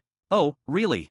Hearing the hawker's pitch, Cusin played along, feigning surprise with an exaggerated look. Even the hero of the Marines ate it? It's unbelievable. After paying the cheerful owner, he picked up his focaccia and headed toward the docks. He walked, biting into the focaccia. He took a bite. The crisp crust, the juicy, tender filling. His eyebrows shot up. Not bad at all. But a secret recipe from the Goa Kingdom royal family? And the hero of the Marines saying it was good? Yeah, right. Like that's possible. The Goa Kingdom didn't even any kind of focaccia. Finishing it in couple bites, Cusin wiped his hands and reached the newly built Kanamai Island's docks. Seeing these spacious, luxurious docks with your own eyes, you'd never guess this was once a poor island in East Blue scraping by on tangerines. Cusin walked to the pier and spotted his personal ride parked in front, a beat-up bicycle. Unlocking it, he muttered under his breath, surprised, it wasn't stolen? The security here is pretty good.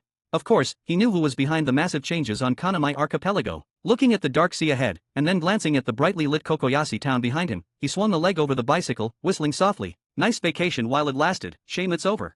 With that, Cusin gently pedaled, the bicycle carrying him smoothly towards the dark sea. Anyone who saw this would be shocked, especially for regular people in East Blue. A person, a bicycle, riding steadily on the water like it was solid ground. Finally, he disappeared into the darkness. Okay, I'm heading to bed. You should get some rest soon too. Don't worry if you don't finish those books tonight, they'll still be here tomorrow.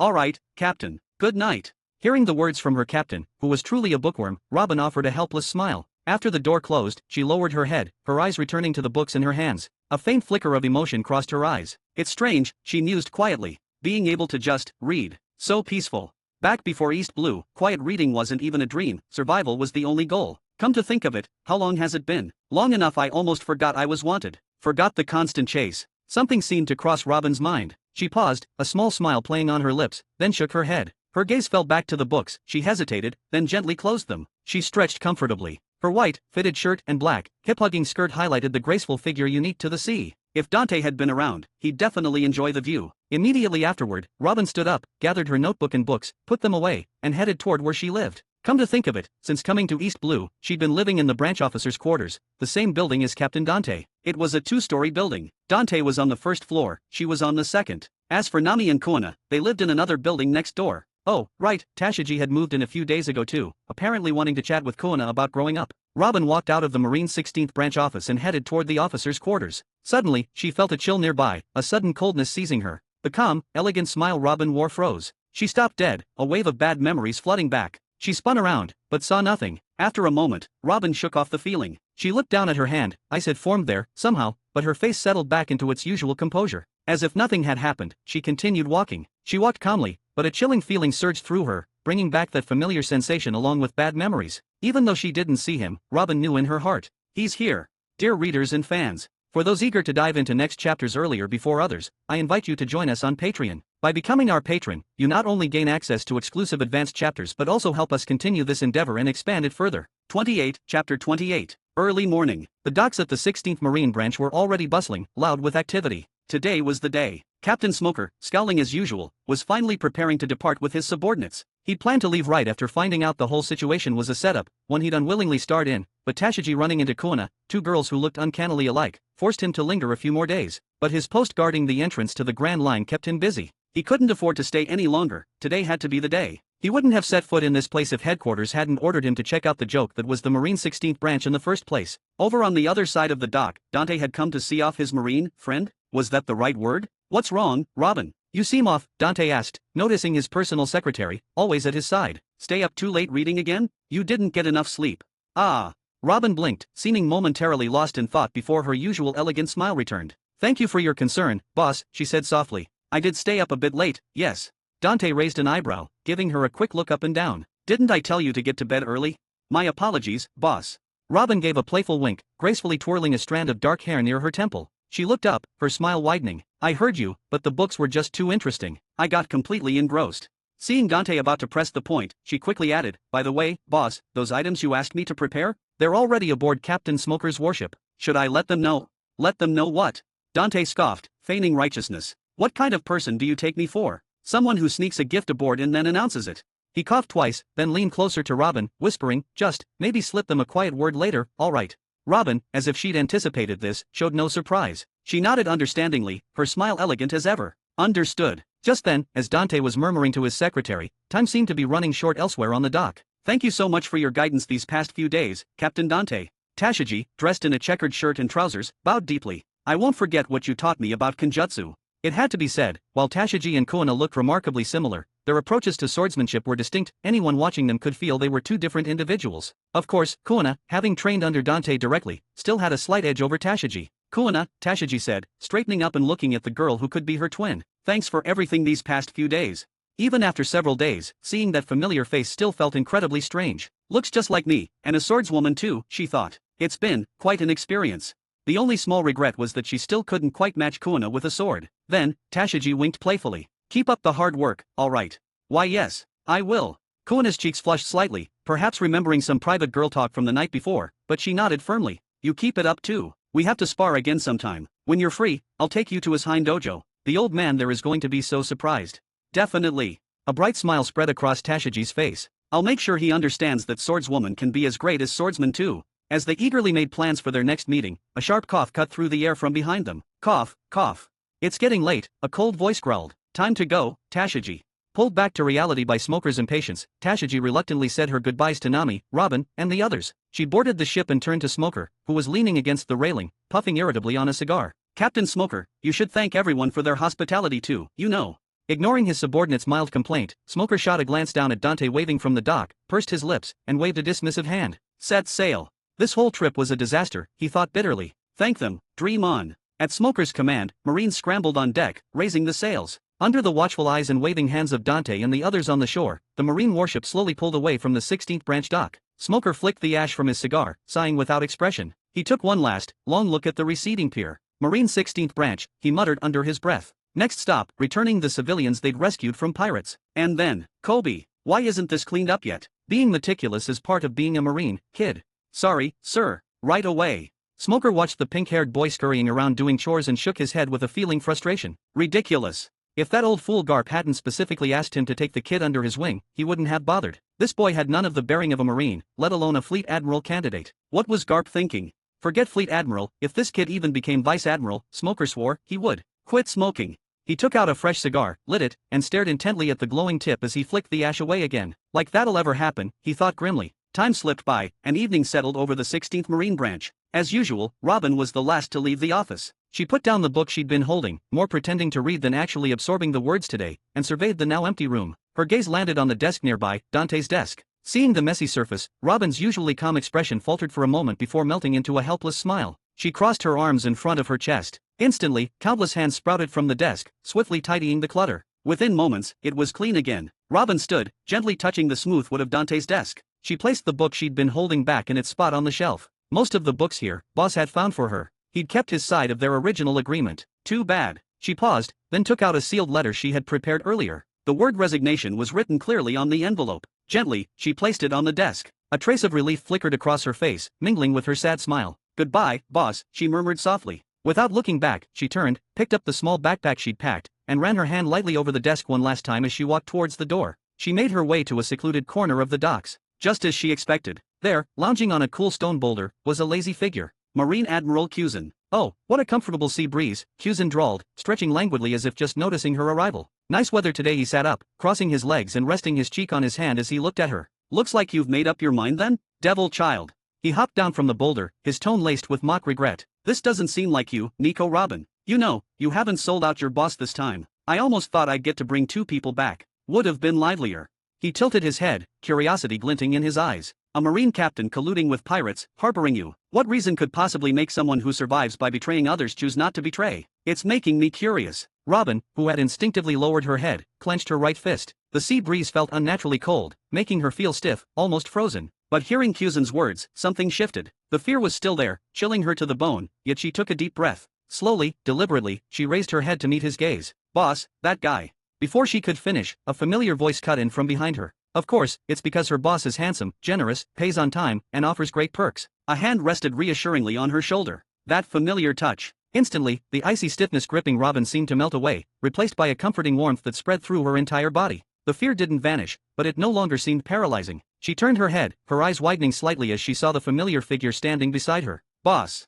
Again, she was cut off. Figured you'd show up, Captain Dante, Cusin said, hands stuffed casually in his pockets. He met the branch commander's steady gaze, his expression unreadable. Colluding with pirates, defrauding marine funds, harboring the devil child, and now, trying to interfere with official marine business. Are you planning to violate marine law, Captain? Despite Cusin's cold tone and the weight of his accusations, Dante kept his smile firmly in place. He gave Robin's shoulder another reassuring pat. She had tensed up again at the Admiral's words. Dante appeared to consider the question for a moment, then shook his head. Sorry, he said with unwavering smile. I don't really understand marine law. Cusin, who had been trying to maintain his cool and aloof demeanor, felt his face twitch. He stared at the utterly shameless man before him, momentarily speechless. A base commander of a marine branch, claiming ignorance of marine law? Who was he kidding? Instantly, a terrifying chill began to radiate from the Admiral. Dear readers and fans, for those eager to dive into next chapters earlier before others, I invite you to join us on Patreon. By becoming our patron, you not only gain access to exclusive advanced chapters but also help us continue this endeavor and expand it further.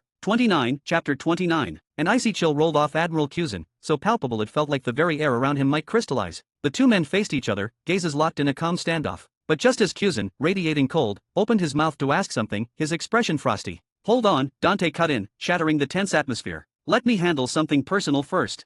He turned his head, looked at Robin standing beside him, and let out a quiet sigh. I was waiting for you to tell me. As the words hung in the air, Robin, who had been frozen stiff, flinched. Her bright eyes flickered with a memory. That time she'd asked the boss if he would stop anyone who tried to take her away. It seemed she'd broken their agreement. Boss, Before Robin could finish, Cusin scratched his head, looking genuinely inconvenienced. Oi, can you wrap it up? He grumbled. I've been waiting out here ages. Froze my butt off overnight waiting for this. Funny, Dante shot back without missing a beat. I heard you spent a week lounging at Romance Dawn, only showed up here yesterday, and grabbed our town's specialty on the way. Complained the marine branch beds were lumpy, ran back to the inn this morning, and just got here. Waited overnight for this, my ass.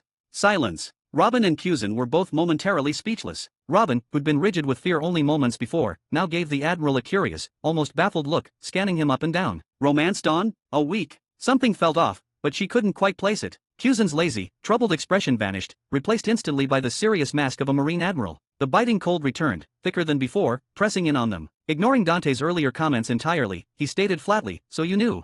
Yep. Dante admitted it without hesitation. This is my territory, after all, he thought. I'd have been court-martialed long ago if I couldn't spot an admiral strolling into town, especially one who barely bothered with a disguise beyond using a fake name at Romance Dawn. The staff had already reported the strange guy who turned the hot foot bath water cold just by dipping his feet in. Still, Cusin wasn't like those investigators who'd come snooping before. He'd known Robin was here for ages without making a move. Dante had figured he was just passing through, maybe hoping for another massage. But apparently, playtime was over. Dante nodded, meeting Cusin's gaze. I even know you asked Romance Dawn for an bill of charges. Does this guy even understand the situation? Cusin's composure seemed to crack for a second, his face darkening slightly. He shifted his gaze away from Dante, focusing his full attention back on Robin. Nico Robin, his voice was sharp, cold steel. You will come with me to face judgment. The frigid air seemed to solidify around Robin. She trembled, familiar fear coiling in her stomach, her thoughts scattering. Just as panic threatened to overwhelm her, a broad, firm hand clamped onto her shoulder. Warmth seeped through her clothes, steadying her, pulling her back from the edge. This moment, Robin looked up at Dante's impassive face and felt her resolve return. A faint, familiar smile touched her lips. Hadn't she already decided? Boss, she said, turning away from Cusin completely, her voice regaining its usual elegance despite the tremor beneath it. Sorry, but can I take back that resignation letter? Yeah. Then, she asked, her eyes searching his, can you win? Not sure.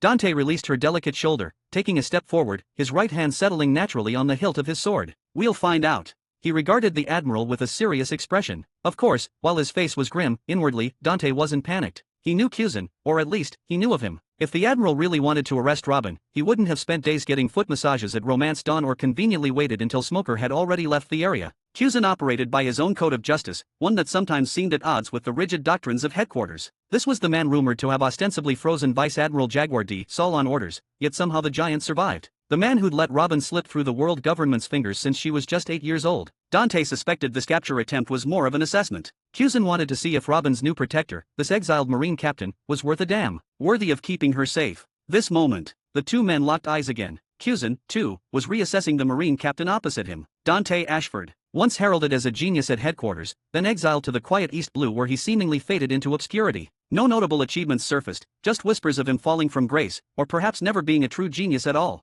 But Cusin knew better. The kid was cunning. He remembered reports linking him with that old schemer, previous base commander of Logtown, Sean, back in the day, bending rules and securing funds. His actual strength remained an unknown, but he definitely wasn't simple. Faced with his associate being taken, was Dante finally dropping the act? A flicker of anticipation, maybe even appreciation, touched Cusin's eyes. He prepared himself to finally gauge the cunning kid's true power. Suddenly, Dante broke the charged silence again. "So, are we really doing this?"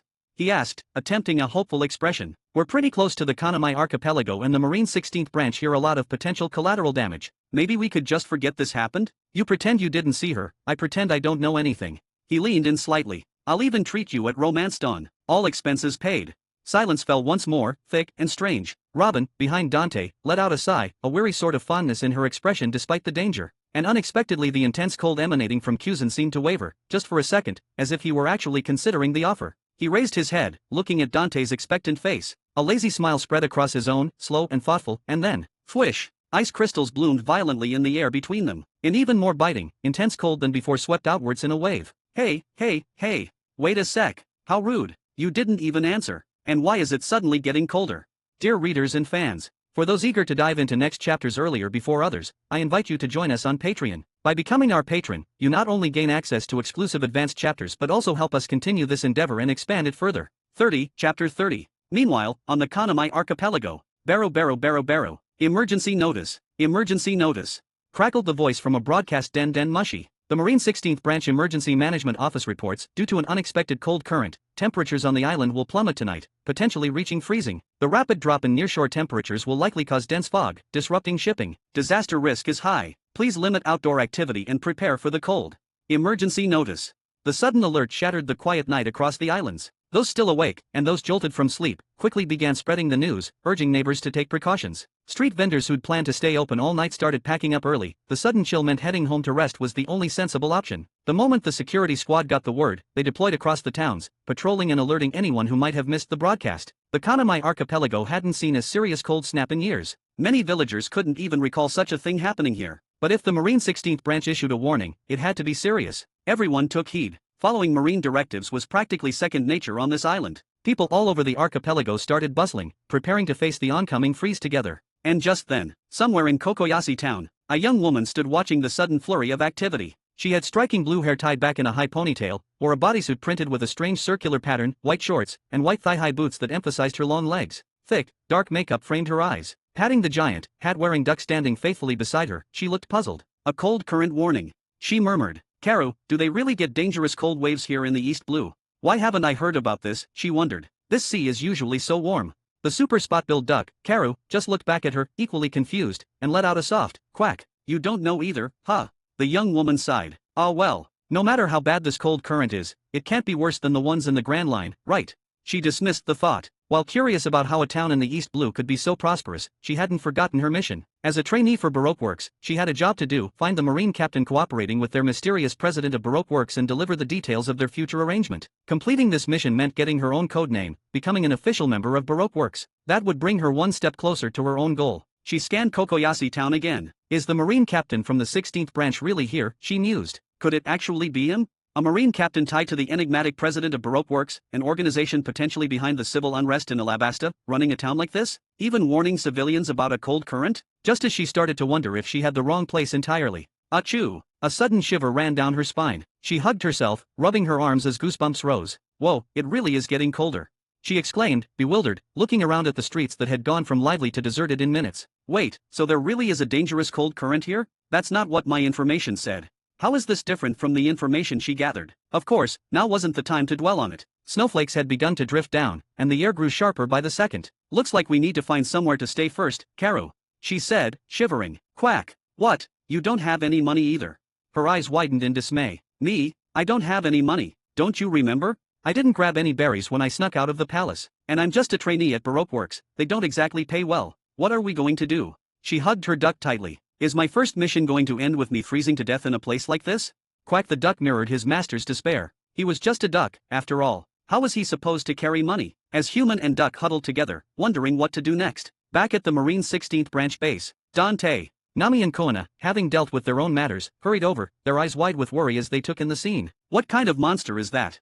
Nami's expression soured. Freezing the sea? Changing the weather itself? Before anyone could answer, a quiet voice spoke beside them, a marine admiral. Robin's tone was solemn, though tinged with worry. That's a devil fruit power. The Logia-type ice fruit. A devil fruit? The legendary treasure of the sea that cost at least 100 million berries? Nami looked momentarily stunned, then quickly refocused. Wait, never mind that now. Why is another marine here? An admiral? Aren't we already working with the hero of the marines?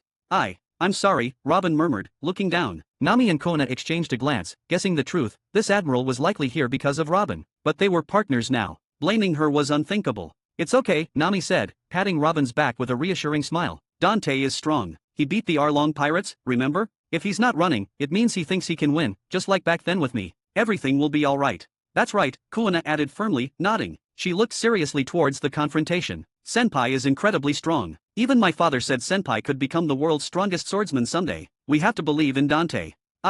Robin started, still uncertain. And hey, Nami leaned in, trying to lighten the mood despite her own fear. If worst comes to worst, the three of us will just become pirates with him. With my navigation skills, the Marines will never catch us. She then fixed Robin with a playful glare, making claw shapes with her hands. But after this is over, you absolutely have to explain everything properly. Dante told me you were planning to just quietly resign without saying a word. Okay. Robin managed a small, watery smile. I promise. I'll apologize properly.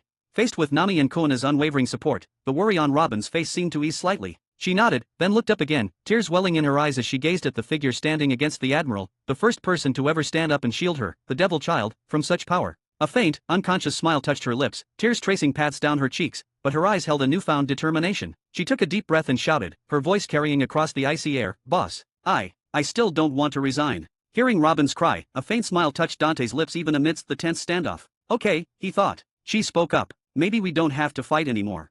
He suppressed a shiver. Still, it's damn cold. He looked up at Kuzan, thinking maybe his prospective father-in-law/Robin's guardian test was about finished. Instead, he saw Kuzan looking back at him, an eyebrow raised slightly. Become a pirate if you can't win, Dante stared speechlessly for a second before hastily backtracking. I know. I didn't. She was just talking nonsense. How about I personally punish her later? Severely. He lowered his voice conspiratorially. Look, how about you just pretend you didn't hear that? My offer still stands. I'll take you out and romance Dawn, my treat. Kuzan remained unmoved, his expression actually souring slightly. This guy still hasn't given up on bribery, he thought, unimpressed. Do I look that easy?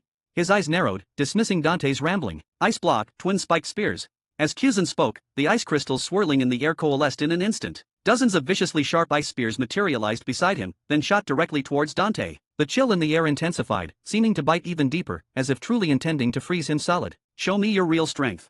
Kuzan called out, his voice echoing in the sudden cold. Let me see if you truly have the power to protect this criminal, Dante Ashford. Dear readers and fans, for those eager to dive into next chapters earlier before others, I invite you to join us on Patreon. By becoming our patron, you not only gain access to exclusive advanced chapters but also help us continue this endeavor and expand it further. 31, Chapter 31. Water breathing, second form, water wheel. Kuzan's expression was unreadable, his gaze sharp and cold. He hadn't stopped simply because he'd achieved his goal, nor was he thinking about the nonsense the kid had spouted earlier. An admiral wasn't that petty. No, he just wanted to see what this young man was truly capable of. He watched Dante flip through the air, katana flashing in a spinning slash that deflected every single ice spear. Even Kuzan had to admit it, this was the same genius trainee Zephyr had praised years ago, the one who graduated after only 2.5 years. The same genius marine who vanished after his reassignment to East Blue, never seen at HQ again. He hadn't lost his edge or fallen from grace like some claimed. No, he'd hidden himself away in the weakest of seas, fooling everyone. And this kid's swordsmanship, fluid, relentless, like water itself.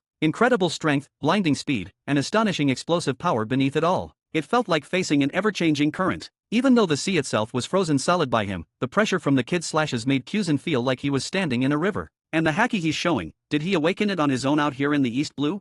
Kuzan had to admit, everyone had underestimated Dante. As an admiral, he'd seen plenty of sword styles that were destructive, scorching like fire, sharp enough to cut through anything. He'd even seen the best split the sea and cleave the sky with a single wave of pressure. But he'd never encountered sword pressure quite like this, so fluid, yet endlessly adaptable. Could this kid, the one inviting me to romance Dawn of all places, actually be gentle?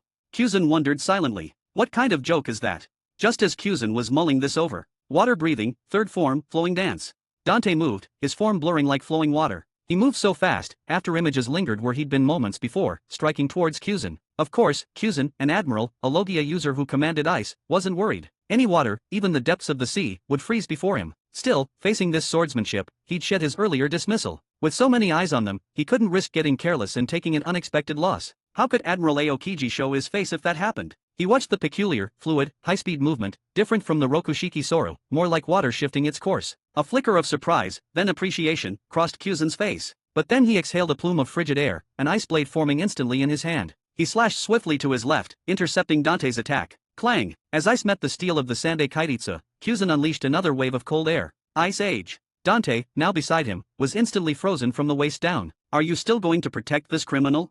Kyuzen asked, his voice cold, standing over the frozen Dante. Dante, you're stronger than I expected, but it's not enough. Not if you plan to stop me. A chilling glint returned to his eyes. It's not too late to walk away. Give it up, Dante. You can't win. A heavy, cold pressure radiated from him, the undeniable presence of an admiral ready to crush anything in his way. Let her go, and I give you my word. HQ will pardon your actions. I can even make sure none of this gets reported.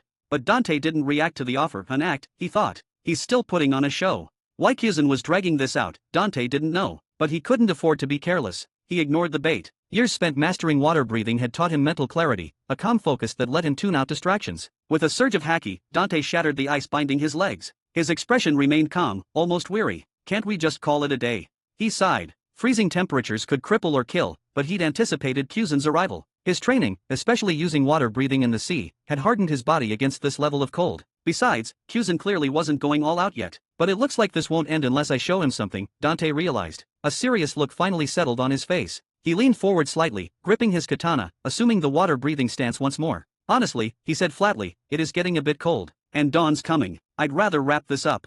He'd been expecting Kyuzen ever since Robin joined him. He knew water breathing alone might not be enough against an admiral. But this was a world of the sea, ruled by its power. And as a marine captain, a supposed genius, water breathing wasn't the only thing he knew. Everyone watched, necks craned, nerves frayed. The overwhelming ice radiated a chilling pressure, threatening to freeze everything solid. Yet, against it, Dante was like a stubborn stream, flowing relentlessly, refusing to be frozen by the biting cold. Robin clenched her fists, her gaze fixed on Dante's still form, sword held ready. She couldn't look away. Her mind drifted back years, to their first meeting, a reassigned marine, staring blankly out at the sea, inviting her, the devil child, hunted by the world government, to journey with him to the East Blue. Back then, she'd been sure he had ulterior motives, believing this was another trap. But somehow, years had passed. He'd kept his word, given her a safe place, a stable life, right up until this moment. Now, facing danger, just like that giant she met back on O'Hara, he stood before her. He hadn't broken the promise made when he invited her along, protecting her even now. But me.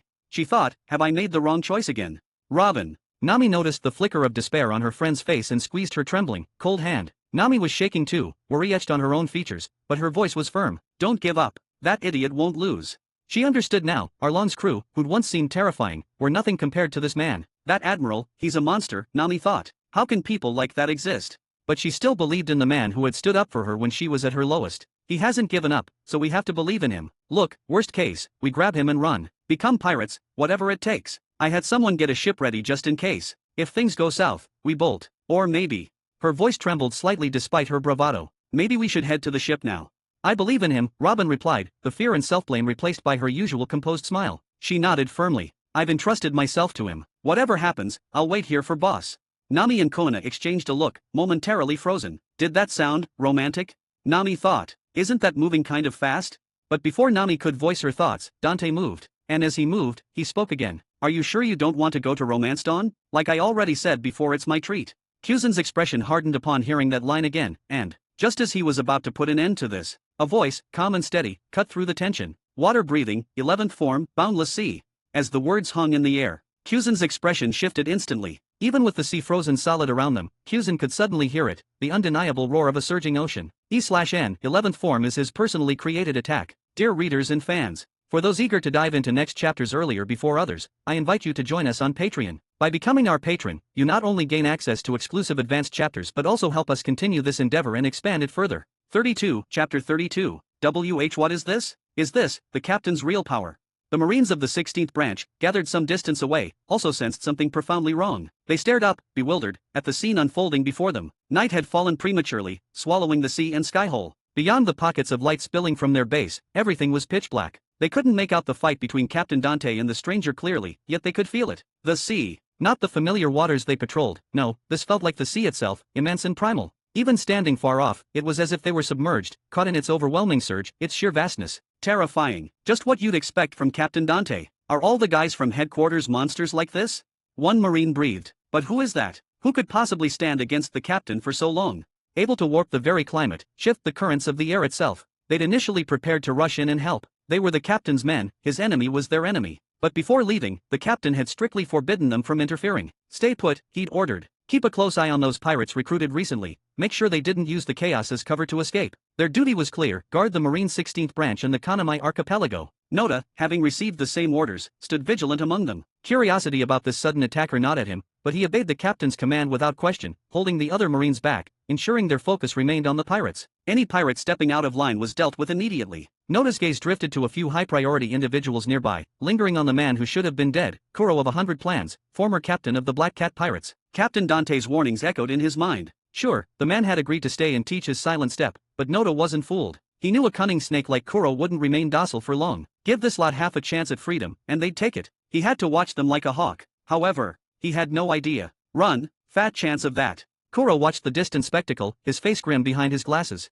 Unlike the rank-and-file Marines, a pirate formerly worth 16 million berries could see far more clearly, and understand exactly what kind of monster was out there. How can there be someone like that in the East Blue? That man is really just an East Blue branch captain? You've got to be kidding me. Has Marine headquarters gotten so strong that even freaks like him are only captains? Truthfully, he had planned to slip away during the commotion when he first heard the base was under attack. He was a pirate, damn it. He wasn't about to be penned in by some East Blue Marine captain. But now, forget it. Better to just lie low.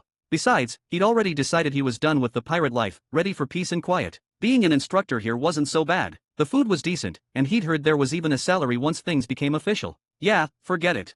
He sighed internally. I didn't have a choice before, but now I really don't want to be a pirate anymore. The sea, it was just too damn terrifying. After reassuring himself, he shot a venomous glare towards the horizon, silently cursing that so-called East Blue overlord. He'd suspected back then the guy was putting on an act, and now he was certain. That bastard had royally screwed over every pirate in the East Blue. Kuro thought back to his plans for a comfortable retirement in Syrup Village. Why, oh why, had he let himself get talked into attending that stupid East Blue pirate summit? It was all a setup. And that guy, that Marine captain, he's clearly this strong, so why is he still hanging around the East Blue? Won't even let a 16-million berry pirate like me go. Isn't this just picking on the weak? Just as Kuro was wallowing in his misfortune, suddenly, rumble. A deep, resonant sound rolled across the water, snapping everyone's attention back to the distant conflict. Heads tilted upwards once more. Icebound. Still icebound. The biting chill saturated the air, keeping this stretch of ocean frozen solid. But Kyuzin, he definitely heard the sound of surging, rushing water beneath it all. Like thunder. Like 1,000 charging armies. Kyuzin frowned, his gaze fixed on Dante, who stood with his hand gripping his katana hilt. It was as if he could see the churning sea trapped within the ice. A flicker of annoyance crossed Kyuzin's usually impassive face. Well now, looks like I might have overdone it a bit. Is this guy a monster too, he thought. So obviously powerful, why is he playing house out here in the East Blue? Of course, now wasn't the time for idle thoughts. The sword pressure emanating from Dante, previously like a steady river, now felt like a roiling, boundless ocean. And Kyuzin was standing right in the middle of its invisible, crashing waves. Water-breathing, 11th form, boundless sea. A technique Dante had forged himself. Strictly speaking, water-breathing only had 10 forms. But 11th form had to be created personally. Dante, having reaped certain benefits during his service, had learned that original 11th form, calm. 11th form, calm allowed the user to enter a state of absolute tranquility, like still water. It created an inviolable space around them, nullifying any attack that entered their blade's range. Incredibly powerful, mastering it marked one as a formidable swordsman, even fit for the Grand Line. But this was his sea. Dante needed a power, a swordsmanship, that belonged uniquely to him, born from these waters. 11th form, calm was strong, yes, but it wasn't enough. It wasn't his. So, over the years, studying water breathing, he had created his own 11th form. Channeling his haki through the principles of water breathing, he agitated the calm river, swelled the weak stream, simulated the ebb and flow of the ocean itself, and finally, stirred the very sea. Thus was born water breathing, 11th form, boundless sea. Dante stood within this phantom ocean, his expression utterly serene, betraying no ripple of emotion. He became the still water at the heart of the storm. Around him, colossal waves seemed to manifest, roaring, enraged, churning layer upon layer. They felt like countless dragons taking flight, carrying an irresistible, majestic force. They rolled and crashed against the cold, frozen world Kyuzin had created. Turbulent waves, vast and without end. In just an instant, a flicker of something akin to horror touched Kyuzin's solemn eyes as he looked straight at Dante. There was no literal sea raging before him, yet he felt its immensity pressing in. Water had become an infinite ocean. He could even feel it, beneath his feet, under the sea he had frozen. The real ocean, previously calm, was beginning to stir, agitated by some unseen force, straining to break free from its icy prison. Kyuzin looked at the black-haired swordsman, whose face remained as placid as a calm sea, a stark contrast to the violent surge building below. An involuntary sound, almost like a sigh of admiration, escaped his cold lips. What terrifying sword pressure! The moment the words left his mouth, instantly, the sea-like sword pressure surged forward, engulfing Kyuzin's frozen domain in the blink of an eye. And it didn't stop there. Crack! A horrifying splitting sound echoed across the water. The sea, which had been frozen solid, abruptly fractured. The cold could no longer hold it captive. The surging ocean burst through the ice, throwing up a terrifying, monstrous wave. Nami, Robin, and Kuina watched, stunned, before recognition dawned. Did he win? He won, right? He finally won. Nami threw her arms around Robin in excitement. Robin managed a faint smile. See? I told you he'd win. He said he'd protect you, and he did. Now we don't have to become pirates and run away. Robin nodded firmly, a genuine, elegant smile gracing her features, a blend of mature grace and sharp intellect. Her gaze locked onto the figure standing with his hand on his sword, her eyes filled with a mixture of relief, anticipation, and some deeper, unnamed emotion. The fear, the indecision, the struggle, all gone. Her vision blurred slightly. Boss said he would win. And he wouldn't let them take her away. Is this senpai's true strength? Kuina stared intently at Dante, her hand gripping the hilt of Wado Ikimonji. A spark of fierce aspiration lit her eyes. He's incredible, but I won't give up either. Just as their relief settled in, at that very moment, the towering wave subsided, the feeling of turbulent power seeming to vanish with it. Cold, the frigid air returned, sharp and biting. The three women looked up again, disbelief and dawning horror widening their eyes as they stared back at the sea. No way. After an attack like that, he couldn't possibly. Nami whispered, unable to finish. But it was true. The piercing cold permeated everything once more. The sea before them froze over again, and a massive, triangular block of ice enclosing Kyuzin cracked open from within. Appearing before them was the same figure, Marine Admiral Kyuzin. Well, Kyuzin regarded the three women, his lazy, half-lidded smile back in place. I'm not dead yet. Quite surprising, isn't it? Silence descended once more. Nami began to tremble again. Even that wasn't enough? Are we really going to have to run? Amidst the silence, Robin, who should have been terrified by Kyuzin's reappearance, showed no fear this time. She met his gaze directly, her spine straight. But unexpectedly, just as Nami braced herself to think about escape routes, I really didn't expect. Kyuzin sighed softly, his gaze shifting to Robin, holding it for a long moment. Nico Robin, have you finally found a place where you belong? At his words, tears Robin had been holding back finally broke free, streaming down her face like a broken dam. But she was smiling, a genuine, tearful smile, her eyes curving into crescents. Facing Kyuzin, the old fear was gone. She nodded firmly. Then, without a trace of fear, she added, her voice clear, he's my boss, after all. Seeing Robin's tear-streaked smile, Kyuzin's eyelid twitched almost imperceptibly. Dante, still standing with Sande Kaiditsu at his side, let out a quiet sigh of relief. So, it's finally over? Was this admiral really just testing me? No hidden agenda. He shrugged mentally. Whatever, no need to overthink it. Kyuzin, after that long look at Robin, turned back to Dante. His expression was unreadable, but his eyes seemed deeper now, and a faint, almost approving smile touched his lips. This guy's swordsmanship, more dangerous than I thought. He knew that although he looked unharmed, the reality was different. Besides, he hadn't gone all out. And judging by the look of him, this cunning swordsman opposite him hadn't either. I admit, I underestimated you, Kyuzin said, his tone shifting back to official seriousness. But for consorting with pirates and shielding a wanted criminal, you are hereby under arrest. Dante Ashford. This guy isn't following the script. Dante thought, bewildered. Wasn't this whole thing about Robin? And didn't we just finish? Hey, wait a minute, hold on. Dante protested, hands raised slightly. I really can't fight anymore. Seriously, doesn't dinner back at Romance Dawn sounds delicious? Silence. The frigid air intensified, erupting outwards. Dante felt this new wave of cold was somehow different, sharper, deeper, cutting right to the bone. Before he could utter another word, the sea froze solid once more. Kyuzin's voice rang out, laced with mock righteousness. As a marine dedicated to justice, do you think I can be swayed by a mere bribe?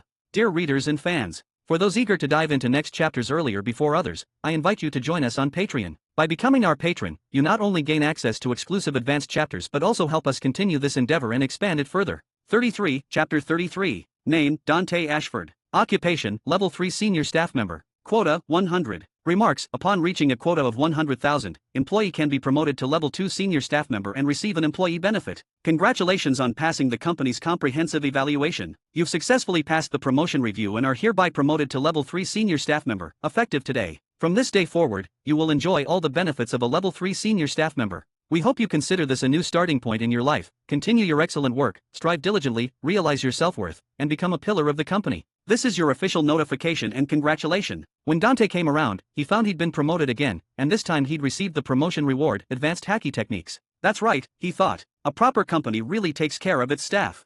Just for one promotion, they just handed over advanced hacking techniques for all 3 types, not stingy in the slightest. Though he hadn't used it yet, Dante could already feel that his hacking felt stronger already. As for why he was promoted this time, probably because the fight with Kuzan had shifted things somehow, netting him 2,000 performance points, earning the company's commendation, and resulting in the promotion and raise. Maybe fate really does change every moment. Dante glanced at his occupation, level 3 senior staff member, a satisfied smile spreading across his face. Just then, a voice broke his thoughts. Are you awake already? A familiar, gentle, and intellectual voice drifted down from above. Dante, exhausted from the night's fight, felt the warm, firm softness beneath his head. His eyes fluttered open. What greeted him wasn't the sky, but the distinct scent, the unique charm of a mature woman. He knew where he was. He got up, stretched, looked at Robin, who was leisurely reading as if nothing was out of the ordinary, and asked, "Where'd that guy go?" Seriously, Kuzan had thrown out any sense of a fair fight. He just started swinging his ice fist and wailing on Dante. He was brutal about it, too. Dante felt the admiral had hit him harder this time than when he'd first tested Dante's strength. A friggin' marine admiral stooped by to beating up a poor, helpless marine captain like him. If Dante's armament haki hadn't been solid and his evasive speed high, he probably would have made a fool of himself right there. Finally, as dawn neared, Kuzan, maybe seeing there was no point, or maybe just getting tired, yawned, muttered something about lazy justice, and finally stopped, saying he wanted to rest. And a treat. He'd already worn himself out beating the hell out of me. Treat, don't make me laugh. Yeah, don't even dream about it. Let that guy just go back to headquarters and get reimbursed. Although the beating was rough, the payoff was huge, though, and he even got a lap pillow out of it from Robin. Indeed, fighting against powerhouses is the fastest way to improve one's strength. If it were Kaido, Dante probably wouldn't even need advanced haki techniques right now. Under Kaido-sensei's personal tutoring, perhaps he would have already learned far more unique haki techniques. Of course, there were also shortcomings. For example, Dante looked at his Sandai Kaiditsu and stroked his chin. Maybe if I switched to a seastone sword, my swordsmanship and the 11th form might pack more of a punch. He left the 16th branch this morning. It seems he went to Kokoyashi town. Watching Dante lost in thought, Robin turned a page of her book, still wearing that calm, intellectual smile, as if nothing was out of the ordinary. Because the notification was timely, the Marine 16th branch and the Kanamai archipelago didn't take much damage. They've already started resuming normal life this morning. However, some pirates who tried to escape during the chaos were also rounded up. Dante nodded, a quiet sigh escaping him inwardly. It seemed that while he was resting, Robin had already handled the Marine 16th branch and the Kanamai archipelago. Indeed. It really is great having a personal secretary around. Robin's voice came again. Robin, who'd been quietly reading, closed her book. Her elegant, intellectual smile faded. Her expression suddenly turned serious. She wore a serious expression, was silent for a moment, then asked, "Isn't there something boss wants to say to me?" Looking directly at Dante, she looked at him with a mix of hesitation and self-blame before lowering her head. "I'm sorry, I didn't keep my promise to you. However." "Say what to you? Deduct your salary?" Cough, yeah, you better reflect on this. Dante, ever the boss, answered without a beat, stunning Robin. But just as quickly, that familiar smile was back. Dante, ever the boss, answered without missing a beat, stunning Robin for a moment before her familiar smile returned as she nodded. "Okay, boss. I'll reflect properly this time." However, Dante's face grew serious. "It seems you haven't reflected enough. You can still smile." Before the stunned Robin could say anything, she heard the boss say, his face serious again, "If there's a next time, not only will I dock your pay." His eyes glanced downwards. "You'll also be punished severely. When that time comes I will give you a proper punishment." Hearing Dante's words, Robin came back to herself and couldn't help but let out a giggle. Immediately after, her cheeks turned slightly red. She raised her head, looked at Dante, that calm smile back in place, her eyes serious, and said, "It won't happen again. I've entrusted everything to you, boss." Just as the stunned Dante was about to say something, click, the door opened. "Robin, is he awake yet?" Nami walked right in, complaining, there are really important things he needs to handle. And that Marine Admiral. She stopped mid-sentence, looking inside suspiciously, as if sensing the atmosphere was a bit off. She blinked in confusion, looking from Dante's innocent expression to Robin's slightly flushed cheeks, and asked, her tone suspicious, "What were you two doing in here?" "Boss, he..." Cough. "Not yet." Dante interrupted Robin before she could finish, looking at Nami, still wearing that innocent expression. "Yeah, what were you saying, Kuzan? What's he done now?"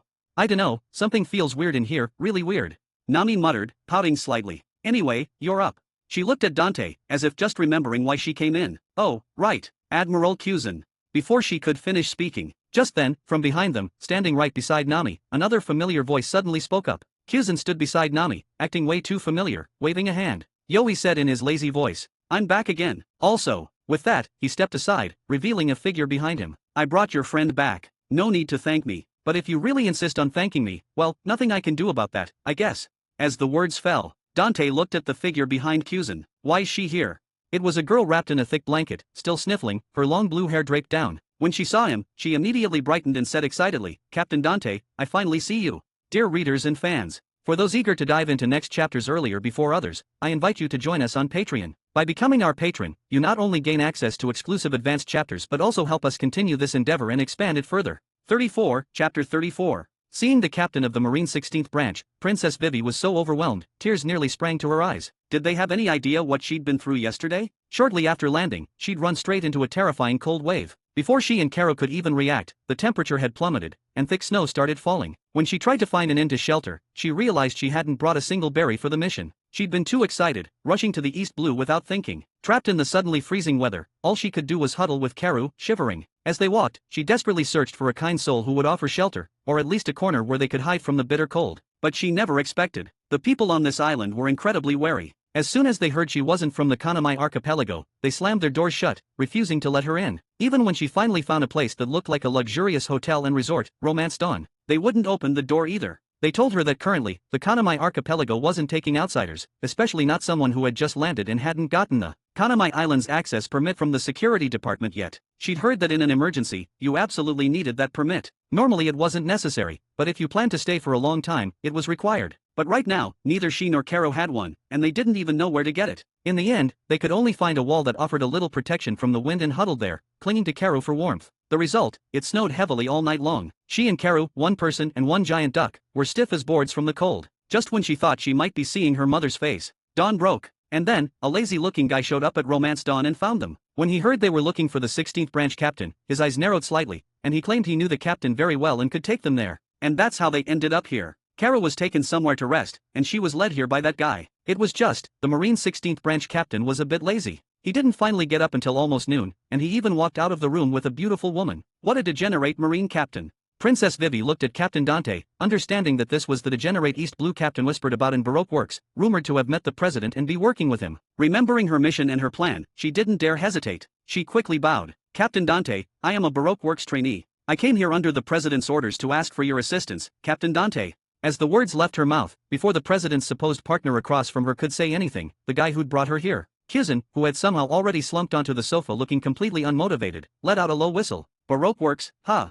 He drawled lazily. "I think I've heard of them. A pretty famous secret crime syndicate on the Grand Line." Catching the meaningful look and hearing the lazy tone, Captain Dante sighed helplessly. Before Vivi could say another word, he cut her off, speaking directly and sternly to Kizun. "I need to report. The Shishibukai, Sir Crocodile, has violated the Shishibukai management regulations set by the world government by attacking the affiliated country, the Alabasta Kingdom, in secret." Yes, he had a sort of collaboration with Baroque Works, but that was just him asking them to help him buy seastone in the New World black market a few years back. As for Sir Crocodile, they weren't exactly buddies. He'd only met him once years ago when he was cruising the Grand Line looking for opportunities and stopped by Alabasta for the scenery. Seeing Dante's strength and marine status, Crocodile had wanted to team up, but Dante, being a truly righteous marine, had sternly refused. Speaking of which, Baroque Works had collected a fair bit of seastone for him over the years. He'd always just taken the goods without paying, and Crocodile, hoping to win him over, hadn't pushed it, just letting the tab run up. He'd originally planned to just ignore the debt once Crocodile inevitably fell, then make a tidy profit. But now, why had she come knocking? Was she here to collect the debt for Crocodile? So, after thinking it over, Dante realized he had to cut his losses now.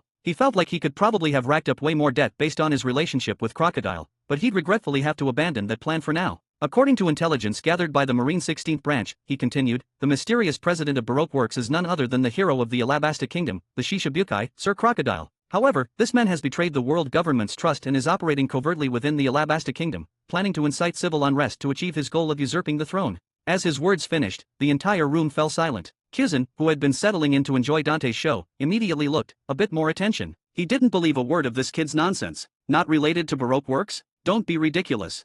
This guy kept pirates around and had managed to mess up the entire East Blue pirate scene so badly it'd take them years to recover. Of course, he'd be in cahoots with a crime syndicate from the Grand Line, but Kizun never would have thought this kid would sell out his partner without a second thought. Kizun started to question if this guy was reliable at all, and if entrusting Robin to him had been the right call. And Princess Vivi on the side. What was happening? The mysterious president's partner had just directly sold them out? Wait, no. The mysterious president is the hero of the Alabasta Kingdom, Sir Crocodile, and his plan was to take over her kingdom. Vivi suddenly realized her objective of infiltrating Baroque Works had not only been achieved but she'd stumbled onto even deeper intelligence. It was just, this information came too fast, so fast she couldn't process it immediately. And the Shishibukai, what should Alabasta do? She blinked, looking at the man who was supposedly Crocodile's partner, her mouth slightly open, unsure what to say. Seeing Vivi's struggle, Dante offered a calm, composed smile to the brave and strong princess. He righteously pointed at Kuzan, who was still sprawled on the sofa. This is a Marine headquarters admiral. He's a truly righteous Marine admiral, I say most righteous of them all,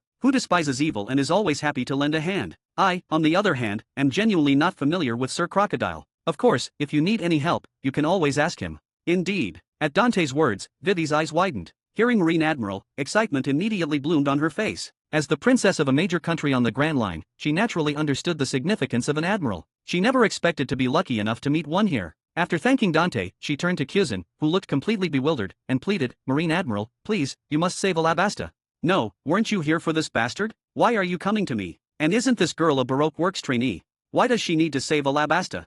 Kuzan scratched his head, a headache brewing. He had a feeling this was going to be a troublesome situation. He was just supposed to be here to watch this kid make a fool of himself. He opened his mouth, about to say something, when, this is the princess of the Alabasta kingdom, and also the heir to the throne, Dante announced, looking at Kuzan with a hint of malicious glee, enjoying the surprised and curious looks around the room, especially Vivi's utterly disbelieving gaze. He quickly cleared his throat and added vaguely, I have special intelligence sources. Saying that, he settled onto the soft sofa himself, picked up the steaming hot tea Robin had poured for him, and took a leisurely sip. He looked at Kuzan and smiled. Admiral Kuzan, I'm sure you wouldn't want to see a world government-affiliated country overthrown by a pirate, would you? Still trying to dump trouble on me? Keep dreaming, just go back to the Grand Line already. At that moment, he had finished listening to Princess Vivi's story and understood the situation in Alabasta. Just as he thought, it was troublesome. Maybe he shouldn't have gone to Romance Dawn to rest. Maybe he should have gone straight back to headquarters. Looking at Vivi's expectant eyes, Kuzan rubbed his forehead, his head aching. Then, he resumed his lazy demeanor, slumping back onto the sofa. He let out a whistle and drawled leisurely, sorry, princess. According to the Shishibukai management regulations, without receiving direct orders, the Marines can't just arbitrarily enter a Shishabukai's territory. Unless you have evidence, and from what you've said, you don't have any. So, while I sympathize deeply with your plight, but I cannot help you. Though, as a Marine Admiral, going into a Shishabukai's territory without permission doesn't actually matter. He already had a better idea. Looking at Princess Vivi, whose face had fallen back into disappointment and despair, Kuzan gestured towards Captain Dante beside him. Perhaps you could ask Captain Dante here for help. He supposedly has nothing to do with the Shishibukai, Sir Crocodile. And seeing as you're so beautiful, I'm sure he'll be quite eager to assist. What beautiful? What kind of man does he take me for?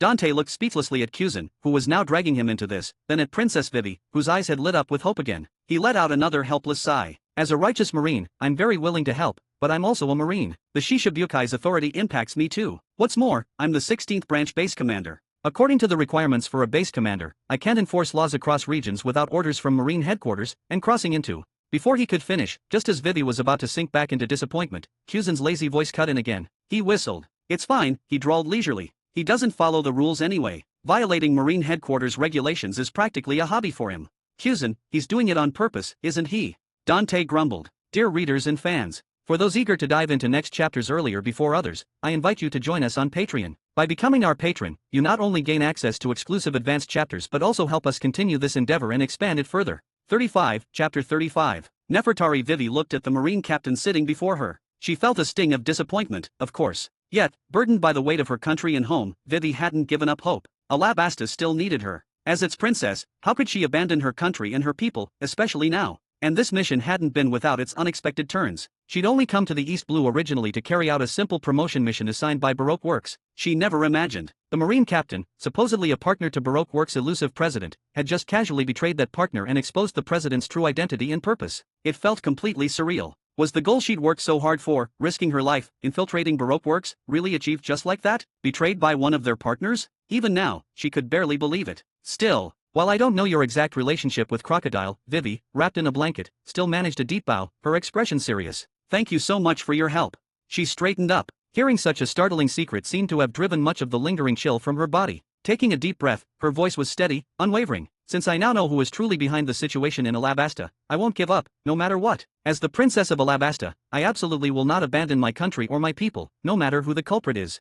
A brave, strong, yet gentle resolve shone through her words. Unlike some who might only hide and rely on others, Princess Vivi faced impossible odds with remarkable courage. Even knowing the enemy was likely unbeatable for her, with no aid in sight, she still chose to stand tall against the terrifying threat. Even Kuzan beside her showed a flicker of approval on his face. Then, after a lazy yawn, his usual languid expression returned. Sir Crocodile, Desert King. He once challenged one of the emperors of the sea, the captain of the Whitebeard pirates, Whitebeard himself, in the New World. Got himself beaten, naturally, but the world government decided to make him a Shishibukai anyway. His bounty before that was 81 million berries. Oh, and he ate the sand fruit. Logia type. Can control sand freely, turn his body into sand. Nobody normal can even touch him. He stretched lazily, that same easy smile on his face as he looked at Vivi. Her expression had gone stiff. Ah, right, I'm a Logia user too. That little cold wave yesterday? My bad. It was an accident.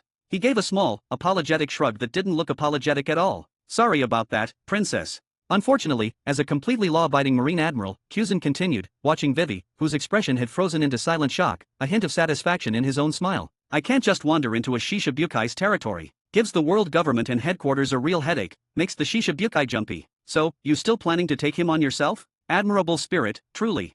He paused, then added in a low, teasing drawl, also, let me tell you something interesting. He gave a slow, leisurely whistle. Yesterday, though, ran into a fellow. Obstruction of a Marine Admiral. Marine Captain, no less. Ignored his own rank for the sake of a wanted criminal, too. Stepped right over his identity, Marine law, bit of a headache. Wonder what his motive was the criminal particularly pretty, maybe? Sigh. Shame to see a promising Marine captain go down that road. Ha! What? Slander. Pure slander. We are just allies. Dante's mouth twitched under Nami and Kuona's suddenly suspicious stares. He wanted nothing more than to leap up and fight the Admiral all over again. If you want to help Alabasta, just help Alabasta, he thought fiercely. Is spreading weird rumors about me really necessary?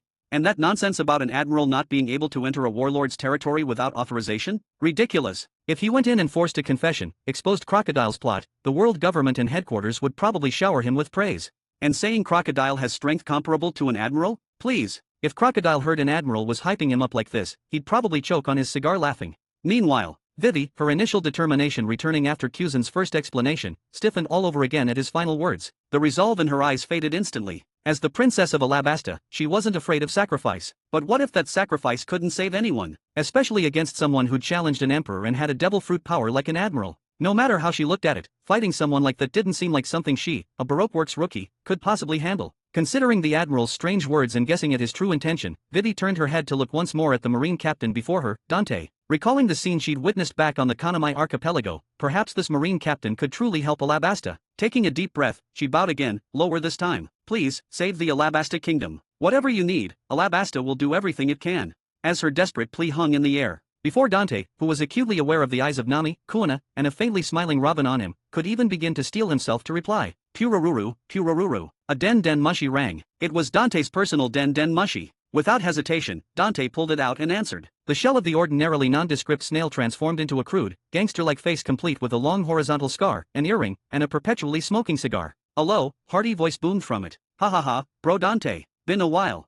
Vivi's eyes snapped to the den mushi in Dante's hand, her expression one of pure shock. Crocodile, she murmured, disbelieving. Her gaze shifted back to Dante, suspicion and wariness clouding her features. Didn't this marine captain say he wasn't familiar with him? That doesn't sound like someone he's not familiar with at all. Aside from Robin, who merely watched with a knowing smile, even Nami and Kuona exchanged glances, their expressions registering a mixture of exasperation and disbelief. It wasn't just that Dante knew Crocodile, it was that a marine admiral was standing right there. Was he really about to have this conversation in front of an admiral? Didn't he see the admiral's eyes had narrowed? Silence fell thick and heavy in the hall. Under the weight of so many gazes, Dante covered the den mushi with his hand, chuckled awkwardly at everyone, and whispered, I am not familiar with him. I barely know him. Then, uncovering the den mushi, he plastered on a strained, overly enthusiastic smile and said into it, Bro Crocodile, it truly has been a long time. Yeah, that sounded like talking to a childhood friend. Dear readers and fans, for those eager to dive into next chapters earlier before others, I invite you to join us on Patreon. By becoming our patron, you not only gain access to exclusive advanced chapters but also help us continue this endeavor and expand it further.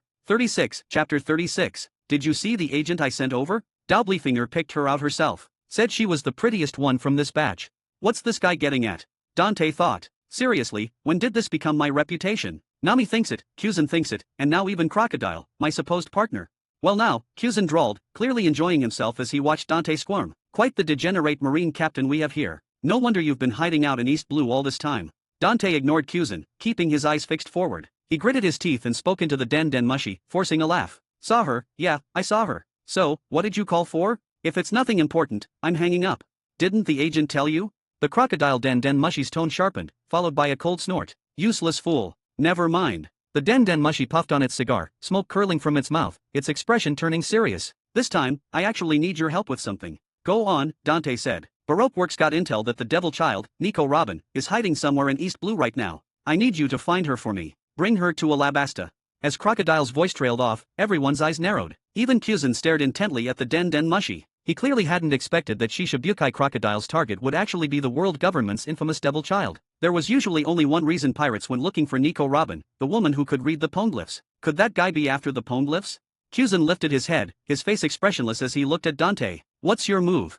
Dante's eyes had also narrowed slightly. He feigned surprise. The devil child? In East Blue? You sure about that information, my friend Crocodile?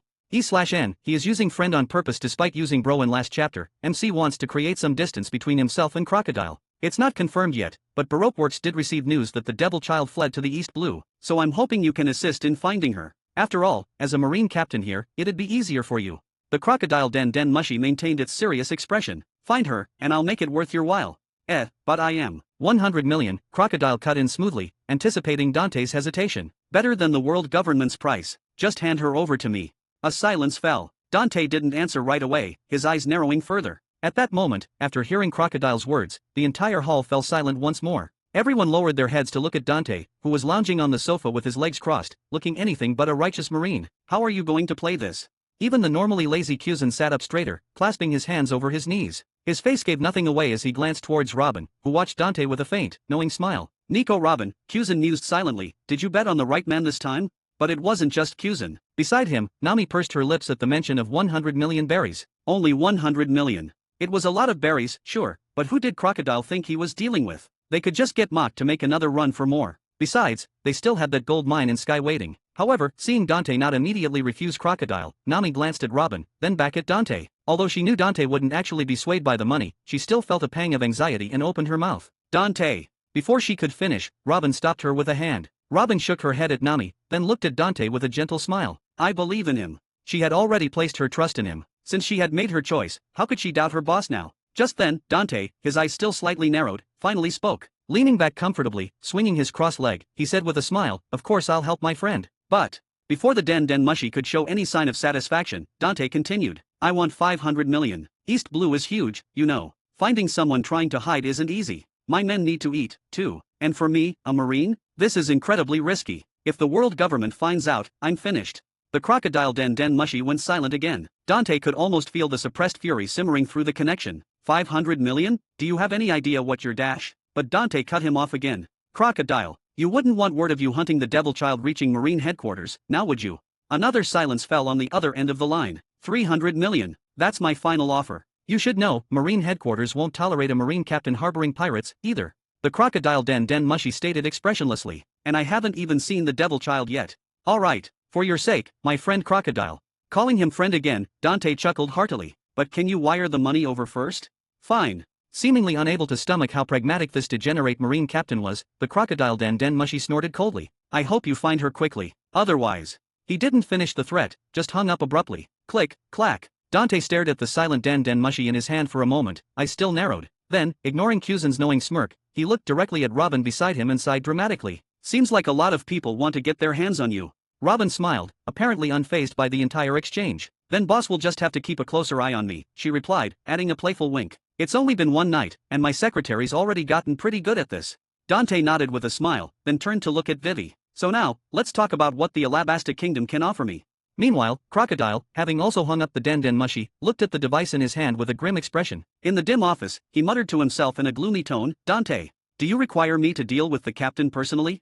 Asked the burly man standing beside him, white flat-top hair, dark skin, Baroque Works agent Mr. 1, Desbonnet. His voice was low and serious. I will ensure he completes the mission obediently, boss. No need, Crocodile waved him off, taking a drag from his cigar. He tapped his fingers on the desk. He's just a degenerate marine captain. We can deal with him after he finds the woman I need.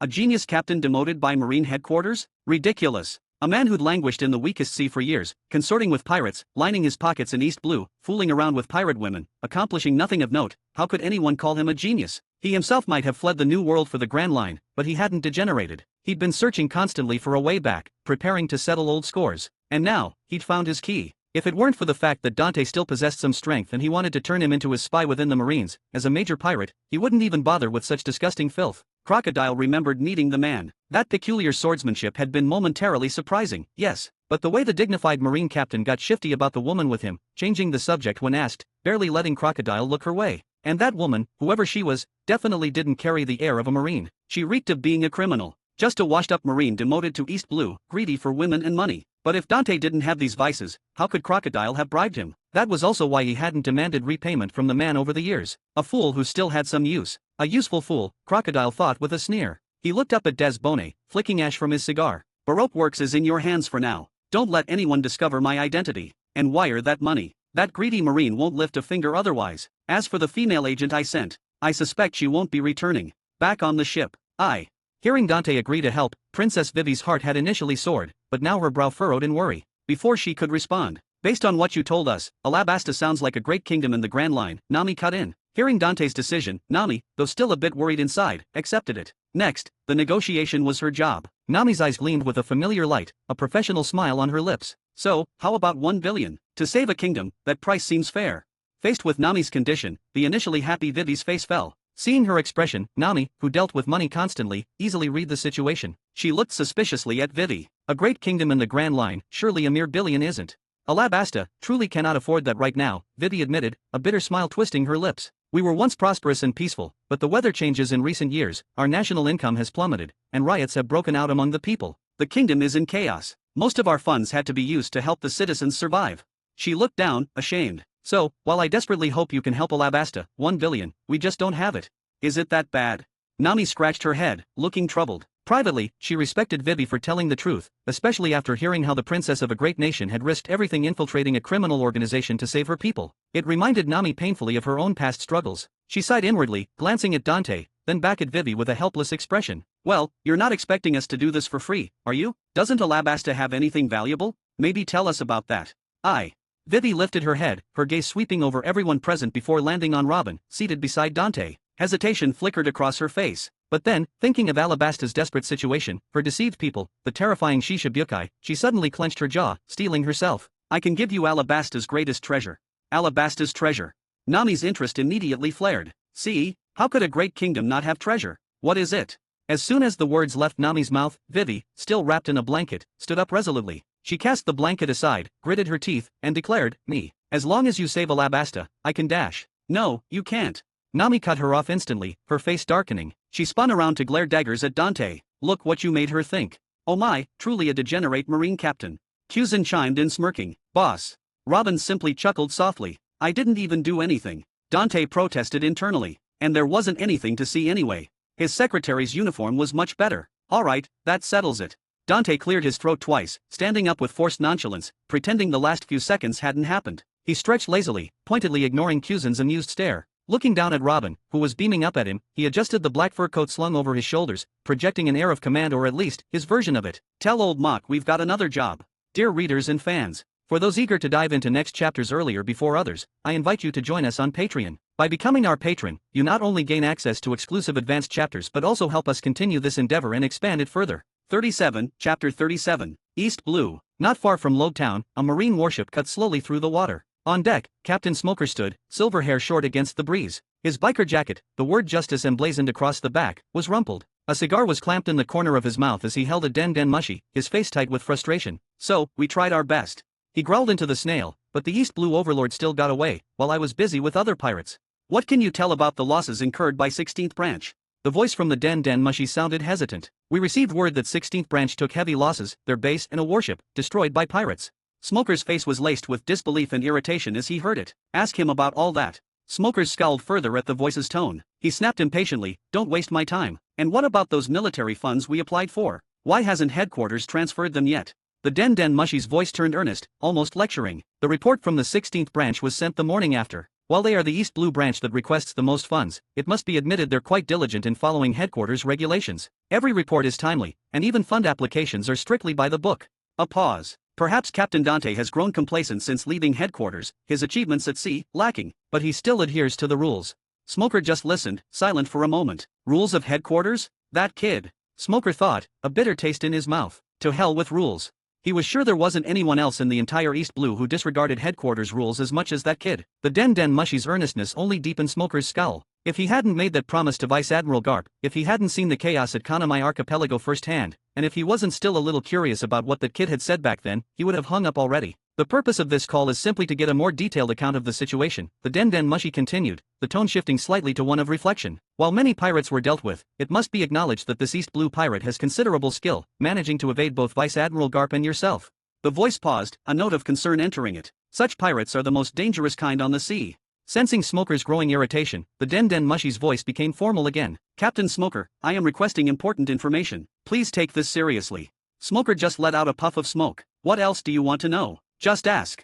His impatience hadn't lessened. Ask him about the specifics, or ask Vice Admiral Garp. And just process that damn fund application I sent in. The Den Mushi sighed audibly. Captain Smoker, as a genius sent down from headquarters yourself, perhaps you could learn a thing or two from Captain Dante about interpersonal relationships. The snail seemed to lift its head, its eyes serious. Marine military fund applications undergo a strict review process. They aren't dispersed simply because you want them, Captain Smoker.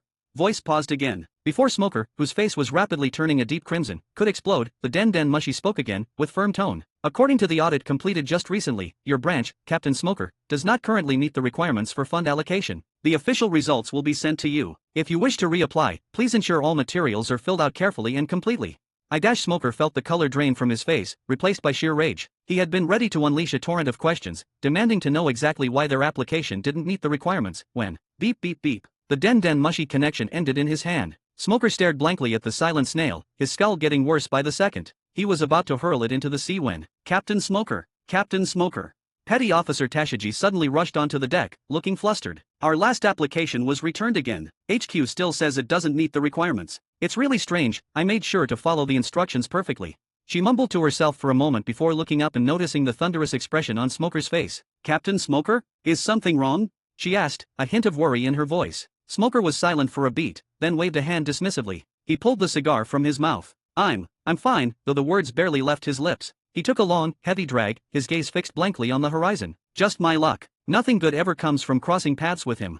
Learn from him? Learn what? How to keep a pirate as a pet. How to swindle money out of HQ. Tashiji watched him, still puzzled by his sudden bad mood. But she knew exactly who him was. Captain Dante is still pretty good, she said, a touch defensively. Some of the things he does, well, they might seem unconventional, but he's working for justice in his own way. And even though we didn't help this time, he still sent us gifts. She paused, a hesitant look crossing her face. Captain Smoker, maybe don't talk about Captain Dante like that? Oh, right. She seemed to remember something else. About the gifts Captain Dante sent, what should we do with them? Gifts? Smoker sneered. 50 new swords, 50 crates of medical supplies, 50 crates of training resources, 50 crates of basic necessities, and 10 boxes of premium cigars. He let out a humorless chuckle. Trying to buy me off, is he? Give dash. Before he could finish his thought, before Tashiji, who had already guessed his intention, could nod in resigned agreement. Report, Captain Smoker, Petty Officer Tashiji. A Marine rushed up, his expression serious. We've received a distress call from the island ahead. It's under pirate attack. Do we need to respond? You idiot.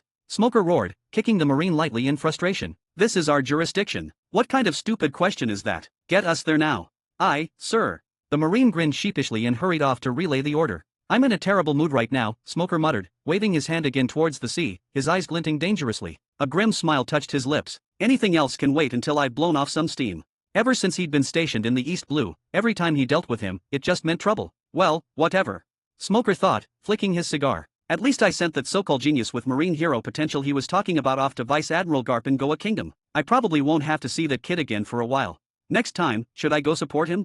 Smoker's lip curled into a defiant sneer. Support him? To hell with that. I'm not going anywhere near him again. He took another puff, watching the island draw closer. I'd like to see, he muttered, the sneer widening slightly, which pirate has guts to cause trouble in my territory. As the warship rounded the island, the sight before him made Smoker fall silent, his face instantly darkening again. Captain Smoker. The same Marine hurried back up, his expression strange. We've already spotted the pirate ship. It's just. I see it, Smoker said through gritted teeth, his gaze fixed on the approaching vessel. You don't need to state the obvious. Then, should we proceed? Bring us closer. Smoker growled, the words tight. As Smoker gave the order, the warship steadily approached the island. Smoker didn't take his eyes off the pirate ship. His face, dark with frustration, seemed to be muttering curses under his breath. The pirate flag swaying in the wind, the ship anchored near the shore. It belonged to none other than the newly appointed East Blue Overlord he had faced not long ago, the Mott Pirates. Dear readers and fans, for those eager to dive into next chapters earlier before others, I invite you to join us on Patreon. By becoming our patron, you not only gain access to exclusive advanced chapters but also help us continue this endeavor and expand it further. 38, Chapter 38. Russ felt like his luck had run out today. This was the southern region of the Michael Kingdom, deep in the East Blue. While the Michael Kingdom wasn't big, only having tens of thousands of people, it was still technically part of the world government. But ever since the Goa Kingdom in the East Blue pulled that stunt a few years back, that whole purging the unnecessary business, and somehow got the Celestial Dragon's seal of approval, even being called the most beautiful country in the East Blue, well, it seemed like every other kingdom around here went crazy trying to copy them, all desperate for that same approval. The Michael Kingdom was no different. After that incident, the nobles and officials were all clamored to emulate Goa Kingdom, to kick out the poor, the useless, even if they were innocent citizens, just to make the kingdom look prettier and maybe catch the Celestial Dragon's eye. But Russ, the king at the time, had refused. Yeah, hard to believe looking at his sallow face and ragged clothes now, but he had once sat on the throne of this country. Because he'd refused the nobles' demands back then, and his own younger brother had agreed to them, he was eventually driven out by his brother. He led the citizens the kingdom had abandoned, the elderly, the poor, down here to the barren, desolate southern region. In the chaos, his family had been lost, all of them gone except for his young granddaughter who was left to him. It had shattered his heart, yes, but as a king, he didn't regret his choice. Maybe it would have made the Michael Kingdom clean and beautiful, but how could he, as king, abandon his own people when they'd done nothing wrong? That wasn't what being a king meant. The only thing that still gnawed at him was that, in the end, he still couldn't protect them all. Even after being forced out to this forgotten place, he hadn't given up. He kept leading the abandoned citizens, trying to carve out a life here. He thought maybe, just maybe, even having lost everything, they could somehow scrape by here. As long as they were together, that was enough. But he never expected that today. Pirates! Someone, one of the scavengers, screamed, and everyone whipped their heads toward the shore. Sure enough, there it was, a huge pirate ship with a Black Panther figurehead. The southern region was right by the sea, a harsh, infertile land where nothing would grow. It was poor and miserable, barely enough to fill their bellies most days, but under Russ's guidance, they hadn't let go of the hope of surviving. They lived here, struggling every step of the way. They thought maybe after losing everything and becoming scavengers, they could finally live in peace. Life was impossibly hard, and they were often hungry, but at least they were still alive, and Russ hadn't abandoned them. But who could have foreseen? Even after falling this low, after becoming scavengers, the sea still wouldn't leave them alone. Just as despair was closing in. Don't give up. Everyone, please, don't give up.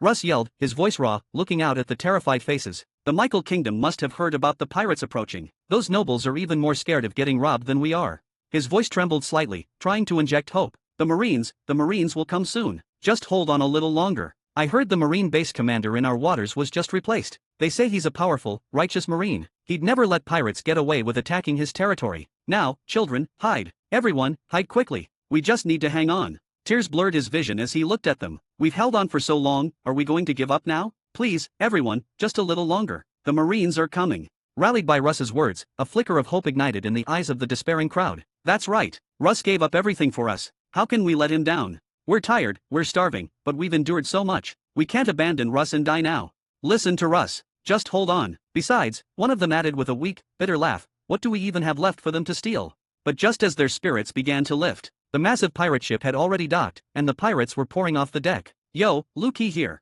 A whole crowd. Not bad, not bad. Quite a few people. And everyone looks like they haven't eaten their fill. Perfect. A cheerful voice cut through the air, ripping the fragile hope right out of them. Grab 'em all. Everyone froze, turning to stare at the pirates standing right in front of them, their eyes fixed on the burly, bald-headed man at the front, clearly the captain. And what he just said, take them away. These weren't just plunderers, they were slavers. The realization sent a fresh wave of terror surging through the crowd. Pirates.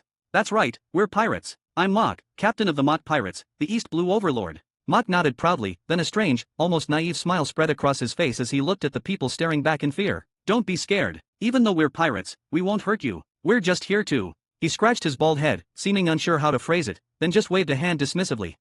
Forget it. You'll figure it out. Now quit lollygagging. Get these folks rounded up. Come on. We've got a bigger ship this time. We can take 'em all. At Mock's command, the scavengers, who hadn't believed his don't be scared line for a second, were instantly overwhelmed by panic. But what could a crowd of starving, sallow-faced refugees do against the Mock pirates? They couldn't even run away fast enough. Run! Run! Everyone, run! Russ roared, trying desperately to get them moving, but looking at the chaos, he knew it was too late. These disgusting slave-trading pirates would never let them go. His only comfort was that his granddaughter had been hidden away, safe from their clutches. As a former king, even a small one, Russ knew all too well what those high and mighty nobles did to slaves. Watching the horrifying scene unfold, Russ still screamed at everyone to run, pouring all his strength into it, even though there was no hope left. Maybe, just maybe, someone could still escape. He clenched his fists, about to shout again, when, yo, looks like you're their leader.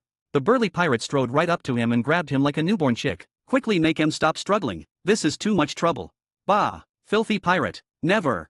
Facing the pirate's demand, Russ spat in his face. I'll die before I bow to you. He knew he was as good as dead, but he wasn't afraid. His only regret was Lena, his young granddaughter. Sorry, Lena, he thought, feeling a pang in his chest, Grandpa can't protect you anymore.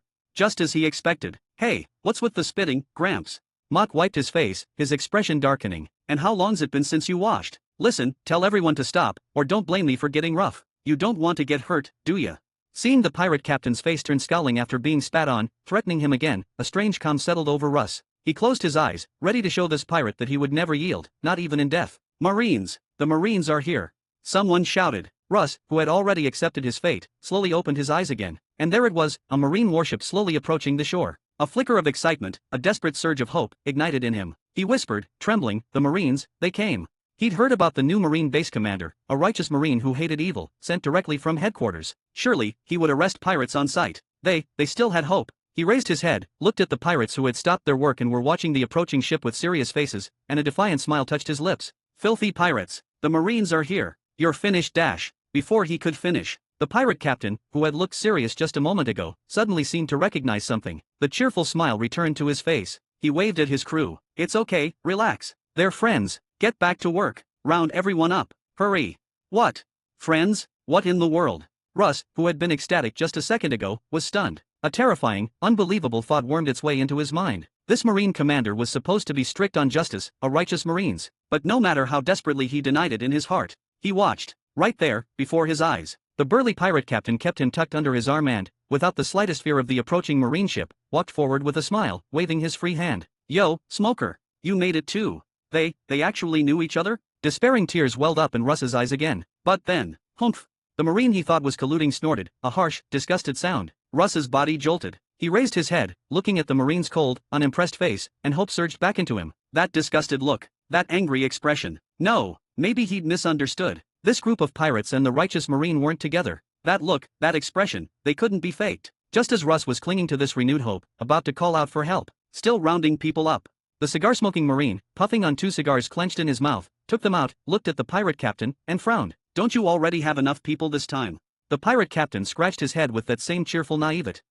Well, you know, too many pirates isn't good. So the boss told me to grab some more folks if I had time on the way. Saw these guys, figured I'd take him back. Be careful with them. The cigar-smoking Marine glanced quickly at the thin old man held under Mock's arm, a barely perceptible nod, then turned his impatient gaze back to the pirate captain. And hurry it up.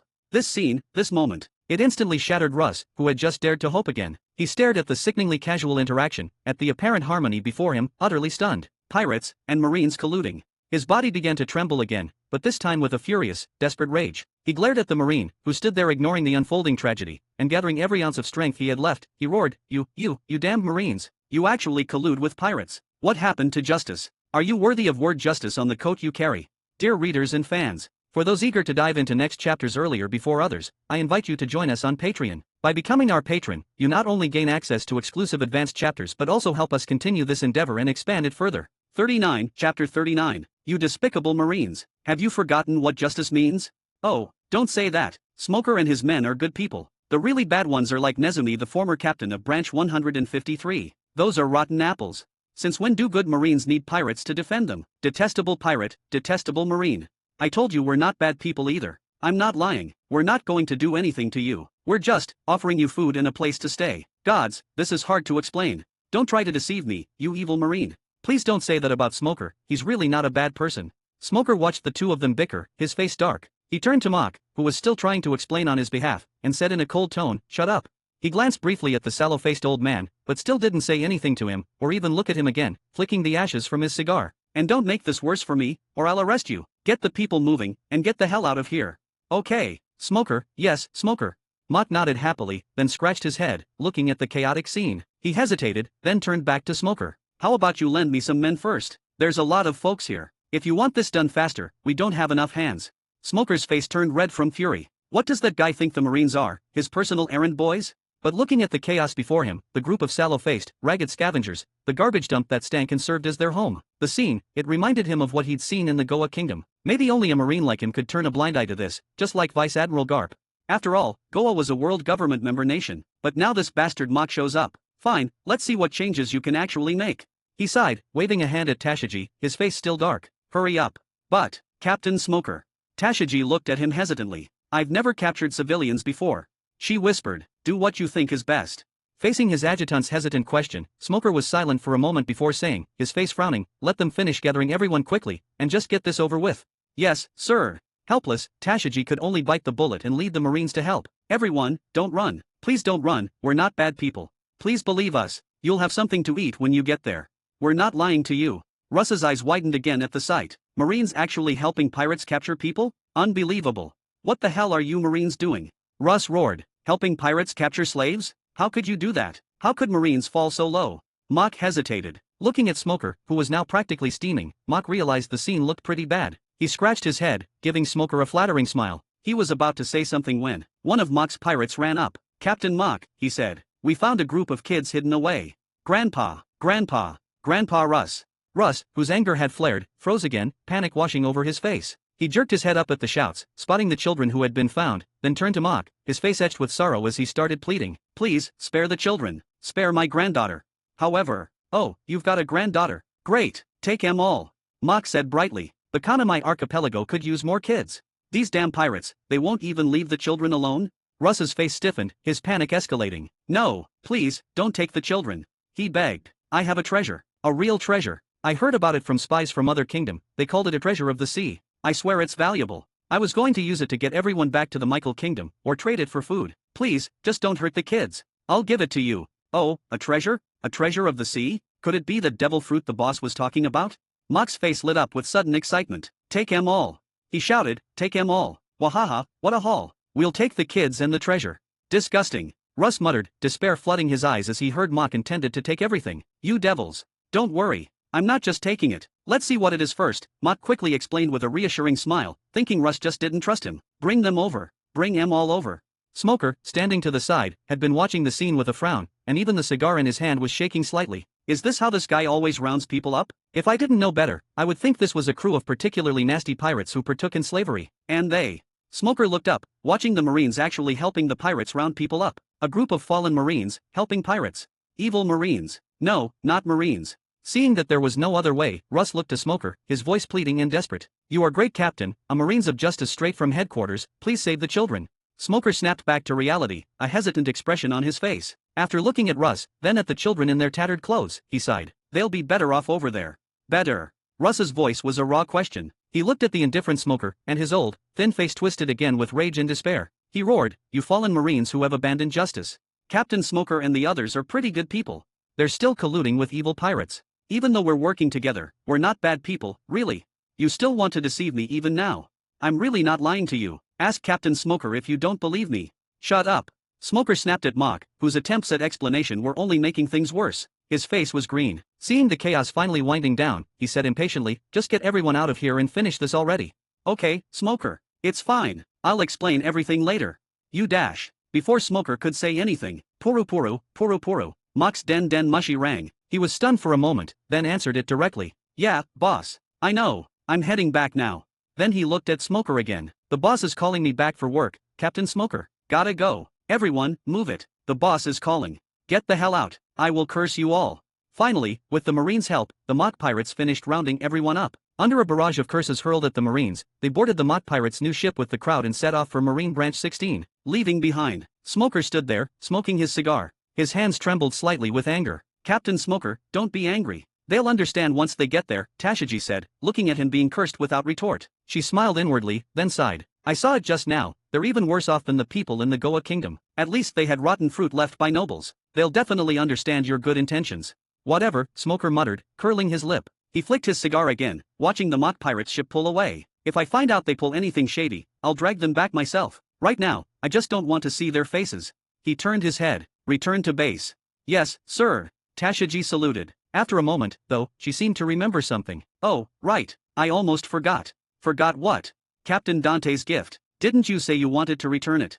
Looking at Smoker's frown, she added quickly, it'd be good to have Mock and his men take it back. It's not too late. I'll have them wait. She was about to call out to the Marines, to shout at the mock pirates to stop, when, no need. Tashiji turned, confused, looking at him. No need? No need for what, Captain Smoker? Didn't you say dash? Before she could finish. I'm keeping it. Smoker snapped, glaring at his adjutant. Tashiji was clearly trying not to laugh, and Smoker's face, normally gruff, seemed to flush slightly. He looked away. I just got cursed out like that, and now she wants me to return the gift. He flicked his cigar again, his expression carefully blank. That's what I deserve, he grumbled. After all, those cannonballs I wasted earlier haven't been reimbursed yet. Yes, exactly, Captain. It's what we deserve. And that military expense report. Those cheap bastards, keep sending it. Smoker said viciously, a sudden idea forming. Tell Marine HQ that we ran into the vicious moth pirates here in the Michael Kingdom, suffered heavy losses, and need them to send the money here immediately.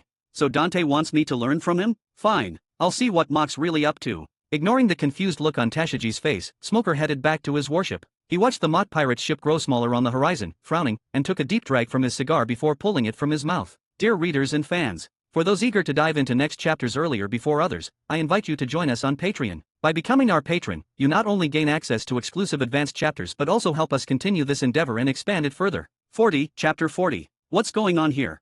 Dante stared, bewildered, as civilians streamed off the mock pirate ship. Everyone's faces were etched with grief and indignation, their eyes wide with despair. That wasn't too surprising, but one older man kept muttering under his breath. If you listen close, it sounded like he was cursing the Marines? Why curse the Marines? Or Smoker, of all people? Wahahaha, just a little misunderstanding, Mott chuckled awkwardly, scratching his head. We, ran into Smoker and his crew on the island. Couldn't have rounded everyone up so fast without his help. Dante just stared at Mock, a conflicted expression creeping across his face. Mock didn't need to spell it out. Dante, who has come from Grand Line, could guess what had happened. Think about it. Out on the rough seas, you suddenly meet a bunch of pirates who tell you, hey, come on, we'll take you to a place with work and plenty to eat. Who in their right mind would believe that? Even calling it recruitment wouldn't convince many. Recruitment? Sounds more like getting kidnapped and worked to death for free. A salary and food included? What were they smoking? Not even the poor souls adrift out here, or even some nobles, had ever heard of someone doing something so unbelievably stupid. So, when talking didn't work, they just went full pirate. Saw people, tied them up, no questions asked. They figured they'd explain later. Once they were brought here, though, people calmed down quickly. Especially after they saw it wasn't a lie. Suddenly, they were practically falling over themselves with gratitude. Guess trust is just that hard to come by out here. So, the Marines helped kidnap these folks? Dante could practically picture the rest of the scene. Talk about moral decay. No wonder these refugees looked so broken and desperate. Seeing the righteous Marines actually helping pirates round people up must have absolutely shattered them. Cusin stepped out then, looking thoughtful. A suspicious expression crossed his face. Smoker, huh? He mumbled. Oh, right, didn't HQ just demote him to Logetown base commander recently? A Marine just landed here and already colluding with pirates. He looked at Dante, his eyes narrowed with suspicion. I know Smoker. Only been a few days since he got demoted, and you've already corrupted him. Hey, we're cooperating. Good friends. Smoker's a great captain. Mock protested. Mock's words barely left his mouth before Dante kicked him. What good friends? Dante's voice was stern. How many times have I told you, you don't talk about certain relationships? You're a pirate, you have nothing to do with the Marines. Remember that. And his tone shifted, becoming critical. Didn't I tell you? Your boss, me, I've retired from that old life. You're not some old school Grand Line pirates, you're East Blue New Age pirates. You can't just grab people. You need rules. You have to kidnap people in a civilized manner. But, I tried explaining. Mock looked distraught, rubbing his shin. They wouldn't listen. How was I supposed to be civilized? Can't you smile? Dante demanded. Go catch 'em with a smile. A smile's the best language, the best explanation. Got it. Got it. So, you know what to do next time. Yeah, I'll make sure everyone kidnaps with a smile. Vivi and Cusin, who had just arrived, stared, dumbfounded. Kidnap with a smile. That sounded even scarier than just grabbing them, especially Cusin. Does this guy even realize I'm standing right here, practically admitting collusion with pirates? As an admiral, he probably should say something, remind Dante. However, just as Cusin opened his mouth, Dante waved Mock over seriously. Come here. He pulled Mock close to Cusin. Mock, this is Admiral Cusin from headquarters. You know what an admiral means, right? If you ever see this face out on the sea, you run the other way, got it? And remember what I just told you. Mock's eyes went wide, staring at Cusin. An admiral? The boss was chummy with Marine hero Garp, now an admiral? As expected of the boss. He's incredible. Mock nodded frantically. Don't worry, boss. I'm the most tight-lipped guy on the sea. I'll never tell anyone that Admiral Cusin is our backer. Cusin just blinked at the earnest Mock. How did I become their backer?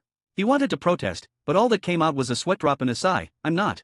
Exactly. Admiral Cusin isn't our backer. Dante nodded seriously. So don't talk nonsense. Now, go finish the handover. It's getting late, we need to move. Understood, boss. Mock is the most tight-lipped man on the sea, no nonsense from me. Mock sealed his lips shut, nodded gravely, and headed below deck to hand over the recruits to Nojiko. Cusin watched him go, then turned back to Dante. He'd just come to watch the show and ended up being labeled a pirate backer? Before Cusin could find his voice, or wipe the metaphorical sweat drop, Dante started talking, his tone softer now. Mock lost his parents when he was just a kid. He has no home, no relatives, no money. He's been poor his whole life and never even went to school. He's a good man, just misunderstands things sometimes. Don't worry, I'll make sure he keeps his mouth shut. We are all in this together anyway, except for Princess Vivi. He clapped his chest. But I know Princess Vivi can keep a secret. Vivi turned from Kuzan, her eyes a little wide, then nodded firmly. Thank you all for your help. Please rest assured, I won't breathe a word of this kind of secret. Yeah, that doesn't sound like someone who won't talk. Wait, there's no secret. I am not their backer. Kuzan covered his face with a weary hand. Ah, did I just step into a whole mess? Should have stayed home. Of course, as a Marine Admiral, he didn't really care about some East Blue Scrubs rumors. This wasn't the Grand Line or the New World. What was a dignified admiral doing dealing with a small fry like this? Right, I should be going. Kuzan hopped back onto his bicycle, settling his feet on the pedals. He gave Dante a long look. See you around. Hope I don't have to arrest you next time. Me, a righteous Marine. Dante dramatically flapped the justice cape he'd somehow acquired back in training, the one he rarely wore. Why would a greatest righteous Marine like Admiral Aokiji ever need to arrest me? Such a slippery one. Kuzan just smiled faintly, shook his head, and pedaled away slowly, waving goodbye to Dante. He was halfway gone when Dante's voice called out again, suddenly loud. Oh, almost forgot. Next time you're in Romance Dawn, don't order the seawater bath. It's real seawater in there. Feels great, yeah, but terrible for devil fruit users. Now there are rumors going around Romance Dawn about some big, lazy guy, looks strong but he's weak as a kitten on the inside. It's detrimental to the dignity of a Marine Admiral, you know? Really bad influence. Kuzan's foot slipped off the pedal, and he nearly tumbled into the ocean. You know it's bad for reputation, why yell it out, idiot?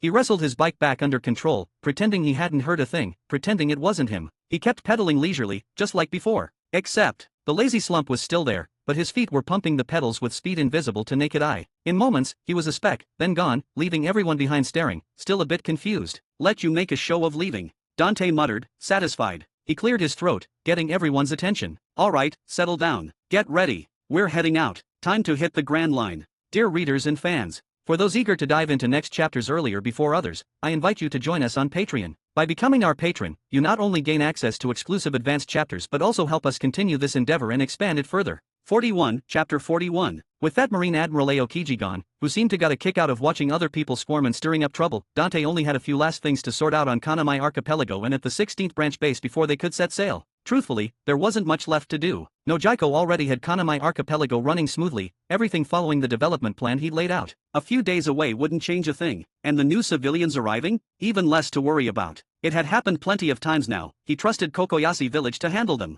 As for the 16th Marine Branch, he just ramped up the training for the soldiers, keeping them glued to the base and focused on drills. Anything else? That was Noda's problem, as Noda handled all the internal affairs whenever he and Robin were away. Noda wasn't exactly flashy, but he was solid and reliable when it came to keeping the base secure. His main worry was the pirates they'd recently captured. He had to remind everyone repeatedly not to get lazy and let a riot break out. On that note, he also decided to bring Kuro along. Kuro had been quiet lately, sure, but Dante didn't for a second believe Kuro of 100 Plans wouldn't jump at such a perfect chance to escape if left unwatched. It was much safer having him where Dante could keep an eye on him. That 100 Plans brain could easily slip away, and the 16th branch might not even notice. Nami was definitely coming this time. Having her along always made earning money easier. Kuina, who'd come to the branch to sharpen her swordsmanship and see the world, would also get her chance to travel. And Robin, she'd be right there with him, as always. Dante was used to it. So, aside from Nami, practically everyone useful at the 16th branch was heading out with him. It left the base looking pretty bare bones, defensively speaking. Yeah, the 16th branch really needed more talent. With everything settled, Dante led the group aboard the Dreadnought Saber, Krieg's old warship they'd seized, and set off for Reverse Mountain. With everything settled, Dante led the group aboard the Dreadnought Saber, Krieg's old warship they'd seized, and set off for Reverse Mountain. Getting into the Grand Line from the Four Blues usually meant one of three main paths.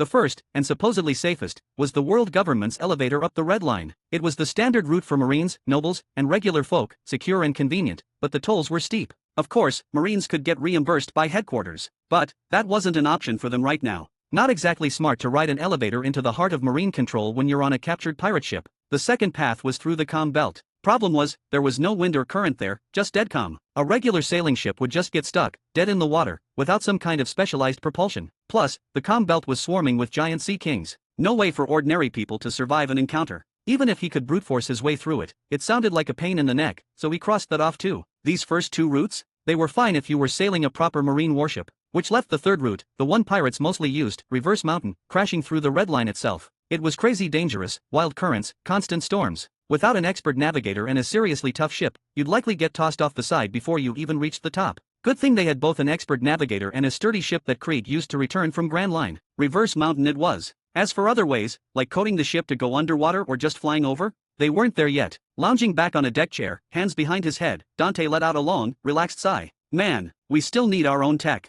He reached out his right hand and took the fresh tangerine juice Robin had just handed him. Gotta say, 3 decks on a massive sailing ship? It was incredibly spacious. It's so damn comfortable. Logtown's coming up, Nami called out. Want to stop for a bit? Nah, no need, Dante waved dismissively. Let's not bother Smoker right now. We'll just slip past quietly. We can drop in on him on the way back. Yeah, I bet he would be really excited to see you again, Nami thought, an amused glint in her eyes as she looked at Dante, still lounging there, enjoying his afternoon juice. But since he'd made the call, she steered the dreadnought saber away from Logtown, setting a direct course for Reverse Mountain. Then, as if just noticing her, Nami glanced over at Vivi. The princess still looked tense, a little lost. Nami felt a pang of sympathy. Hey, you don't have to worry so much, she said gently. If Dante's decided to help, it means he's sure he can do it. Just like he was back then with me. You just need to trust him. I know. I really am grateful for his help. Nami's words seemed to pull Vivi back to the present. Under the comfort, the knot in her chest loosened a bit. She looked up, her gaze lingering on Dante, sprawled out at ease, and then on Mach, standing solid and upright nearby. After a moment's hesitation, she asked, "The Mach pirates?" "Don't worry," Nami chuckled. "Mach might look like a dummy, but he's not a bad guy. And, the corrupt marine. He's outrageous in some ways, yeah, but corrupt marine. Nah, that's not quite right. Then, greedy and perverted. Not really. Probably, not, right." Nami's smile wavered slightly, her eyes shifting. Then her gaze grew distant, caught in a memory. A small smile touched her lips. Actually, we all just sort of became partners by accident. We were grateful to him. It's all kind of a misunderstanding. Grateful. Vivi looked at Nami with curiosity, especially at the shift in her eyes, from a hint of sadness to that sudden smile. Vivi had learned a bit about Dante on Kanamai Archipelago, hearing he was the marine captain everyone there respected. And even though that morning stunt was confusing, she knew the mock pirates weren't actually kidnapping everyone. After another moment's thought, she looked back at Nami. Would you tell me about it? Your story. Why do you want to know? Nami considered it. Whatever. I'm bored anyway. She pursed her lips. I don't mind telling. She looked at Vivi, her eyes falling into memory. You know Kanamai Archipelago? It wasn't always rich like it is now, or have so many people. Kuana found a new goal because of him, Robin found a home, and Nami had been saved by him. Time seemed to slip away as Nami spoke. Princess Vivi listened, completely drawn into the strange tale. A marine who saved an island, who then led a bunch of broke, starving people to prosperity. A bizarre, yet somehow admirable, corrupt marine. Vivi stared blankly at Dante, still lounging on the deck. Listening to Nami, the tightness in her chest eased. It felt like her confused heart had found something to lean on, and the heavy burden she carried had lifted just a little. But then, Nami, lost in her own recounting, saw the look on Vivi's face. Her eyebrows shot up, a bad feeling creeping up on her. Hey, what are you thinking about? It's nothing, I was just thinking about how to thank you. Really? Nami eyed Vivi suspiciously but waved a hand. Whatever. We're getting paid this time anyway. Just remember the 1 billion berries. I know. Vivi stammered, flustered. Under Nami's suspicious gaze, the thought she hadn't been having about the deal she'd made suddenly sprang to mind. Heat flooded her face, making her head spin. What's wrong with me? She said quickly. Once Alabasta has the money, I'll definitely pay it. And thank you properly. Just pay the money, that's thanks enough, Nami said, raising an eyebrow, her eyes fixed on Vivi's face. Seriously, why are you so red? I am just a little hot all of a sudden. It's nothing, really. You look like you're about to collapse. It's just heat, Vivi insisted, her voice shaky. Maybe I'm just excited. You do not look excited. Nami stared, confused, at Vivi swaying on her feet, then quickly moved to support her. A thought struck her. She reached out and touched Vivi's forehead. As she expected. You're burning up. You're sick. Nami gasped. No, we need a doctor now. We can't go into the Grand Line like this. Should we go back to East Blue? But we're already past Reverse Mountain. What are we gonna do? I'm fine. Vivi tried to push her hand away, sensing Nami's panic. Please, don't go back. Please, we have to go to Alabasta. Everyone's still waiting, for me. What are you even talking about right now? Just hold still. Nami steadied Vivi, then whipped her head around, shouting towards where Dante lay sprawled. Dante! Vivi's got a fever. Her words hung in the air. Vivi started to protest again, but Dante, who'd just been wondering who had a fever from his lounge chair, started to sit up. Just then, Mach's voice cut through. Boss, pirate ship ahead. Mach roared, his voice ringing out. And it's fast. As Mach shouted and Dante turned his head toward Nami, there was a sudden bang. A ship, looking like it had hit the nitrous, surged violently over the waves, crashing towards them. A massive figure stood silhouetted against the sky at the ship's rail, a wooden box strapped tightly on his back, like it was the most important treasure in the world. He wore a hat with slightly goofy bear ears and frameless glasses glinted on his face. He was frowning, staring right at them. East Blue Overlord. Mach Pirates. Dear readers and fans. For those eager to dive into next chapters earlier before others, I invite you to join us on Patreon. By becoming our patron, you not only gain access to exclusive advanced chapters but also help us continue this endeavor and expand it further. 42, Chapter 42. Dante felt a jolt of surprise as he spotted the burly figure standing on the ship's deck, a wooden box carefully held on his back. Kuma. What's he doing here? That's right, the man standing before him was none other than the tyrant Kuma, recently a hot topic in the World Economic Journal. Of course, Dante, with his knowledge of the plot, knew Bartholomew Kuma wasn't truly a tyrant. He was a gentle, unlucky guy? Even unlucky wouldn't be enough to describe his life, but definitely strong, though not physically, rather mentally. Misery seemed to follow him, yet he clung to hope, using his unique power to help others and shield his child. Misery seemed to follow him everywhere, but he clung to hope, using his powers to help others and protect his child. Dante looked at Kuma. Just then, Kuma was frowning, still regarding the bald East Blue Overlord with a grave expression. Even facing someone who'd only hailed from the weakest sea, Kuma remained wary, his hand instinctively shielding the wooden box on his back. To him, that box seemed more precious than any treasure on the seas, perhaps his own One Piece. Dante's gaze flicked to the box. He knew who was inside. Whatever the circumstances of this girl's birth, to the burly man standing there, she was everything. Just as Kuma was watching, Mach, ever mindful of Dante's instructions, had already struck the East Blue Overlord's signature pose. Meanwhile, the specially trained underlings, at the first sign of an enemy, wheeled out the Overlord's exclusive banners. Left, master of my own tides. Right, challenge me and drown. Above, Overlord of the East Blue. The scene shattered the tense silence, creating an even awkward silence. Robin and Koana, who'd never witnessed such a spectacle, exchanged utterly baffled looks. After a moment, comprehension dawned. They turned their heads slowly, fixing Dante with questioning stares. A collective thought seemed to pass between them. Did he orchestrate this? Thank goodness Mach didn't pull this stunt back at Kanamai Archipelago. He'd have been arrested by a Marine admiral for sure. This is utterly ridiculous. Even the Pirate King Roger probably wasn't this cocky back in the day. Dante, catching their suspicious glares, could only manage a wry smile. He hadn't expected Mach to nail the performance so perfectly after just one training session. The East Blue Overlord aura was apparently already on full display. He'd even donned his exclusive gear, the Golden Lion mane cloak. When Mach dramatically flicked his cloak, fixing Kuma with an intense glare, even the formidable tyrant seemed taken aback. He tightened his grip on the box behind him, becoming even more cautious. Kuma, a man who'd seen the world, likely hadn't anticipated running into such a bizarrely arrogant figure right at the entrance to the Grand Line. As the two powerful figures faced off, Mach radiating exaggerated confidence, meeting Kuma's wary gaze, a soft, childish voice called out from behind Kuma. Papa, what's wrong? At the sound, Kuma seemed to snap back to reality. The wariness in his eyes melted into immediate tenderness. He replied softly, Bonnie, Papa's fine. I'll take care of it soon. Okay Papa, do your best. Receiving the childish encouragement, Kuma raised his head again, still regarding Mach with vigilance. He faced Mach, the self-proclaimed East Blue Overlord and captain of the Mach pirates. Kuma, being the sort who kept up with the news, knew a little about him. Though news from the weakest sea rarely made headlines in the Grand Line, Mach's name seemed to pop up in every report coming out of the East Blue lately. A pirate still stuck in the weakest sea, who hadn't even entered the Grand Line, already carried a massive 50 million berry bounty from Marine headquarters. While 50 million berries might not raise eyebrows in the Grand Line or the New World, it was an astronomical sum for someone who hadn't even left the East Blue. Marine headquarters clearly saw him as a significant threat. There were even rumors that he'd escaped from the hero of the Marines, Vice Admiral Garp himself, causing Garp considerable trouble. It was said the 50 million berry bounty was proposed by a Marine captain who witnessed what happened. If even the hero of the Marines treated him with such caution, then despite being stuck in the weakest sea, the Mach pirates clearly possessed the strength of a supernova among the new generation. And this guy, is he really this arrogant? Especially after hearing about the pirate feast he'd recently thrown in the East Blue, essentially a planned massacre of a Marine branch. Though the feast seemed to have failed, rumors persisted that in a bid to protect the next generation of East Blue pirates, he'd single-handedly held off 2 Marine captains before escaping completely unscathed. This overlord might not be his match, but with Bonnie right behind him, he wouldn't take any chances. As a father, failure wasn't an option. Kuma, solemn, studied Mach, who remained cool and collected, arms crossed, even in the face of the tyrant. Pushing up his frameless glasses, Kuma spoke flatly, captain of the Mach pirates. Finding a cure for Bonnie. That was his mission. Since leaving Sorbet Kingdom, he'd carried her, seeking out famous doctors across the seas, keeping his promise to Ginny to protect her child, and his promise to Bonnie to show her the world. Even though she stayed hidden in the box, unseen, the fear was constant. What if he failed? What if he couldn't find a cure, couldn't let her see the beauty of this vast ocean with her own eyes? He had to find a way, even if it cost him his life. He hadn't expected to run into attacking pirates right near the Red Line. After quickly dealing with that group, he saw this massive ship and assumed it was related, so he'd rushed over, intending to finish things swiftly. And that's how he'd ended up here. Kuma fixed Mach with a stern, imposing glare. Seeing the younger pirate remain unfazed, he repeated his question, East Blue Overlord. Are you here to capture me, like those pirates?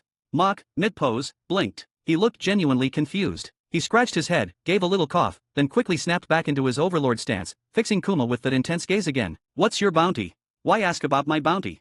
Kuma wondered. Does he not recognize me? Mach's strange question seemed to catch the serious Kuma off guard. A flicker of understanding crossed his face, but he quickly regained his composure. Without answering, he simply turned his back, preparing to leave. Hey, what's going on? Nami, hurrying out of the helm with Vivi in her arms, called out, "Did we run into pirates? Did you take care of them?" She turned to Dante, her face etched with worry. "Dante, Vivi's sick. What do we do?" Nami's words instantly drew everyone's attention. Dante looked at Vivi in her arms, pale, weak, her eyes unfocused, struggling to stay open. Surprise crossed his face. "Sick?" he murmured. "She was fine when we set sail, wasn't she? Why would she get sick the moment we hit the Grand Line?" I'm fine." The weak Vivi forced out a strained smile. "Please, don't go back, as long as Alabasta can be saved."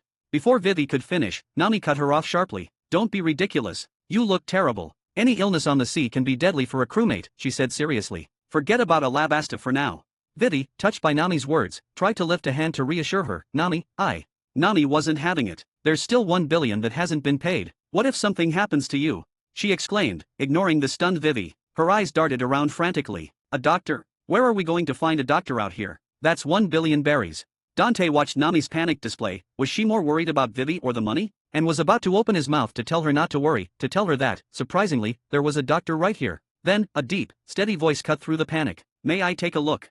Everyone turned. Kuma, who'd been moments from leaving, had somehow reappeared behind them. After a brief hesitation, he added, "Perhaps I can help her feel better." Dear readers and fans, for those eager to dive into next chapters earlier before others, I invite you to join us on Patreon. By becoming our patron, you not only gain access to exclusive advanced chapters but also help us continue this endeavor and expand it further. 43, Chapter 43. Soon after, a translucent bear paw appeared before everyone's eyes, vanishing as Kuma absorbed it. Immediately, Vivi's previously pale, weak face turned rosy and vibrant, and her body temperature gradually returned to normal. Except for Dante, everyone else stared in shock. What kind of ability was this? It healed someone instantly.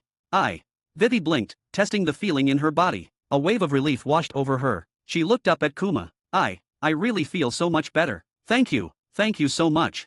"You're welcome," Kuma replied, a gentle, simple smile appearing on his face, almost too soft for his massive frame. "Though your symptoms are lighter, you still need plenty of rest." He sounded just like a professional doctor. "This looks like a combination of physical and mental exhaustion," he explained. "Emotional strain, carrying too many burdens, and then suddenly letting go. Your mind relaxed, and that, along with likely catching a cold, led to this severe illness. Please, take good care of yourself." As his explanation finished, everyone looked at Kuma with renewed surprise. Could this man be a doctor? And a very skilled one at that? Mock stared. Moments ago, he'd been trying to project the air of an East Blue overlord, but now he just wore a simple smile. "You're a doctor?" he asked. "That's incredible. Forget capturing you, then. You seem like a good guy." Kuma's smile paused for a fraction of a second at Mock's words, but he nodded and replied, "Thank you."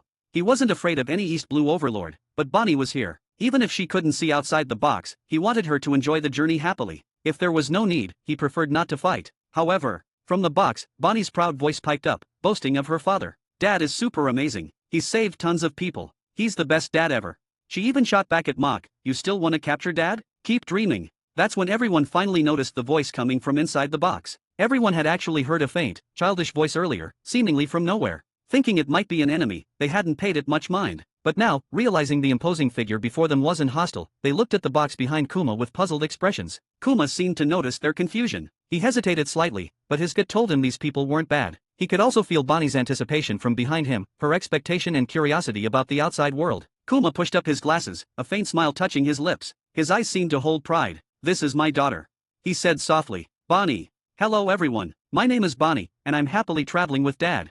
Bonnie's voice came again from the box. She sounded happy about her father's introduction, but then, a touch of disappointment crept in. "I am sick, so I can't come out of the box. So, I'm really sorry." Hearing Bonnie's words, everyone's puzzled expressions softened into smiles. What a lovely voice. Robin smiled gently. "Bonnie, you must be such a cute girl." "That's right, Bonnie, you're going to get better from your illness." Nami encouraged, pumped a fist towards the box as if speaking directly to the little girl inside. "Then it'll be fine to come out and play. Keep fighting, Bonnie."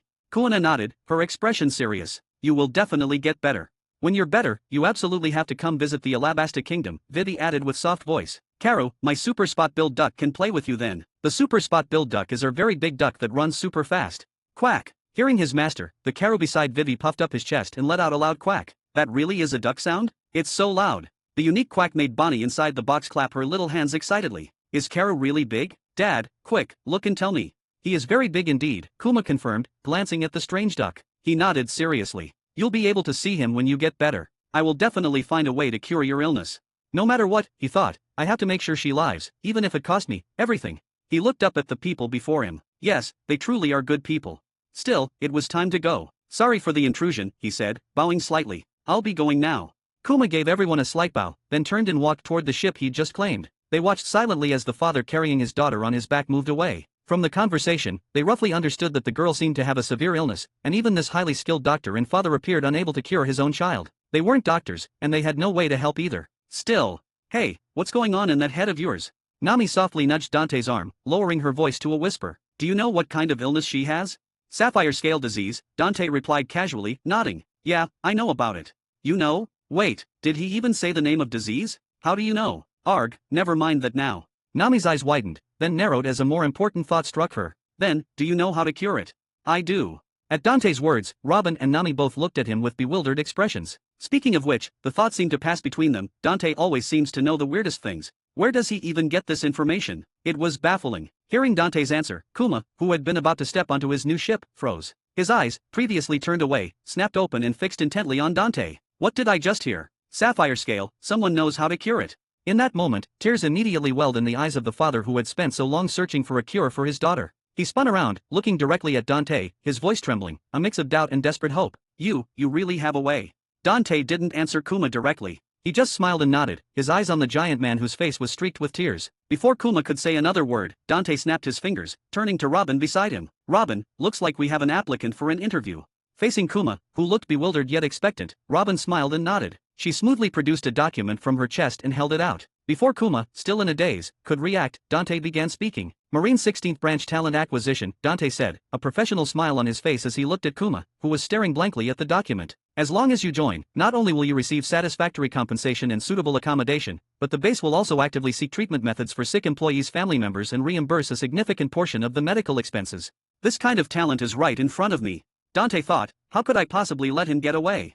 He gestured toward the document. Want to learn more, Kuma? As for the world government's Pacifista project? Dante's smile took on an excited edge. Let it go to hell. If there really isn't any other way, believe it or not, I'd even kidnap recruiting Vegapunk himself. Dear readers and fans, for those eager to dive into next chapters earlier before others, I invite you to join us on Patreon. By becoming our patron, you not only gain access to exclusive advanced chapters but also help us continue this endeavor and expand it further. 44, Chapter 44. Bartholomew Kuma stared silently at the odd document in his hand. He could roughly guess the man in front of him seemed to want to recruit him. But how did East Blue Marines and pirates end up together? And not just any pirates, but the overlord of the East Blue working with the Marine 16th Branch. Didn't the rumors say the East Blue's overlord had a bitter feud with the 16th Branch Marines? That was why the mock pirates, despite clearly having the strength to enter the Grand Line, had stayed in the East Blue to get revenge on the 16th Branch. It was why, after getting recognized as overlord of East Blue, they'd summoned the pirates of the East Blue to bloody the 16th Branch. There had to be a huge secret behind it, but none of that mattered right now. For me, right now, all that mattered was curing Bonnie. If this offer could do that, nothing else mattered. And this guy in front of him, he hadn't even mentioned Bonnie's illness, but he seemed knowledgeable. Perhaps, he could really cure Bonnie. Was this some world government conspiracy? At first, he'd been suspicious, worried it might endanger Bonnie. But then, his heart rejected the idea completely. These people, they definitely not with the world government. At least. Kuma lowered his gaze to the document again. Even the world government wouldn't be this ridiculous.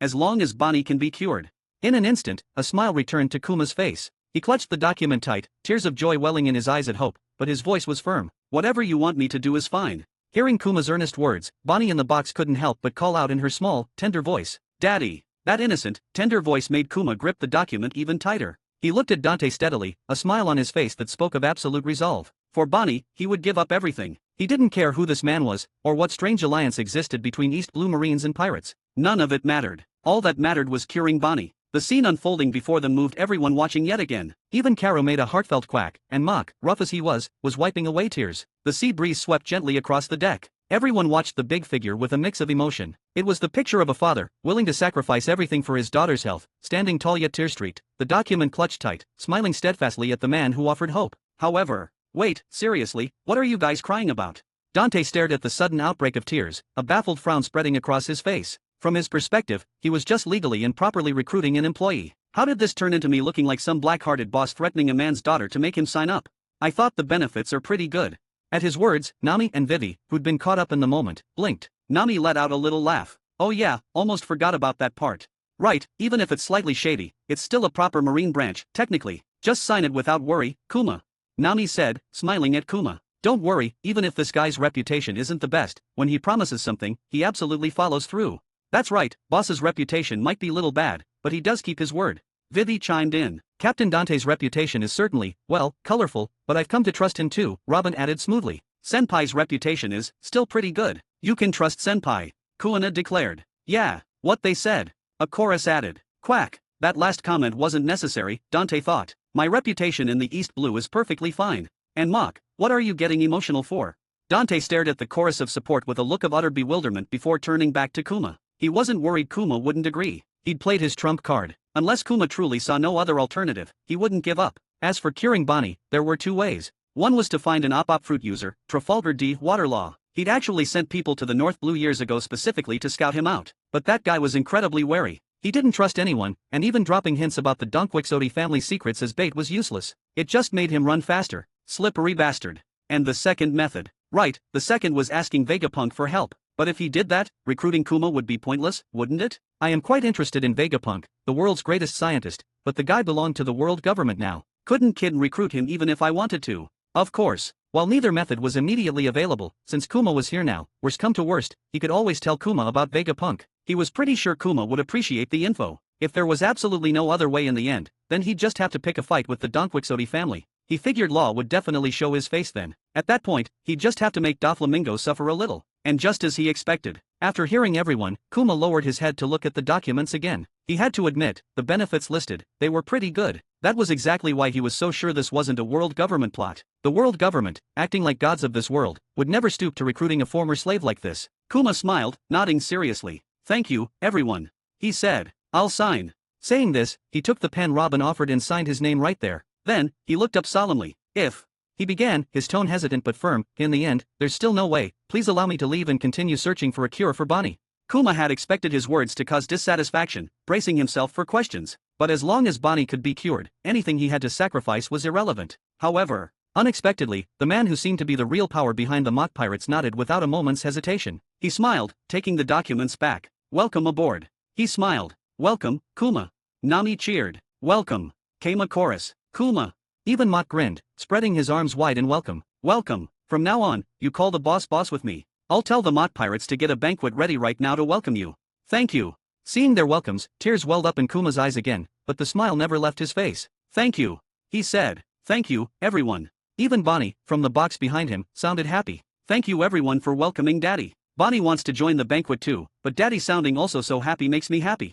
Everyone heard Bonnie's words, and a wave of warmth went through the crew. They were about to comfort the sensible little girl, promise her a special banquet once she was well. But then Dante, who had just handed the signed contract to Robin, looked up and gazed out at the sea, a knowing smile on his face. As for the banquet, he said, let's hold off on that for now. How about we have the doctor take a look at Bonnie first? As Dante finished speaking, everyone looked at him, confused. Kuma, still caught in his emotional moment, hadn't even reacted yet, unable to say a word. Then, suddenly, a colossal whale call echoed, instantly grabbing everyone's attention. Out on the previously calm sea, with a mighty whoosh, a massive whale breached the surface. Dear readers and fans, for those eager to dive into next chapters earlier before others, I invite you to join us on Patreon. By becoming our patron, you not only gain access to exclusive advanced chapters but also help us continue this endeavor and expand it further. 45, Chapter 45, Sapphire Scale Disease. I never thought I'd see this illness again. Can you cure it?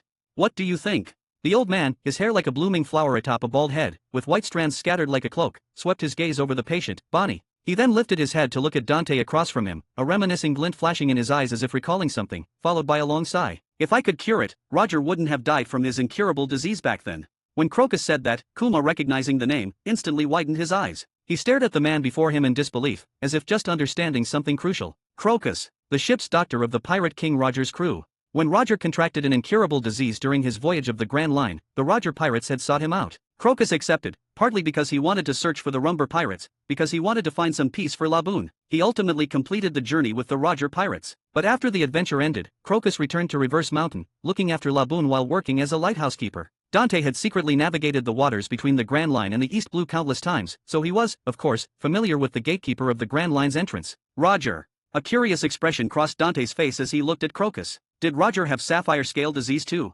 Dante knew Laboon. In fact, he'd sought out her caretaker just moments after meeting the whale. No, that wasn't it. Crocus replied angrily. It was just another illness, equally troublesome. He glared at the man talking nonsense. But even he had to admit, this wasn't a normal marine at all. Especially. Crocus's gaze swept over the people behind Dante, Nico Robin, the Devil Child, Bartholomew Kuma, the Tyrant, and Mach, the new overlord of the East Blue. A soft tisk-tisk escaped his lips. His eyes landed back on Dante. You've certainly gathered a troublesome bunch around you. Honestly, you'd give the world government far less headaches as a pirate than a marine. Focus on her. Dante waved a hand, looking at the small figure lying on the sickbed. Being inside Laboon's body meant they didn't have to worry about sunlight exposure, which was tricky with Bonnie's condition. They just needed to be careful otherwise. He frowned and asked again, is there really no way? Right now, I don't have a way to completely cure her. As Crocuses spoke, Kuma, who had been full of expectation, thinking such a legendary doctor might have a cure, felt hope instantly fade from his eyes once more. Lowering his head, he murmured, is there really no way? Dad, I will be fine. Hearing her dad's discouraged voice, Bonnie smiled sweetly, raised her head, and said, I still want to travel with Dad.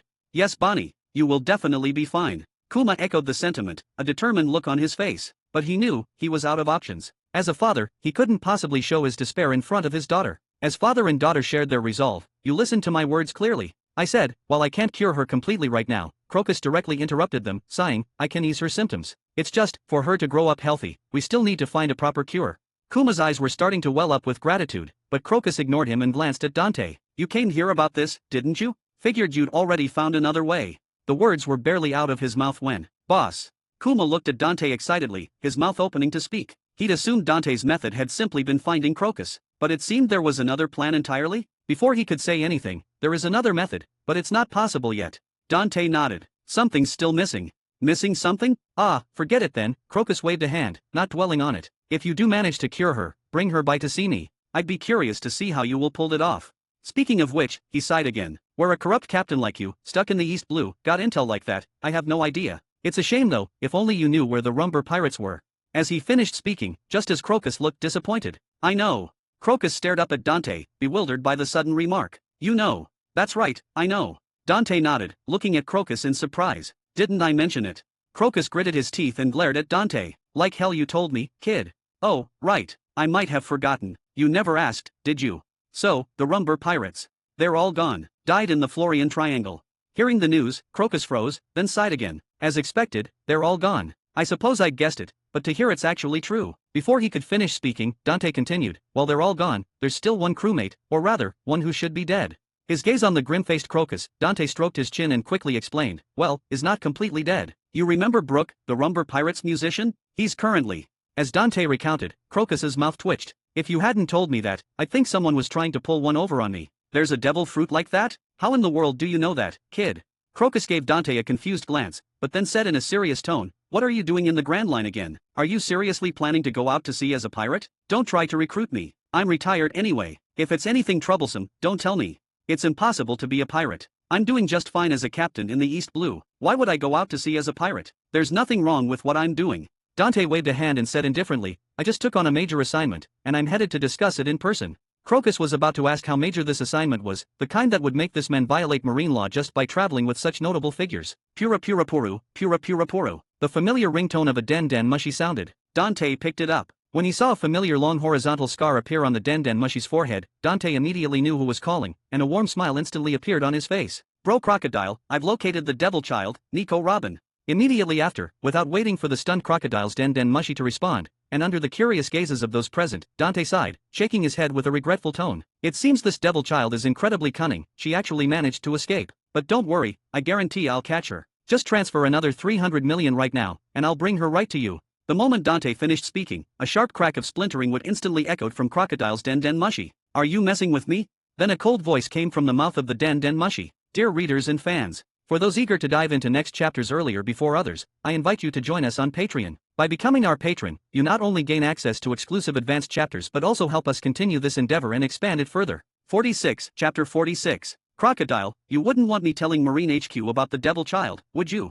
Beep beep beep. Crocodile watched the den mushy hang up on him again, his face dark. The cigar in his left hand smoked steadily until he squeezed it tight. With a soft crunch, the cigar turned to ash, scattering away. Boss, do you need me to go capture that guy? Desbonne, also known as Mr. One of Baroque Works, stood nearby. Seeing his boss's anger, Desbonne spoke, his hands clasped behind his back, his tone chilling. Since he's found her, he's expendable. I'll bring the person to you myself. Crocodile, still furious, didn't reply immediately. He lit another cigar, taking a deep drag, the tension in his expression easing slightly. He exhaled. There's no need, he replied coolly. As long as he can bring the devil child before me, that's all that matters. To think that guy could find the devil child so fast, in just a few days, he mused. He really is a useful pawn. A cold smile played on his lips. As for the rest, we'll talk once he's here. What about the money? Transfer it to him, Crocodile said, flicking ash from his hand. What's more important now is making sure the world government doesn't catch wind of our plan. A cold smile played on his face as he stood, walking to the window. He looked out over the bustling city of Rainbase, a predatory glint in his eyes. And I can't wait to see that greedy marine show his face. He wanted to see if the guy had the nerve to try and pocket 600 million berries from him. On the other side, everyone watched silently as Dante, a smile on his face, hung up the den mushy. That's the big business you mentioned. Crocus was the first to break the quiet, looking at Dante with a confused expression. After a slight pause, he added, "Isn't the devil child sitting right next to you? But he doesn't know that." Hearing Dante's reply, Crocus paused, then frowned. "You plan to double-cross your own companion?"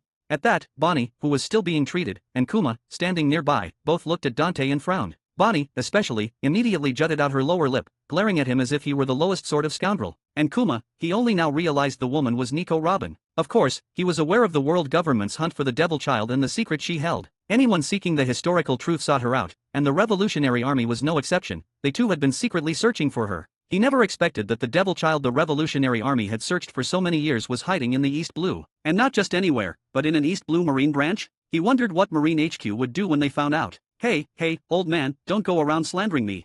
Noticing Kuma's gaze, Dante quickly waved his hands. Turning back to Crocus, he adopted a serious expression. "I just hired a new employee. Don't ruin this for me. Anyone who doesn't know better might think I'm some kind of heartless boss."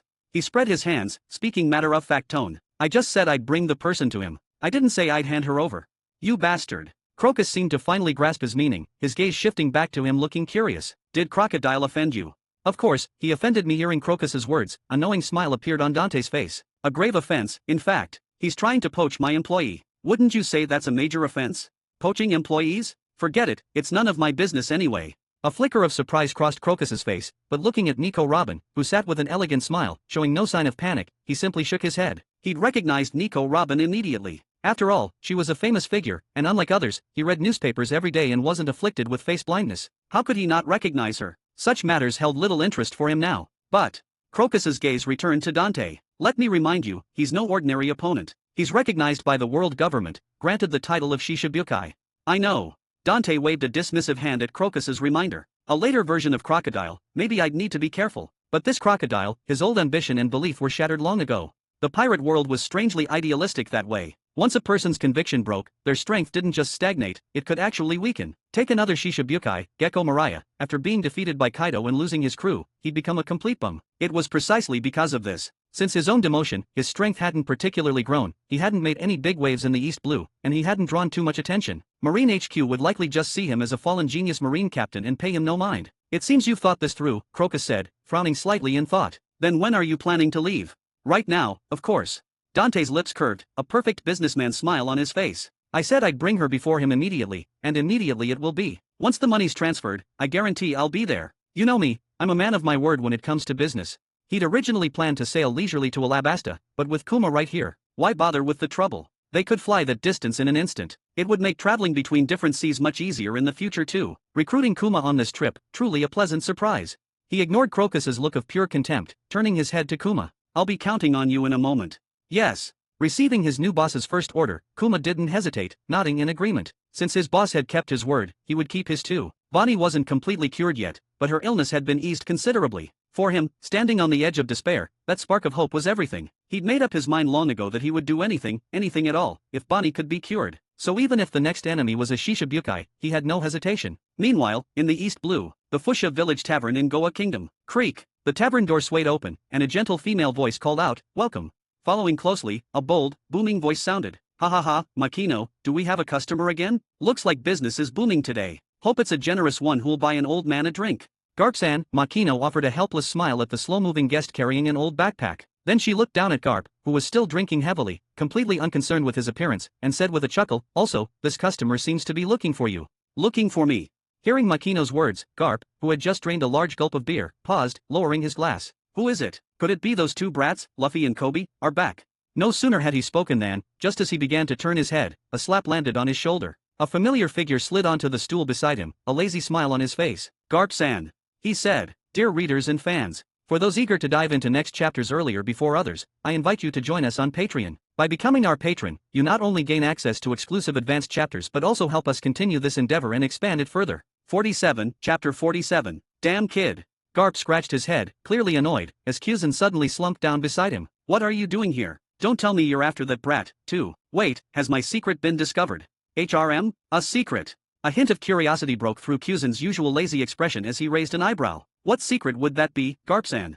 Bwahahaha. A secret? What secret? Forget I said anything. Garp boomed, feigning innocence as he casually started picking his nose. I didn't say a thing. You must be hearing things, Kuzan. Kuzan shook his head at Garp's stubborn denial, his lazy expression settling back into place. I was passing through the East Blue, so Fleet Admiral Sengoku asked me to give you a message in person. Your vacation's over. You're to return to HQ immediately. Bwahaha. Over already? That fast? How could I not know? Fleet Admiral Sengoku mentioned you hung up on him, Kuzan said, showing no mercy. He's already sent Bogard with your warship and crew. I saw him at the pier. And he said to stop hanging up on the Den Mushi. He turned away from Garp. He'd delivered his message, that was all that mattered. Whether Garp actually went back was none of his business. Facing the bar owner, he gave a lazy nod. Makino-san, long time no see. Could I get an iced beer, please?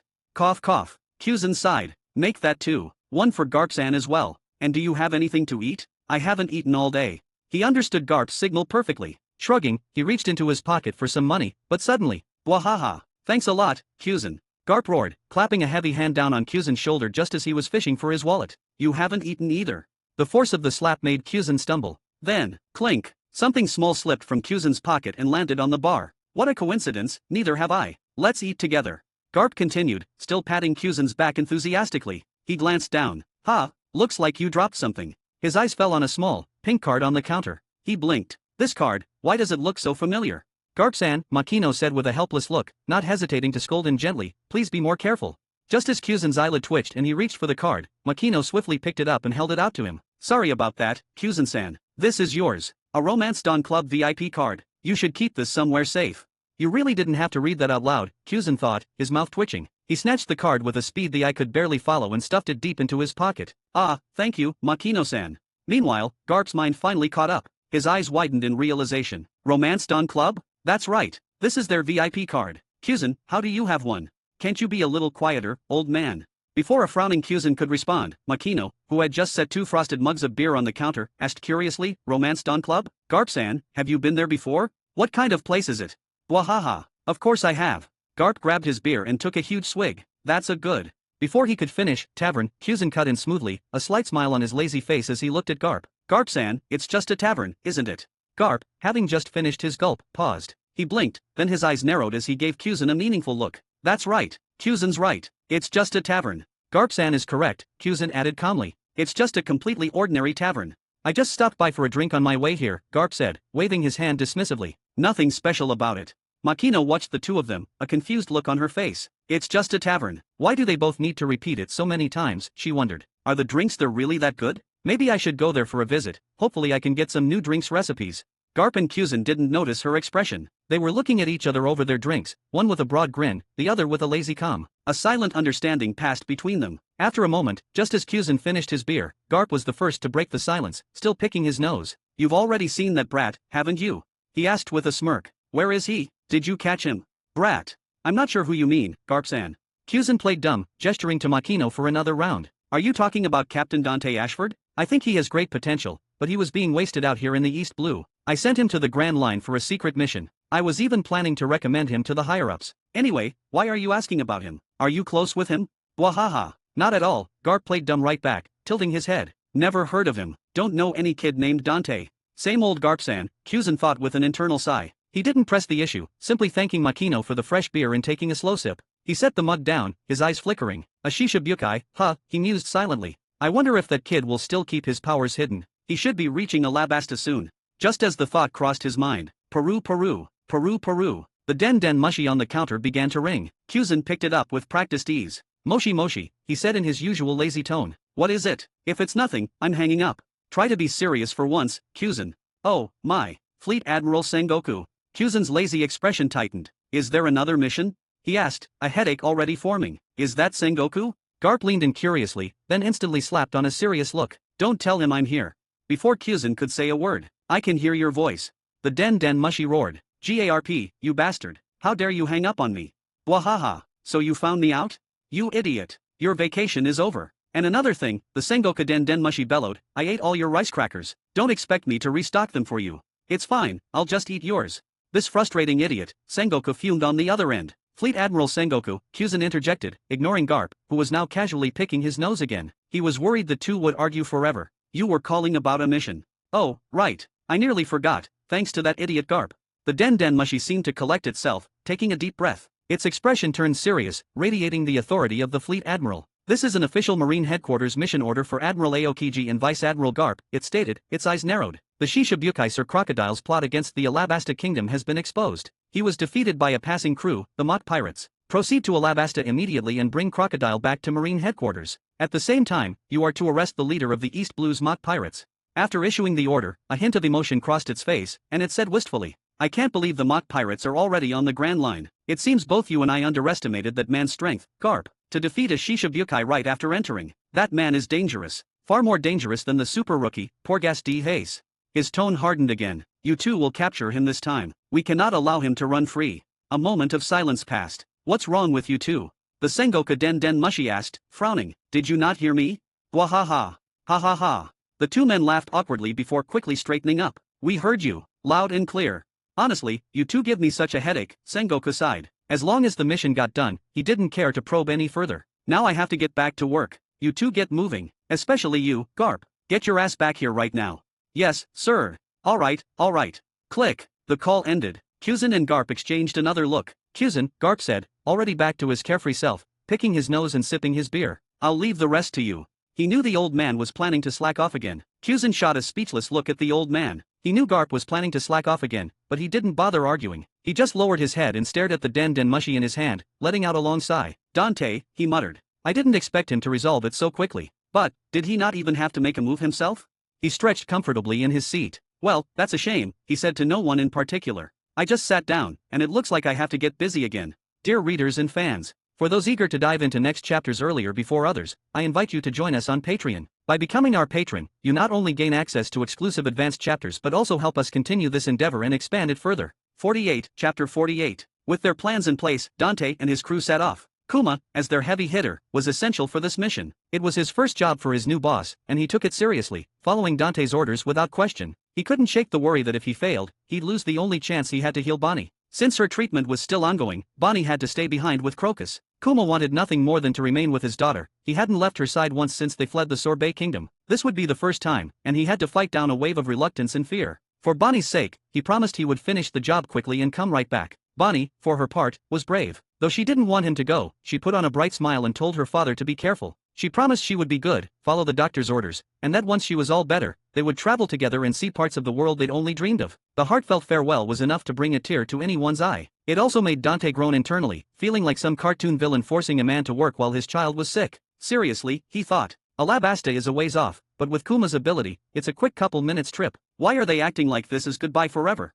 Of course, ever the kind-hearted boss, Dante had enthusiastically arranged for someone to look after Bonnie while her father was busy. That someone was Kuro, who had been a model of good behavior on the journey. The man had been practically invisible, keeping to himself and asking no questions. Dante felt comfortable leaving him behind, even promising him a permanent spot on the crew if he did a good job. Once the goodbyes were over, the group boarded the Dreadnought Saber. Powered by the Kuma brand engine, they set a course for Alabasta. They had to bring the ship, of course. It was the Mott Pirates vessel, and Mott was the one who needed to take the fall for this. What would the so-called overlord of the East Blue be without his signature ride? Peru. Dante was lounging comfortably on a beach chair when a call came in on the Den Mushi. Hey, the money transferred. It was Crocodile. As expected of a Shishibukai. You're generous. Don't worry, you know my character, right? Bro Crocodile, you can rest assured. What's Seastone debt? What's the point of talking about that now? That's all in the past, we need to look forward. Why be obsessed with past? Crocodile was clearly not amused. Relax, Dante continued smoothly. I'm already on my way to the Grand Line, I guarantee it. There's just one little thing. I had to use the world government's special elevator to cross the red line. You'll have to reimburse me for the 200 million berry travel fee. He paused, letting the silence hang. You are asking, what kind of elevator costs that much? Dante pressed on. Come on, you know who I brought with me. It took a lot of effort to keep that under wraps from the world government. You wouldn't want them finding out about this, would you, bro Crocodile? The Den Mushi's face went still. It was clear from its strained expression that Crocodile was furious, but after a moment, he let out a slow breath. 200 million, he said, his voice a low, cold hiss. I'll get the cash ready. A black market transfer will take a few days. Why don't you come pick it up yourself? You're too generous, bro. Dante exclaimed with admiration, without second thought. No problem at all. Like I'd miss a payday like that? Don't worry, I'll be there before you know it. This is the last time, Crocodile growled. The absolute last time, I swear. You can trust me. You know I'm a Marine who upholds justice. The Den Mushy's face twisted. Justice. Crocodile thought. You wouldn't know justice if it bit you. With a final, cold snort, Crocodile hung up. Dante lowered his own Den Mushy with a sigh. A shishabukai, all right, generous to a fault. Didn't even argue. I feel like I asked for too little. He put the snail down and turned to Mach and Kuma. The rest is up to you two. Yes, boss.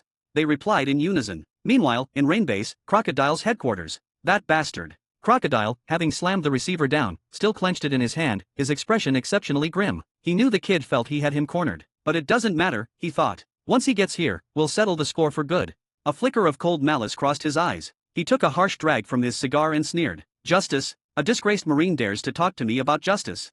He waved a hand at Desbonne, who stood nearby. Des understood immediately, pay the man. However, Desbonne hesitated for a moment. That Marine. I have a plan, Crocodile cut in, flicking ash from his cigar. A cruel smile touched his lips. I'll give him one last chance. If he dares to refuse me again, I'll make him understand I'm a pirate.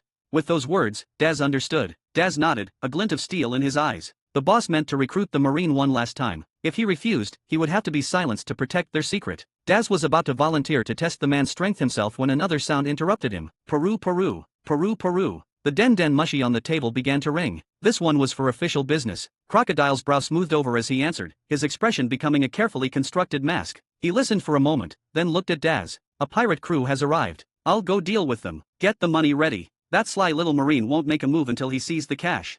Yes, boss. As Daz spoke, Crocodile dissolved into a swirl of sand, vanishing toward the location the call had indicated. Soon, he arrived at the shore. He played his part as the kingdom's hero, offering a calm smile and a few encouraging words to the adoring citizens of Alabasta. Then he turned his gaze to the massive pirate ship slowly approaching the coast, and his brow furrowed. It wasn't the ship's size or value that gave him pause, nor the skull and crossbones flag flying from its mast. It was the bright red banner unfurled across its bow. Master of my own tides. Challenge me and drown. Even for a seasoned Grand Line pirate like Crocodile, the arrogance of the slogan with such extravagant and opulent ship was startling. So brazen, he thought, before a disdainful sneer crossed his face. What an idiot. Is he trying to get himself killed? He had no idea that on board that very ship, Kuma was staring at the same banner in silence. He opened his mouth, turning to Mach, who stood proudly with his arms crossed, but the words wouldn't come. What are you looking at, Kuma? Mach asked, noticing his gaze. He glanced at his banner and grinned. Not bad, huh? The boss designed it for me. Said as long as I fly this, I'll grab everyone's attention. I'll be the most dazzling pirate on the seas. The aura of the East Blue's overlord will have them shaking in their boots. Kuma offered no reply. It certainly grabs attention, Kuma thought. It also makes you a prime target. But hearing it was an order from the boss, Kuma said no more. He just looked toward the shore. Let's get this over with, he thought. I need to get back to Bonnie. Dear readers and fans, for those eager to dive into next chapters earlier before others, I invite you to join us on Patreon. By becoming our patron, you not only gain access to exclusive advanced chapters but also help us continue this endeavor and expand it further. 49, Chapter 49, Captain Dante, please, save the boss. What happened? Dante handed the chest Desbonne brought over to Nami, then turned to the man with a wary look. Des had suddenly bowed, face tight with tension. I just got here. What's going on? What happened to Crocodile? Captain Dante. Daz, tall, muscular, dark-skinned, with a shaved head, stood in silence for a beat. He watched Dante, who looked both worried and totally unfazed as he passed off the treasure chest. So this is what a corrupt Marine captain looks like. Figures he's still thinking about the money. Still, now wasn't the time to argue over greed. Daz, Crocodile's right hand, hadn't expected that by the time he came back with the money, the boss would already be defeated. Captured, even. The same man who'd radiated that crushing presence just moments before. His lips twitched with a trace of bitter amusement, but his face stayed cold. The boss was taken down, he said flatly. Then, realizing that was far too vague, he added, before you showed up, the East Blue Overlord got here first and took him out. He lifted his head, meeting Dante's eyes. Right now, if there was anyone who could help them pull the boss out of this, it'd be this corrupt Marine. Des hesitated, then bowed his head again. I'm asking you to help us save the boss. He wasn't a man of many words, but for the boss, he didn't mind speaking up. Baroque Works will make it worth your while. You'll be rewarded, guaranteed. No rush, no rush. Hold on. Dante's face froze for a second, then asked in a confused frown, the East Blue Overlord? Seriously? I didn't think that guy had gotten that strong. Even Crocodile lost to him. But as soon as Dante finished speaking, no. A sliver of coldness etched itself onto Daz's face at the Marine's words. The boss wouldn't lose to some pirate from the weakest sea. Don't lump it all on that guy. He exhaled slowly, voice low. Technically speaking, the one who beat the boss wasn't the East Blue Overlord. It was someone else. Another devil fruit user. Judging from the sound when boss was hit, I'm guessing it was Kuma, the tyrant, the one wanted by the world government. As for the so-called East Blue Overlord, the boss had been pinning him down and beating him hands down. If Tyrant Kuma hadn't intervened, the boss would have finished him long ago. That said, if Kuma was taking orders from the guy, then the East Blue Overlord clearly wasn't a simple low-life pirate. Des had been planning to step in too, but by the time he arrived, it was already over. Crocodile was down. Now, his only option was this corrupt marine. With that thought, Des lowered his head again. I'm begging you, Captain Dante. If you rescue the boss, Baroque Works will give you even more.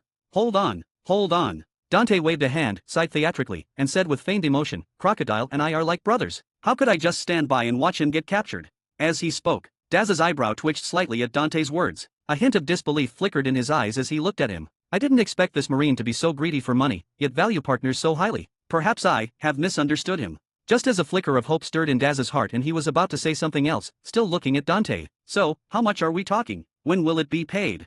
Dante in front of him suddenly looked at him, a wide smile on his face. You know, that's your most valued boss we're talking about here. Nope. I was right in my judgment, this is just a greedy, corrupt marine captain. Daz's normally stone-cold face visibly twitched. Still, he knew better than to blow up now. He took a slow breath, then said in a low voice, 200 million. I can authorize it. I'll throw in another 200, Captain Dante. But, just 200 million. The smile on Dante's face dropped, replaced by a look of righteous indignation. You trying to bribe me, Daz? Are you insulting my justice?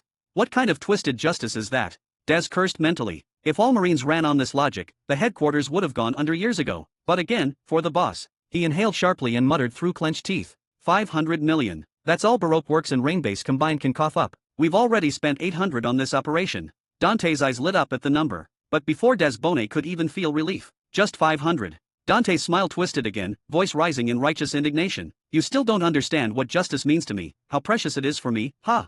Daz's jaw clenched. This greedy bastard. But at least, he wasn't calling it a bribe anymore. His eyes narrowed, and he said in a cold tone, I know where the boss's treasure vault is. I can tell you about it. Crocodile's like a blood brother to me. I couldn't let him get captured, Dante said with passion. Didn't you just say that 2 minutes ago? But just as Daz thought he'd finally convinced this greedy bastard to act. Still not enough, Dante said casually. I heard Baroque Works doesn't even know who its president is right now. Daz froze. He got it now. This corrupt marine didn't just want the money. He wanted everything. Daz's expression became furious. Conflict flickered in his eyes, hesitation tightening his jaw. But at that moment, it's getting late. If there's nothing else, I'll be heading back now. Dante turned to leave like it was nothing. Fine. Des let out a long, slow breath. I get it. I'll give you the contact code for Baroque Works. Just, please, save the boss. Once Crocodile was back, they'd take it all back. And this marine would pay. He pulled a Den Den Mushy straight out of his pocket, tossed it to Dante, and said flatly, this is the Den Den Mushy to contact Baroque Works. With this and my personal confirmation, Baroque Works will believe that you are the president. After speaking, he raised his head and looked at Dante. Is that enough? Do you want anything else? The treasure vault is in Rain Dinners. All right Robin, Nami. Dante nodded, ignoring the icy glare from Daz. He said something to Nami, then tossed the Den Den Mushy directly to Robin. I'll leave the rest to you two. No treasure can hide from me, Nami said with a wink. Got it, boss. Robin added playfully. Des Bonnet blinked. Did she just call him boss? No, never mind, gotta focus on rescuing Sir Crocodile. He turned back to Dante, said flatly. So, we done here, Captain Dante. Dante, having gotten what he wanted, turned back with a satisfied look. He faced Daz, nodded, and said, no pro-dash. But he was cut off before he could finish speaking. Senpai, Dante senpai. Kuina burst into the room, hand resting on her sword. She shot Des a brief look, then turned to Dante with a conflicted expression. A vice admiral and a marine admiral just docked in Alabasta. What do we do now? The Dante and Des looked at each other, and the air suddenly became awkwardly silent. Sorry. Looking at Daz's cold face, Dante spread his hands helplessly, a tone of regret in his voice. Looks like I can't help you after all. But please rest assured, I'll always remember what old Crocs did for me. This bastard marine. Dear readers and fans, for those eager to dive into next chapters earlier before others, I invite you to join us on Patreon. By becoming our patron, you not only gain access to exclusive advanced chapters but also help us continue this endeavor and expand it further. 50, Chapter 50. Boss. A low, faintly eager voice echoed from within the sealed cage. Seastone cuffs were locked around his wrists and shackles on his ankles, yet Crocodile looked as if he were merely resting in his own room, not a prisoner. He slowly lifted his head. When he saw Des Bonnet standing outside the bars, he frowned slightly. Why are you here? He asked indifferently. Did you get caught? Boss. Seeing Crocodile again, Des seemed to let out a silent sigh of relief. He reverted to his usual calm self, offering no explanation as he lowered his head. But Des had been his subordinate for years, the only one who knew his true identity. Seeing him like this, Crocodile had a good idea of what had happened. "Fool," Crocodile said, his tone cold. He stared at Daz, his face a mask. "That crooked marine brought you? Ridiculous. What's the use of him coming now?" He thought his ambitions were finally within reach, but he'd gotten a call that morning, and by the afternoon, he was in a cell. The thought soured his mood. If his hands weren't cuffed, he'd be lighting up a cigar for a long, hard drag. He sneered. "That corrupt marine has some nerve. He catches me, then has the gall to let you visit." He looked up at the silent Daz. "So, what was his price this time?" "Your treasure vault and rain dinners," Des said, his head bowed in shame. "And all of Baroque works." Crocodile fell silent. He'd expected the greedy bastard to demand a steep price, but this. He'd just been cleaned out. Years of painstakingly accumulated wealth, gone. And that 800 million. A muscle in Crocodile's jaw twitched. He thought of how that man had duped him 3 times in a row. He'd planned on settling the score the next time they met, but he never imagined it would end like this. "I'm locked up, and that marine has cleaned out my entire fortune."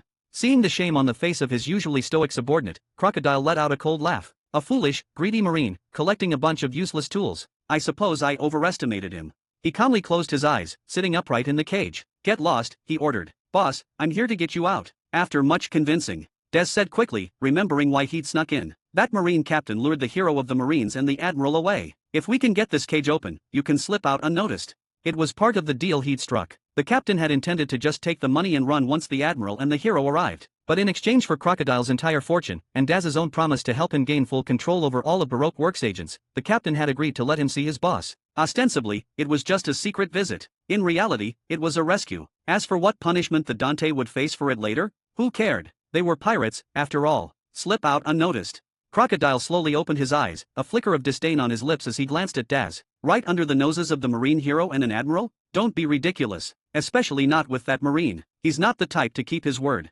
"Besides," Crocodile said, turning his head away, his gaze going distant and hollow for a moment. He looked back at Daz, his voice like ice. "I'm not in the mood. Who do you think you are? You're just my tool. Now get out." "Boss." Daz looked stunned. He clearly hadn't expected Crocodile to refuse so bluntly, or such harsh words. But when Crocodile simply ignored him, turning to sit cross-legged in his cell, Des fell silent. After a moment, he lowered his head and sat cross-legged on the floor outside the bars, saying nothing more. The two of them sat in silence. A few moments passed. Sensing Daz was still there, Crocodile opened his eyes again, his voice sharp with impatience. "What are you still doing here? Hurry up and get out." If this guy hadn't been so quiet and obedient back then, I wouldn't have let him run Baroque Works at all. As if I'd ever trust anyone completely. "Don't bother me anymore." "I'm not in the mood either, boss," Daz replied, his voice returning to its usual deadpan. "If you're staying, then I'll just stay and get caught with you." "TCH, your loss," Crocodile said, a cold smile touching his lips. He closed his eyes again, pointedly ignoring him. More time passed. Finally, Crocodile lifted his head. "Get out of here." Crocodile's eyes narrowed, the scar across his face seeming to sharpen his gaze, restoring his usual intimidating aura. "Look after my treasure for me," he said flatly. "Tell that marine I will return one day." His tone hardened. "I'll come take it back from him." "Boss, I." "Go." "Yes, boss. I'll keep an eye on him for you."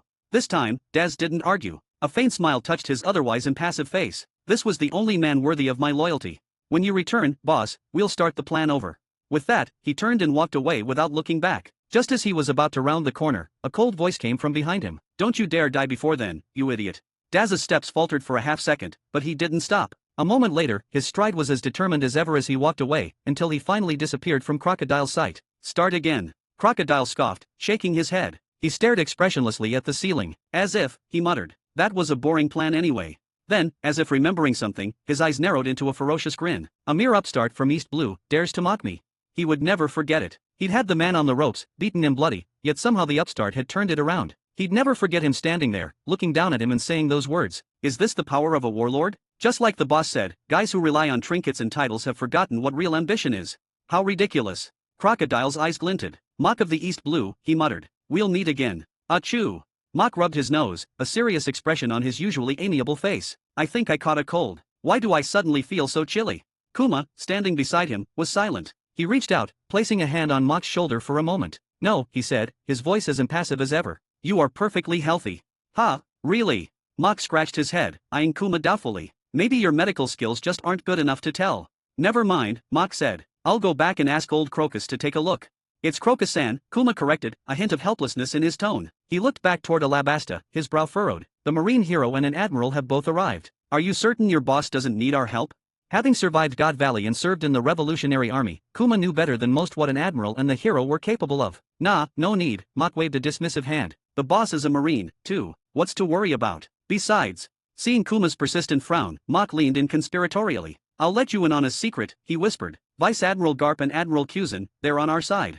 Vice Admiral Garp? Admiral Cusin? On our side? What is he talking about? Before the astonished Kuma could respond, Mott went on. SHHH. Mott winked. You can't tell anyone. I promised Admiral Cusin I wouldn't go blabbing about it. He puffed out his chest proudly. You know me. I'm the most tight-lipped man on the seas.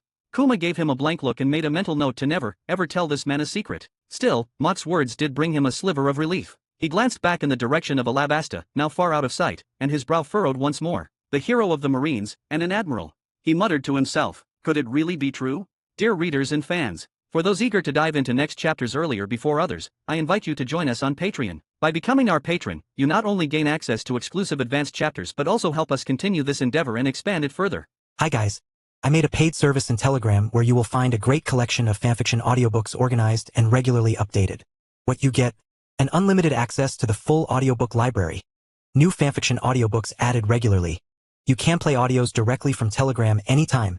Joining our service is available through a monthly subscription of $5. You can pay using PayPal or Ko-fi. So what are you waiting for? Send me a message on Telegram or Discord. I will provide the payment details. After the payment is confirmed, you will receive access to the private Telegram channel containing all audiobooks. If you enjoy fanfiction and prefer listening instead of reading, this library is made for you. Message me anytime to join.